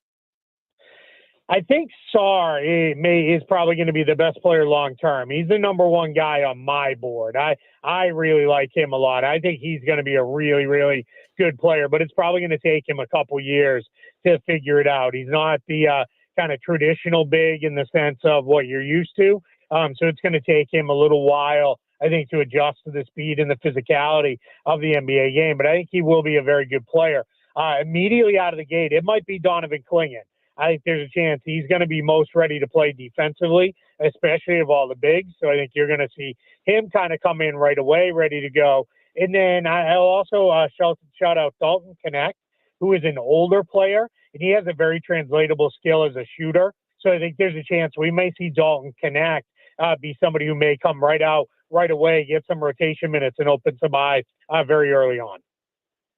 Talking NBA draft, which is tomorrow. The Wizards have the number 2 pick. Keith Smith is with us from Spot Track. You mentioned Sarr as kind of your favorite long-term blue chipper out of this class. Make the case for him as the 1 seed over their careers. And then also, let's talk ceiling. I mean, what could he become potentially? Yeah, I think he's going to be like what the modern big is in the NBA. And I think he's going to be quick enough to play the 4 or the 5.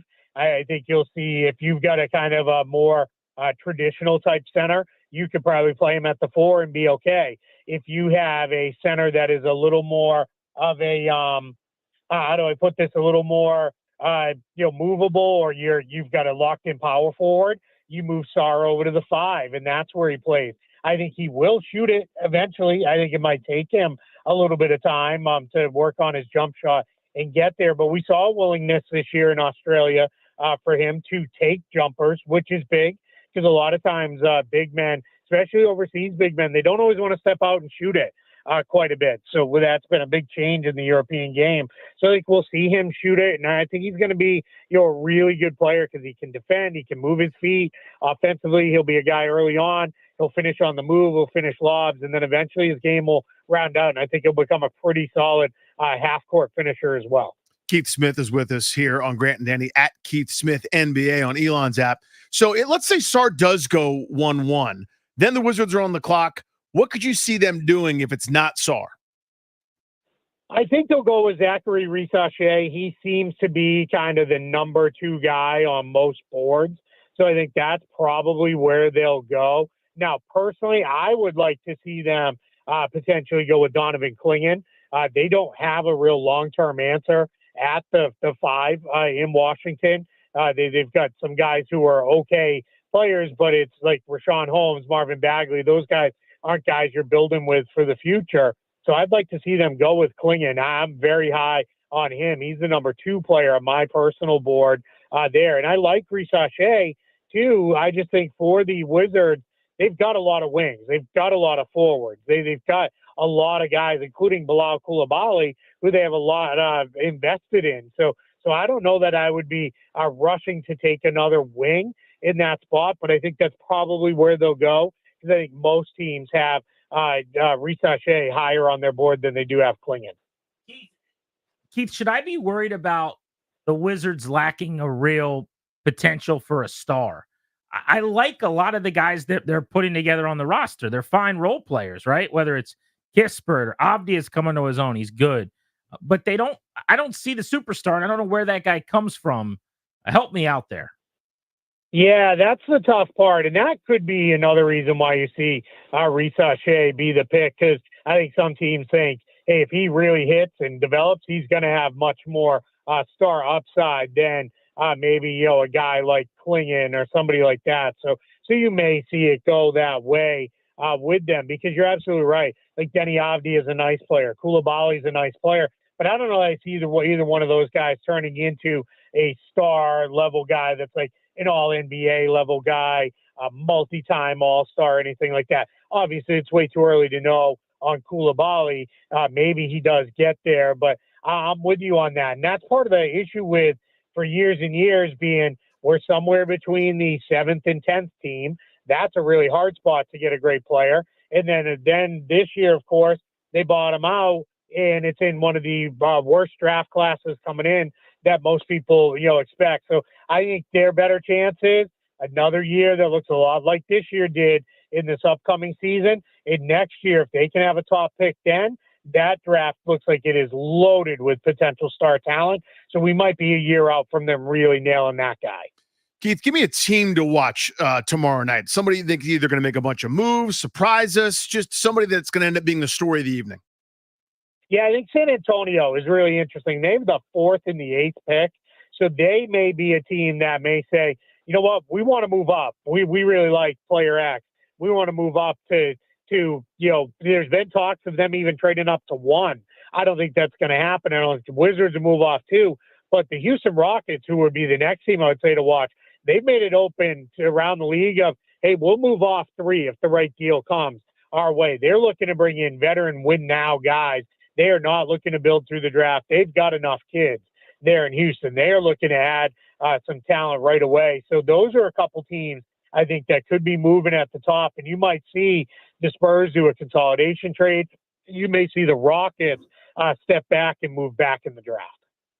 Our guest breaking down the NBA draft with us from Spot Track is Keith Smith, who's joining us on Grant and Danny. Before we let you go, extrapolating out beyond the draft, big picture storylines with the biggest stars in the association this offseason. Everybody's kind of hyper focused on LeBron. What else is out there in terms of the drama of the offseason in the NBA?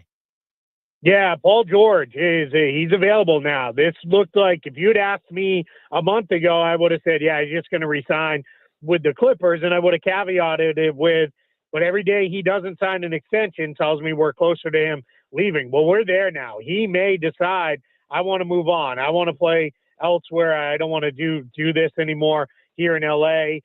We're getting closer and closer to that. So he's one. I think there are a handful of guys that are available via trade that are pretty big names. Guys like Brandon Ingram is a player that the Pelicans may move on from. We could see Darius Garland be in play with the Cleveland Cavaliers.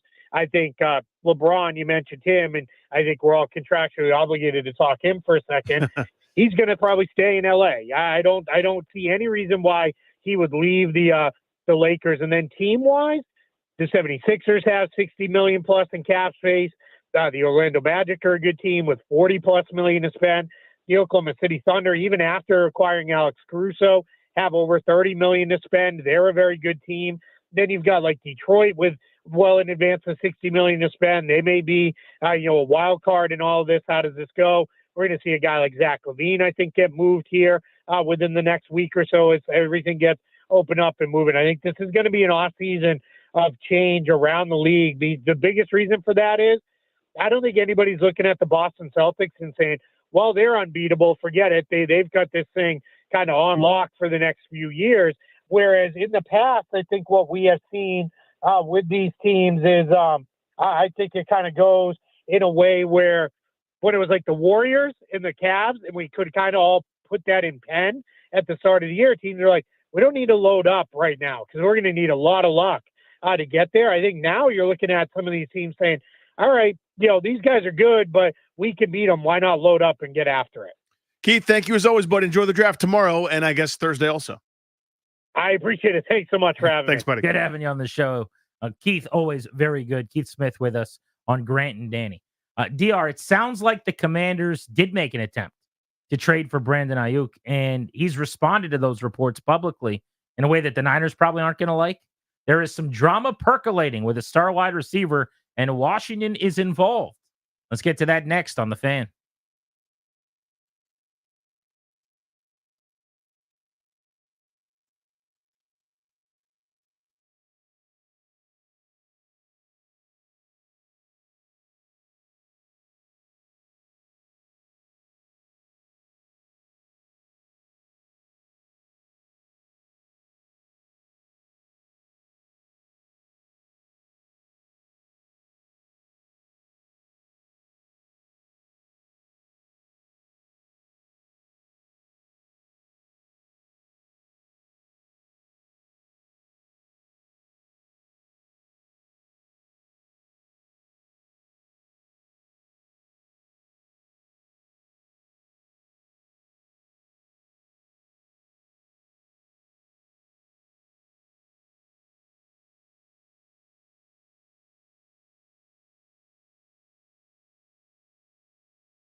Well, listen, he played with Jaden Daniels. I'm sure the two would love to get together. There were some conversations at one point between the 49ers and the Commanders. Commanders were interested, but they decided not to do that deal. And so the 49ers didn't want to move on from Brandon Ayuk anyway. And I know he spoke with Ryan Clark, RC there, but the fact of the matter is, despite the fact that he said the 49ers don't want him back anymore, that's just not true. They absolutely do want him back. And according to RC, they are meeting today. That meeting will involve the 49ers general manager, John Lynch, the head coach, Kyle Shanahan. They'll be meeting to have a nice discussion here before training camp is scheduled to kick off next month. We'll see what comes out of that meeting later today between all those sides. That was Adam Schefter on NFL Live via ESPN yesterday. Welcome back, Grant and Danny on the Fan. That was a lot of words to say. The Commanders apparently at some point tried to trade for Brandon Ayuk. Now, you could call it whatever you want, okay? I don't know how interested they are, if it's a feeler, if you're just putting out the call to see what it takes. But they were interested enough that they reached out to San Francisco. And that might not mean a ton, because I'd imagine Adam Peters and Kyle Shanahan have a good enough relationship, and our boys, having worked together for years now, where they're in constant contact in some way. Like if you remember in the ESPN story about the pick of Jaden Daniels, one thing that was mentioned by John Keim and that wasn't really dove into in any way, there was no added information, which I wanted. There was just this paragraph that was like, and Kyle Shanahan was a really big fan and told them that he thought he would be good. Like, wait, what? So did they get counsel from Kyle Shanahan on the pick? Did they ask him to break down the film? Like, what did that mean? Did Kyle get a text like, "Hey, it's Josh. Can I give you a shout?" And like, you're on conference with me and Mitch, and like all of a sudden he's giving him a scouting report about Adam Peters. He's got his quarterback. He's not at the top of the board. It might be as simple, honestly, as Peters going, "Hey, what do you think of Daniels when you watch him?" And Kyle watches for a couple hours and goes, "Dude, you got to take that guy." I have no idea, but I'd like to know more about just throwing that bombshell into the middle of that story. Yeah, I was curious about that. But to Ayuk, the relationship between Peters and San Francisco is obvious. So to what extent did they try to trade for him, I guess, is what I want to know. Me too. But here's why I'm really interested about this. Brandon Ayuk, it looks like today, posted on Instagram in the comments somewhere, one of these aggregator, sites put the story up that Washington tried to trade for him. And Ayuk responded with a comment saying, "But I thought the Niners was never trying to trade me." Meaning, wait a second. I was told that they don't want to trade me. They're lying to me. He had the meeting with them yesterday that was supposed to smooth everything over. That was yesterday. You just heard Adam Schefter talking about it last night. He's having a meeting where he's going to sit down with Kyle and Jed York and John Lynch, and they're all going to come out of that harmonious, and we're going to be on the same page, and now you're going to understand how we feel. And today, he's doing the dramatic, "Oh, I thought you guys didn't want to trade me. Now you do?" So clearly, whatever happened in that meeting did not fix the problem between him and the team. And Washington's kind of stuck in the middle. Like, they are the other club here. Yeah. He's hanging out at the mall with Jaden Daniels, his best buddy. They're on video. He's calling him saying they don't want me. It's pretty clear he's interested in Washington. Now we know Washington was interested in him. I'm not saying, I'm just saying. Yeah, these are developments, right? I still feel like this is a lot of posturing from Ayuk and company in San Francisco. This is sort of a one-way street here in terms of who's making public comments. San Francisco's getting their word out going, "We still really like him. We still really like you. We want you here." And they should. They're a Super Bowl contender this year. You might worry about next year, or 2 years from now. This is a window open. We got a chance to win the whole damn thing team right now, this minute. So you'd want all the talented players you could possibly get. And that guy certainly fits the bill.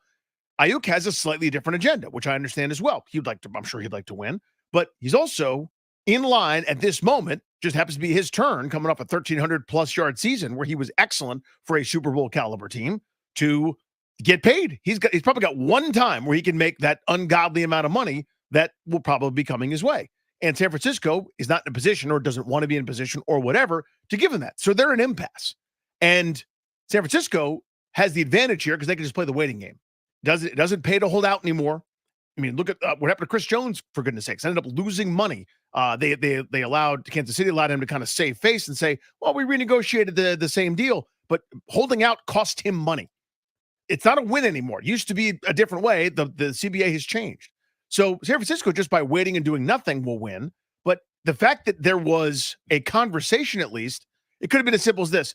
Hey, it's Adam. What's going on, Adam? What's it going to take? Second rounder. Oh, we can't do that. All right, thanks, bye. That's interest. We don't know. The extent of it is key here. Totally. It could also be that he called him 3 days in a row going, what if we gave you this? What if we gave you this? And they really were actually interested. But I want to go back to how you started that comment. You said something to the effect of it's posturing by Ayuk and his team. Mm-hmm. What's their end game then? To get paid. By San Francisco. That would be nice. I think they want to, I think he wants to get paid. Do you think he cares if it's the Niners or somebody else? I think he'd probably prefer to stay. But that is the opposite of the perception. The perception right now is that he wants out of San Francisco, that they are butting heads for whatever reason. Either he feels slighted, that they have not committed to him, that they're doing the dance with him and Debo at the same time, that he may be the guy left holding the bag. They went out and they drafted, I believe it was Ricky Pearsall. Out of Florida. University of Florida, Mhm. who was another Arizona State transfer, I believe. Really good player, one of my favorite route runners in the country. But the perception outside looking in, I don't know that anybody really knows anything, is that he is mad at San Francisco and wants out. Yes, that is the perception. Your point is he is just making all the noise, being as dramatic and essentially as annoying as possible so that they have to give him what he wants. Because in my view, he has no leverage. Because if San Francisco wants to, they can tag him. If San Francisco wants to, they can just play this year out, and he'd have to do a play it and earn it type thing if they've got a Super Bowl window. To me, this is I'm going to be so upset. Oh, that contract offer's there? I love you guys, always So have. he's just trying to get. That's what I think. Okay, offer from Washington, offer from San Fran, same money. You don't think he'd rather be in Washington?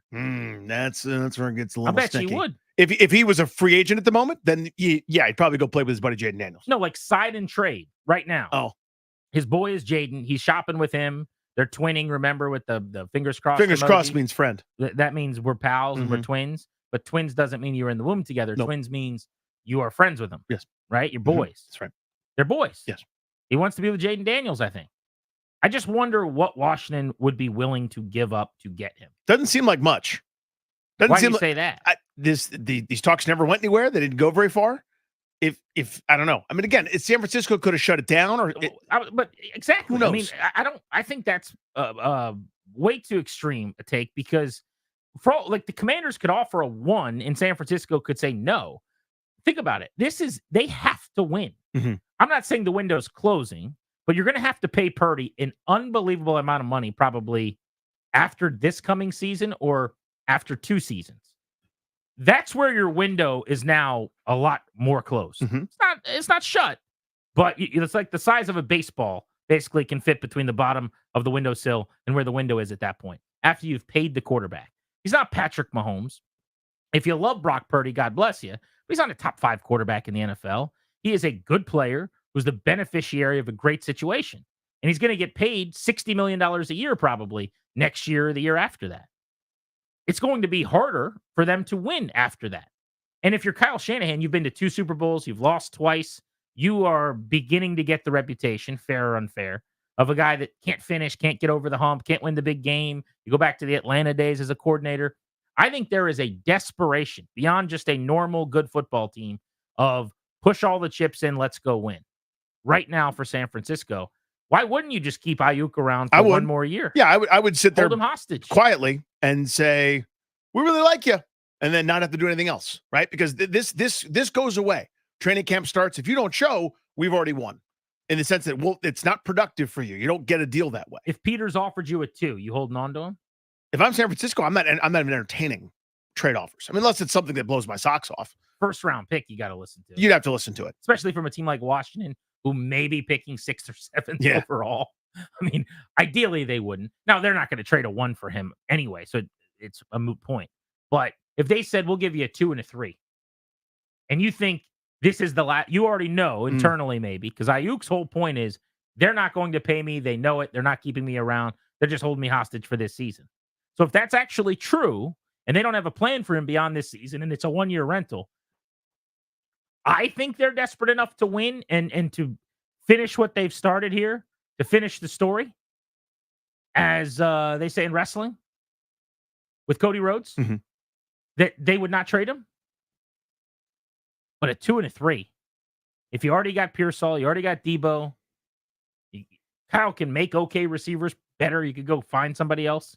It'd be worth listening to for sure. Yeah. I probably wouldn't do it either. I mean, they've got $31 million in cap space right now, sixth most in the NFL. They're managed pretty well, despite big contract guys like Trent Williams, Debo Samuel, Travis Ward, Nick Bosa starts to escalate after next year. So it's not as if they're totally free to do whatever they want. They can't just free will, but they could absolutely franchise tag him if it comes to it next year. If they still got one more year in that window, I mean, to me, it's workable. I would have to be blown away to entertain anything. That's kind of the part about this whole Ayuk conversation I've always sort of been skeptical about. Is this is not, I don't know, I'm trying to think of a middling team. This is not a Seattle Seahawks running into a problem with their two really good wide receivers going, okay, we got to trade one of these guys, right? Because we're just okay. We need to sort of, rearrange the furniture here. This is San Francisco, a team that is always a play away basically from winning the damn championship. Right there, when their players are healthy, they win 11, 12, 13, or 14 games and go to the NFC title game and have a chance to win the Super Bowl. I'm sort of not really doing a next year or 2 years or 3 years. Everybody else has to. That's the way everyone else has to think. My window is open, and I have been, or to use a different analogy, I have taken that axe and I am chopping at that damn tree. I am so close. I'm going to be bad at some point. I'm going to have to pay the piper. I'm not worried about that right now. Right now, I'm too good. What would you guys, and I'm talking to Commanders fan listening, driving on the road right now with the hands on the steering wheel, that's you, or anybody in the house listening on the smart devices. What would you be willing to offer for Brandon Ayuk if you were Adam Peters? You know already, because of what Schefter said yesterday, that there's already at least been some conversation between the teams. And you know that after yesterday's big kumbaya come to Jesus discussion, that it didn't go well enough to keep Brandon Ayuk from taking to social media to rock the boat again a few hours later today. It seems like he wants out. And you know that his best buddy is the quarterback here, and they're hanging out together, and he's calling him without saying it to basically try to go, hey, come get me. They don't want me. Does that move the needle for you?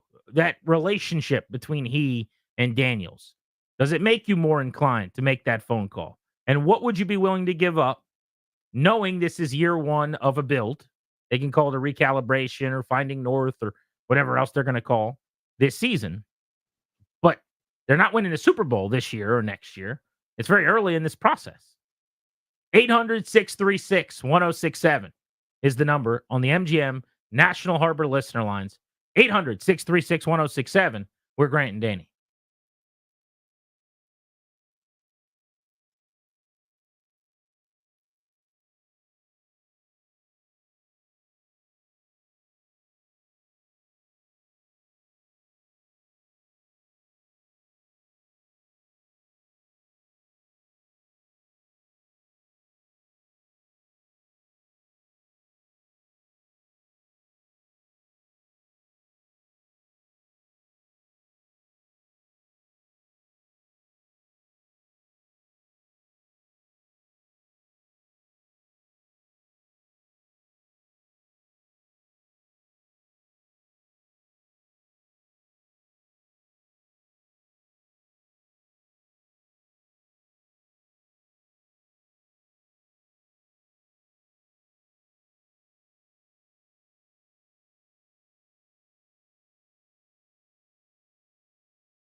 It is a Top 5 Tuesday on Grant and Danny. Last chance to go submit your suggestions for what we're ranking today. Facebook.com/Grant and Danny and follow the show while you're on our Facebook page. Also want to play the Hard Knocks trailer for people coming up at the top of the hour. Oh, yeah. Off-season Hard Knocks with the Giants debuts July 2nd, a week from today. Here we go. To quote ancient philosopher Al Michaels. The content sheet is good. The trailer's great. We're going to get Hard Knocks off-season style July 2nd. 1 month after that, training camp Hard Knocks, and then the full in-season Hard Knocks following an entire division. We're in a good place right now with NFL programming, ladies and gentlemen. There is a gleam, man. There is a gleam. Netflix really escalated this content war, and I'm here for it. I love it. They're doing some big things. I didn't think about this, and it's just because I'm stupid. I saw a couple of minutes of Triple H. His name's now his real name. It's not the wrestling name. He's Paul Levesque or Levesque or something. But he was on with Pat McAfee, your buddy that doesn't wear sleeves. Okay. Who does the 3-hour show on ESPN where all of his guys sit around and they're like, ooh. Anyway, yeah, he was on that show. And McAfee, ultra entertaining, very popular. People like him. Triple H was chilling and talking about the future of wrestling. And he said they're going to Netflix. I think we talked about this several months ago and it was announced. Like, is it just Raw or both Raw and SmackDown? I'm not really sure. But I think their WWE Raw, their main program, is going to be on Netflix. And his point to Pat was, it's not even really about the States. The international growth and the global ability we'll have being on Netflix is the game changer. He's like, when you get to Netflix, it's now the whole world. And that's what they're tapping into. But I think leagues are thinking about that too. Because that's the horizon for everybody, right? Everybody wants that, whatever the international market to be conquered, that's what they want. So it's that like business fallacy where you go, this is, I'm just making up a number. This is $100 million market. If we could get 10% of that market, we'd be doing pretty well for our little company. And but you think of that on the 9 billion people scale, right? Like of how many people have the TVs or Netflix subscriptions, you are global at that point. So I understand that's the frontier. The NFL has tapped almost all of the places for oil in this country that they can. Now they'll keep finding them. They'll keep popping up. They're going to find oil, but they're going to go global now. Like we could get, there's still some pennies and some dimes to be found under some cushions in America, but there's a lot of pennies and dimes in other places. Now, but let's get to the phones. People want to weigh in on Brandon Ayuk, the wide receiver from the 49ers. He's agitating to get out of San Francisco, seems to want to come to D.C. to play with his buddy Jaden Daniels. Schefter yesterday said the Commanders were in talks with the 49ers at some point. We just don't know to what extent. What would you offer for Ayuk? Kevin's in Lanham. What's up, Kev? Hey, Grant, Danny, love you guys as usual. Thanks, buddy. Hey, I would give up a second and a second for next year and a third for the 2026 season to get Brandon Ayuk. You already got a ready-made starter that's proven on the field. And also, I feel like the familiarity with each other with him and Jaden Daniels would be something similar to Joe Burrow and Jamar Chase. Since they both played in college, they have a familiarity with each other. Appreciate you, buddy. Here's my issue with that. I don't think that's a bad trade. And if you had a contract for 3 or 4 years that you could that's my prerequisite. Take on, fine. But you have to pay him. So you're paying a 2 and a 3 in draft compensation for the right to then negotiate with him. And then you're paying him almost $30 million a year. Is Brandon Ayuk that dude? I think he's really good. Is he that guy? Is he the top of the market wide receiver money guy-ish with the second and the third round pick also being given up? Good. He's not going to be running routes for Kyle Shanahan anymore. He's not in the same offense with Kittle and Juszczyk and McCaffrey, who are all Pro Bowlers, and Deebo Samuel, who's a Pro Bowler, an all-pro left tackle in a line that holds up well and buys him time. Is he worth $30 million a year-ish and a second and a third round pick? And by the way, what does it do with the Terry relationship, where he's been your alpha and your leader and running your locker room for years, and he's your number one wide receiver and your most targeted guy, and you go out and pay someone $7 million ish a year more than Terry McLaurin makes, and you slot him down on the depth chart? Fair question. Maybe they shouldn't care about that, but it should at least be a consideration. Yeah, it should be discussed. To me, the answer to your question is, I don't know for everybody is Ayuk worth that. He is to me, though. when I've got a rookie quarterback and more cap space than most people. I've got more resources than the next guy. So some team that's really competitive that's up against it might go, I can't do that. It's too rich for my blood. And for mine, I can hold up my auction paddle. Fred Quantico, you're on G&D. How are you, sir? Hey, how you doing, Grant? I'll tell you guys. Oh, no. Your phone's breaking up. I'm going to throw you on hold. We'll get back to you. I know you're waiting. Let's go to Nate in Lorton. What's up, Nate? Hey, Nate. Fellas, how we doing? Good, buddy. Frankly speaking, I wanted to part ways with either Allen or Payne and throw in a 5th or a 6th round pick. I just think these are contracts that are going to end up biting us in the ass. They're getting older. It's a new regime. We've drafted well to replace them. I think it makes sense, and it offsets what we would have to, not all of it, but eventually some of what we have to pay Ayuk. I think you'd have to. First of all, I'm very interested in that idea. I'm intrigued by that. And I wonder if San Francisco would go, Ron Payne, we could get him back to 10 sacks. Or John Allen, he's an alpha. He's a dog. Let's bring him in here to help us win a Super Bowl. That's a winner. There's something to that, maybe. Them in a 5th is not near enough, I don't think. Because let's say in that situation, you're basically replacing the 2nd rounder with them. Then you probably need to throw in the 3rd or whatever it is. Or maybe there's a 3rd rounder. Maybe it's like Allen and a 2. Would you do that? I would be a lot more interested, honestly, in giving up a guy like John Allen, who I think they're going to move on from after this season anyway. The writing to me after you just drafted a D tackle in the top 40 is on the wall. He has no guaranteed money beyond this season. I think this will be John Allen's last year here. If you could get to basically the finish line with him a year earlier, where you just move on, and they would take Allen and a good draft pick, like a 2nd rounder, and I just saved a 3rd rounder in the process, that would be more interesting to me than giving up 2 decent picks. Well, I was going to say, I'm very intrigued giving up a player. I wonder what they would think about that, though. Because there is that problem where both teams have to want to do the trade. Their D-line situation's excellent. Always good. They have, it's not as good as last year, but Javon Hargrave and Malik Collins up the middle. I think Allen would start for them over Collins right away. They're a Super Bowl caliber team. So bringing in a veteran who's pretty good actually stands to make some sense. 800-636-1067. MGM National Harbor listener lines are hopping. Brandon Ayuk is on the trade block, it sounds like. What would you give up if you were the Commanders?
The exclusive sponsor of this Grant and Danny radio program you're listening to is the law firm of Condori and Murad. They'll guide you and your family in the right direction. They'll help you draft a will, set up a trust, and create a healthcare power of attorney. Schedule a free consultation with their estate planning attorneys at kmlawyers.com. Be sure to tell them we sent you to get a discount. That's kmlawyers.com. We will play the Hard Knocks trailer for you as we're 1 month away from training camp. Give you some storylines looking ahead to camp for the Commanders as well. Also got to preview the Nats and the Padres before we get out of here tonight.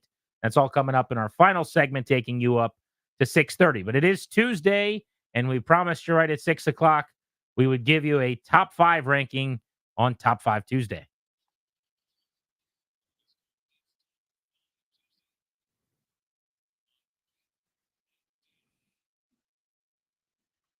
Producer Darius Dameron is always tasked with the very difficult obligation of sifting through thousands of responses.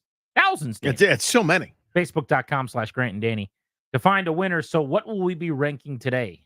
Always appreciate the folks who submit their suggestions to Grant and Danny's Facebook page.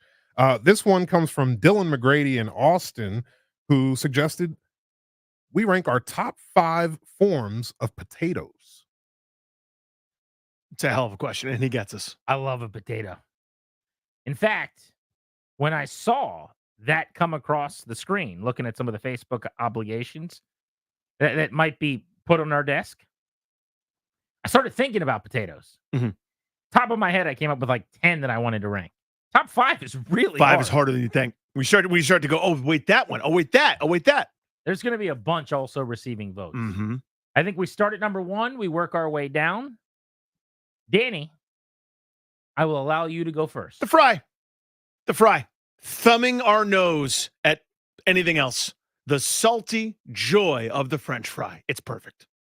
I also have French fry first. Of course you do. I actually think if I wanted to, I could have ranked all 5 potato items as just different types of French fries that I really like.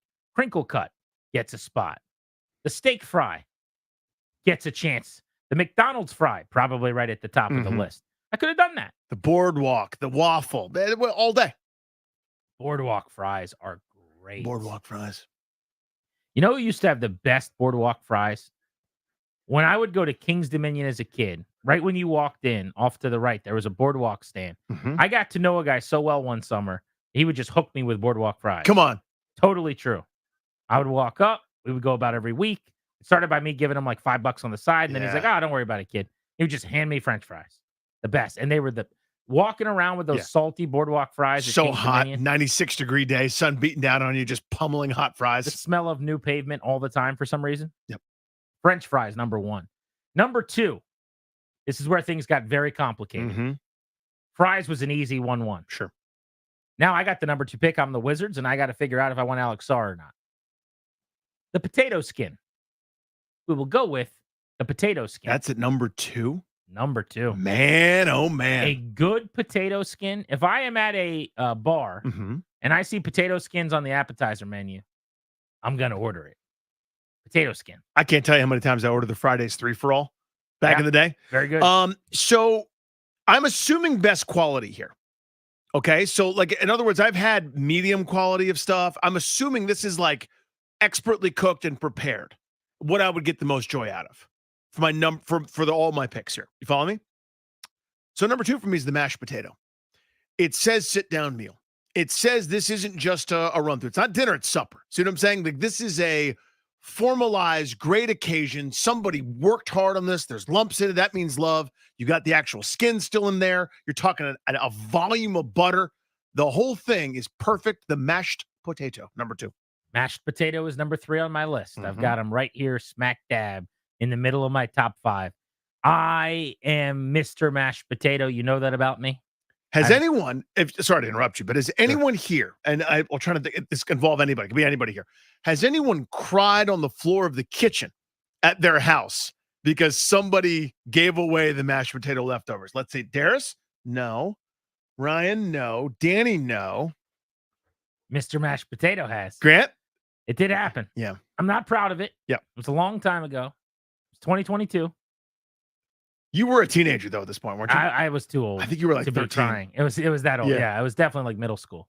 And yeah, we had family friends over for Thanksgiving. Mhm. My mom packed them up a bunch of stuff. She did that. Wait, why don't you take the leftovers? She wanted them to have like, that's the best thing about Thanksgiving. Yes. Come over to someone's house. She wanted them to feel included and be able to make but she accidentally gave them all of the mashed potatoes. All of them. They had to, this is a true story I'm not proud of.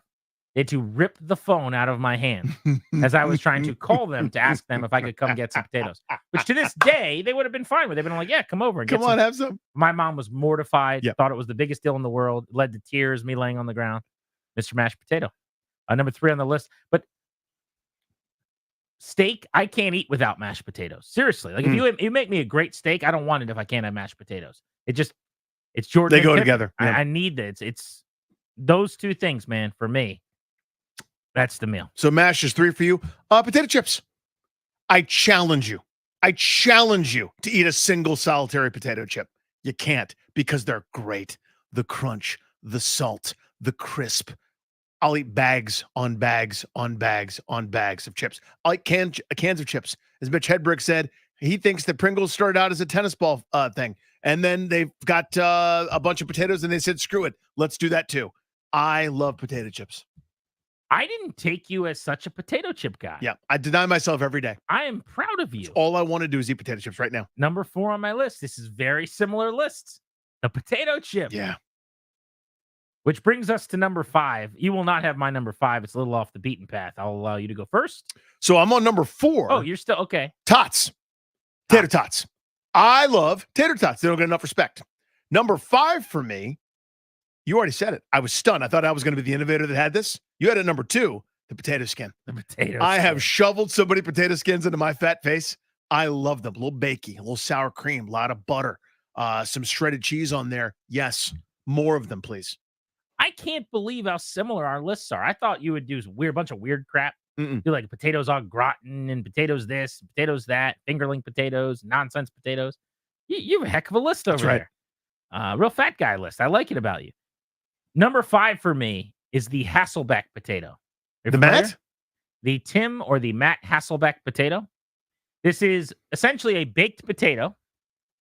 It is cut, though, into what I can only describe as basically chips almost. Okay. You can give it a Google. Look at the picture if you want. All right. But the way that I explain it is while you eat the Hasselbeck potato, you eat them like one cut or sliver of the baked potato at a time. And if cooked beautifully, it's a little bit of a crunch. Oh, it looks like it's not, but it looks like from afar like a croissant almost. But it's when you get close, you go, oh, they're sliced into very thin partitions. Exactly. It's a potato that is sliced I've and had then this. baked. And so when you bake it, it turns into almost like chip-like baked potato. I love a Hasselbeck potato. It's one of my wife's specialties. She does it all the time. And I'll eat it with steak. Yep. Because what I'll do is I'll cut like each little part of the potato, the chip, for lack of a better term, right at the base. And then I'll put that with my meat, and that instead of a mashed potato, it's just like that sliver of potato. But a Hasselbeck potato is fantastic. So then my top 5 forms of potato: French fry, potato skin, mashed potato, potato chip, and the Hasselbeck potato in that order. Fries 1, mash 2, chips 3, tots 4, potato skins 5. Also receiving votes for me, I felt bad about not including some of these. And by the way, only one of these I think made it overall.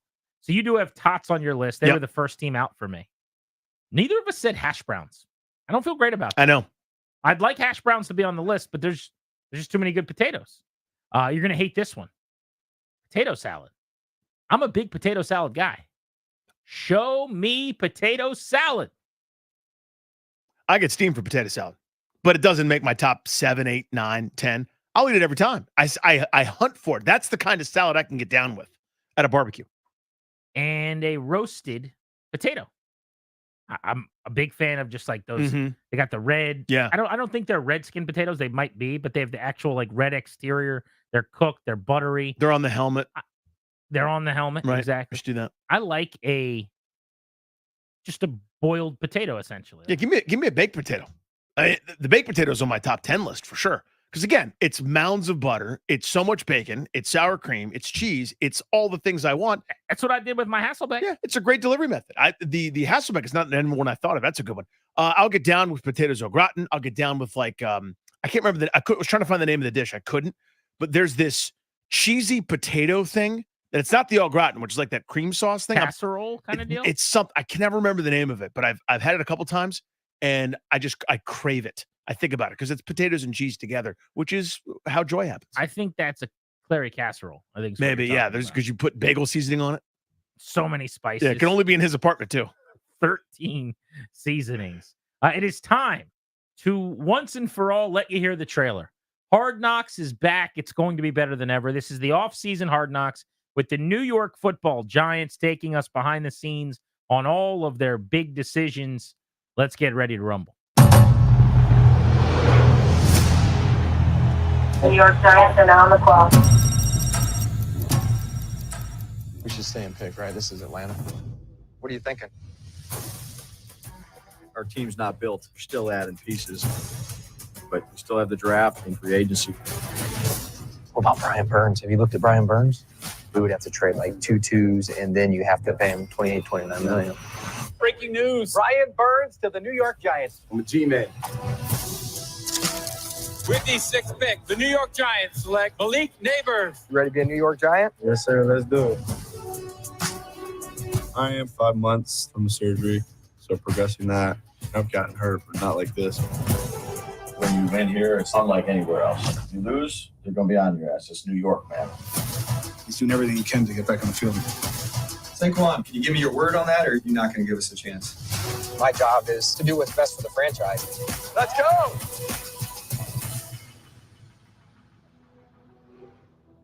Come on, are you kidding me? Can you give me your word on that, or are you going to give us a chance? I mean, on buddy. the phone with Saquon Barkley? Yeah. We got that access? Oh, man. We're going to get the behind-the-scenes trade discussions as they go get Brian Burns from Carolina. There are 2 groups of Commanders fans.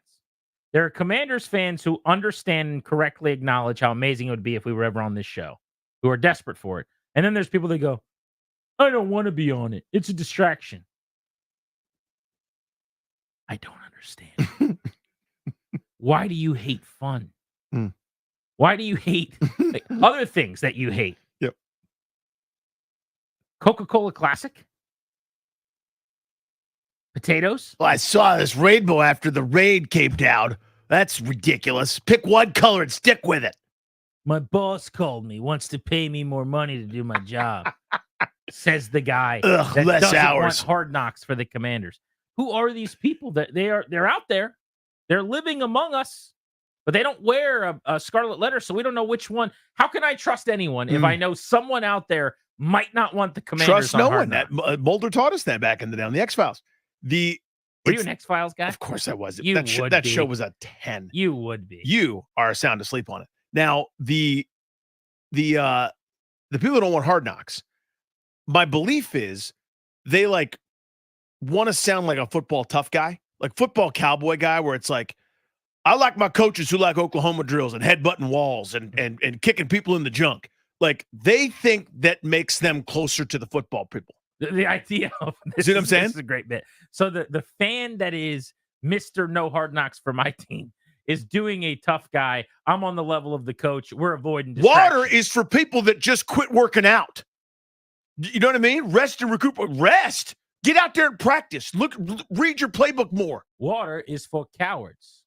Water is for wiping blood off my uniform. And you don't get no blood on my uniform. Boy, you must be outside your mind. Now, I will say, with all due respect to Herman Boone, we do know more now, and guys should drink water. Like it's good for you to drink water and hydrate. Agree. Yeah. That's just a quote from Remember the Titans. No, I'm just saying it's a great quote. If I have a chance to quote Remember the Titans, I'm going to take the chance. Every time you walk right through that door. Yeah. Point of the dude's story is the guy that thinks it's like a football thing. Like I know football so well. The coach says that.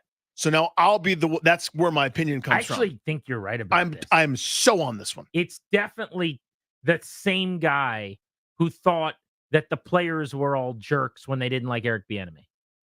Like that guy doesn't want Hard Knocks. That's He's like, well, 20 years ago, This is why we did it. He's got a ring. Yeah, he was standing next to Andy Reid when they won a ring. Relax, please. He's got a ring. He's got 5 of them. He was there for a while as the Patrick Mahomes did awesome things. These guys don't know how to win. Well, apparently Eric Bieniemy doesn't either. Maybe he'll find out collegiately this year. But that same guy that was like, these losers, listen to Bieniemy. He's a winner. That's the no hard knocks guy. I think you're onto something. Yeah, there's a huge correlation there because they've got it in their brain that it's a distraction. Like we're doing nuclear secrets. You know what I mean? Like it's like this is high level espionage. It's like CIA versus KGB in the 60s.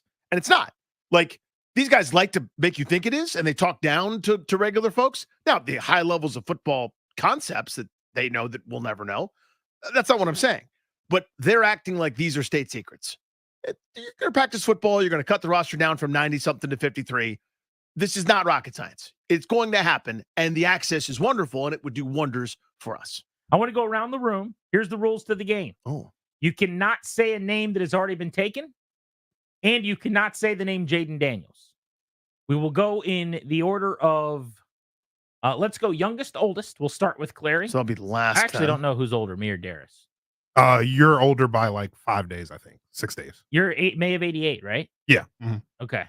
Yep. So you're second. The game is, training camp is literally 1 month from now. I think as of yesterday, we were at the 1 month mark. I love playing this game with my buddies. When you close your eyes and you think about the Washington Commanders in 2024 training camp, who is the player you're most psyched to see if you're out at the practice field at training camp? You just want to see him in his uniform. You just want to see him running around, that you're fired up to see. You cannot say Jaden Daniels, and you cannot repeat an answer. Ryan Clary, we are 1 month away. You are most jacked up for? Jahan Dotson. I want to see him. Oh, Danny is salty. Yeah. I'm intrigued. I'm not fired up. I want to see him, see if he can come back for a year 3 here. He looked really good year 1, so year 2 is pretty disappointing. I want to see if Jahan Dotson can really bounce back and be a wide receiver too. Bobby Wagner for me. We have a Hall of Famer in our building. The guy is literally walking around with a gold jacket. It's invisible because they haven't put it on him yet, but they will be putting it on him in a couple of years. Bobby Wagner, I want to see the impact that he has on all those guys out there, the impact that he has on potentially Jamin Davis and Frankie Louvu and Jordan McGee, who we just drafted.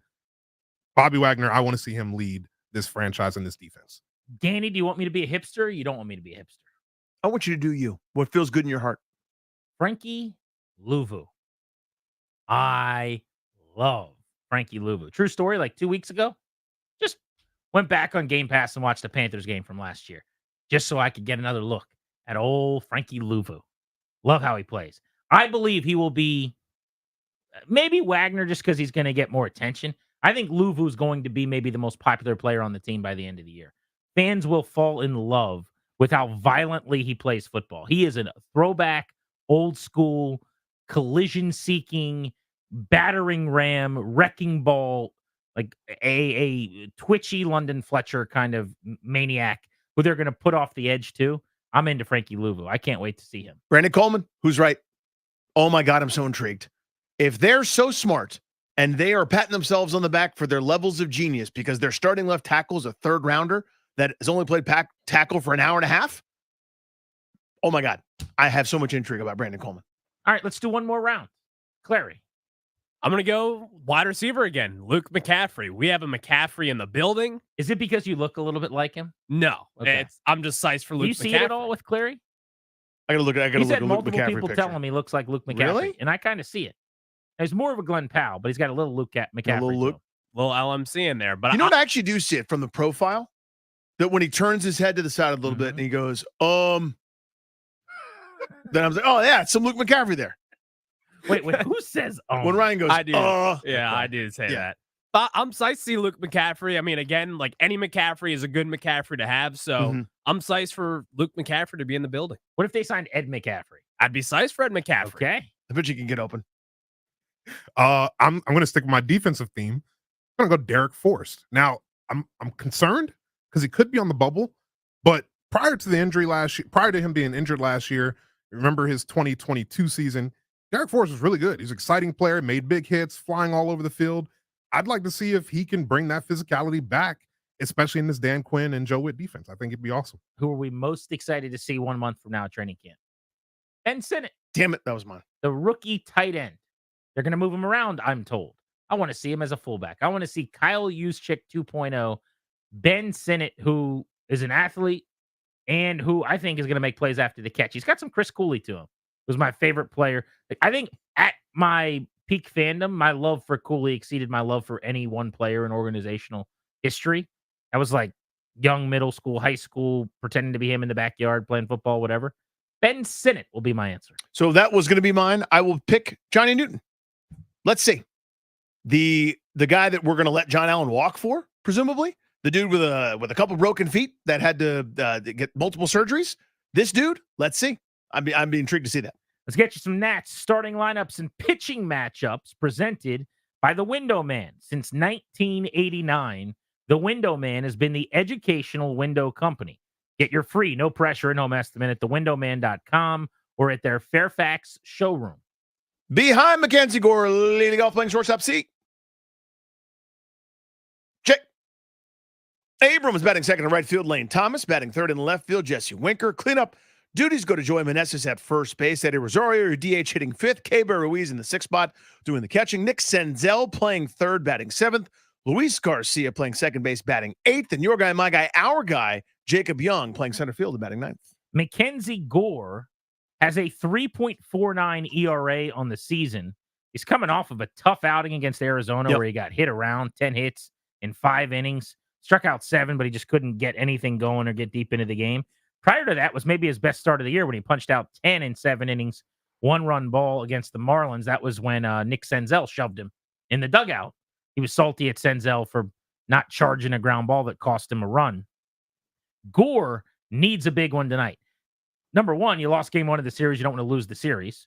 But also, he's pitching against the Padres team that picked him 3rd overall. That's right. A little bit of a revenge game, you could say, right? I would say a lot of one. 25-year-old was traded to Washington cross country for Juan Soto. C.J. Abrams' presence felt 3-hit night against his old team yesterday. Mackenzie Gore, a chance to make an impact tonight. I've also noticed, by the way, with Padres fans, there is an animus towards the Nats in a big, big way because they know that the Nats just absolutely destroyed them in the Soto deal. So I found this out last night. I didn't really know this. They really, really don't like the Nationals. Yeah, they like beating the Nats. And the Nats fans. It's a thing. Also could be some fireworks because the walk-off hit yesterday by Jurickson Profar. He stood in front of the dugout and was kind of pointing at the Nationals. They did not take well to that. I can't imagine they hit him or anything, but we'll see. I mean, there's going to be some friction, some chirping. Going to be some drama, I would say, before the end of this series. We are on at 2 tomorrow, short show, because there's a 4:05 game. So we'll be back at 2 o'clock. You know what we should talk about tomorrow? What's that? Maryland and Georgetown signed a deal. They're going to play to have home and homes in college basketball again. Seems so weird because we spent so much energy not doing that. And now they're like, hey, maybe we should do this. Yeah. Floyd Mayweather, Manny Pacquiao. It is the two fighters you wanted for years and years and years in their prime. And now they're getting together like that. There was a movie where like 2 65-year-olds like De Niro and Pacino or something. Grudge match or something like that? Right. That's kind of what it is? Like the ghost of the Hoyas program. Yeah. The Terps who were just But at least we're going to get it. Yeah. We've wanted it for a long time. Should be a no-brainer. We can talk about that tomorrow. Keep it right here for overtime. And then Nats baseball tonight. 9:40 first pitch in San Diego, 9:10 pregame. Charlie and Dave. For Darius and Ryan and Danny, I'm Grant saying so long. Thank you for making this show part of your day. Thank you for coming.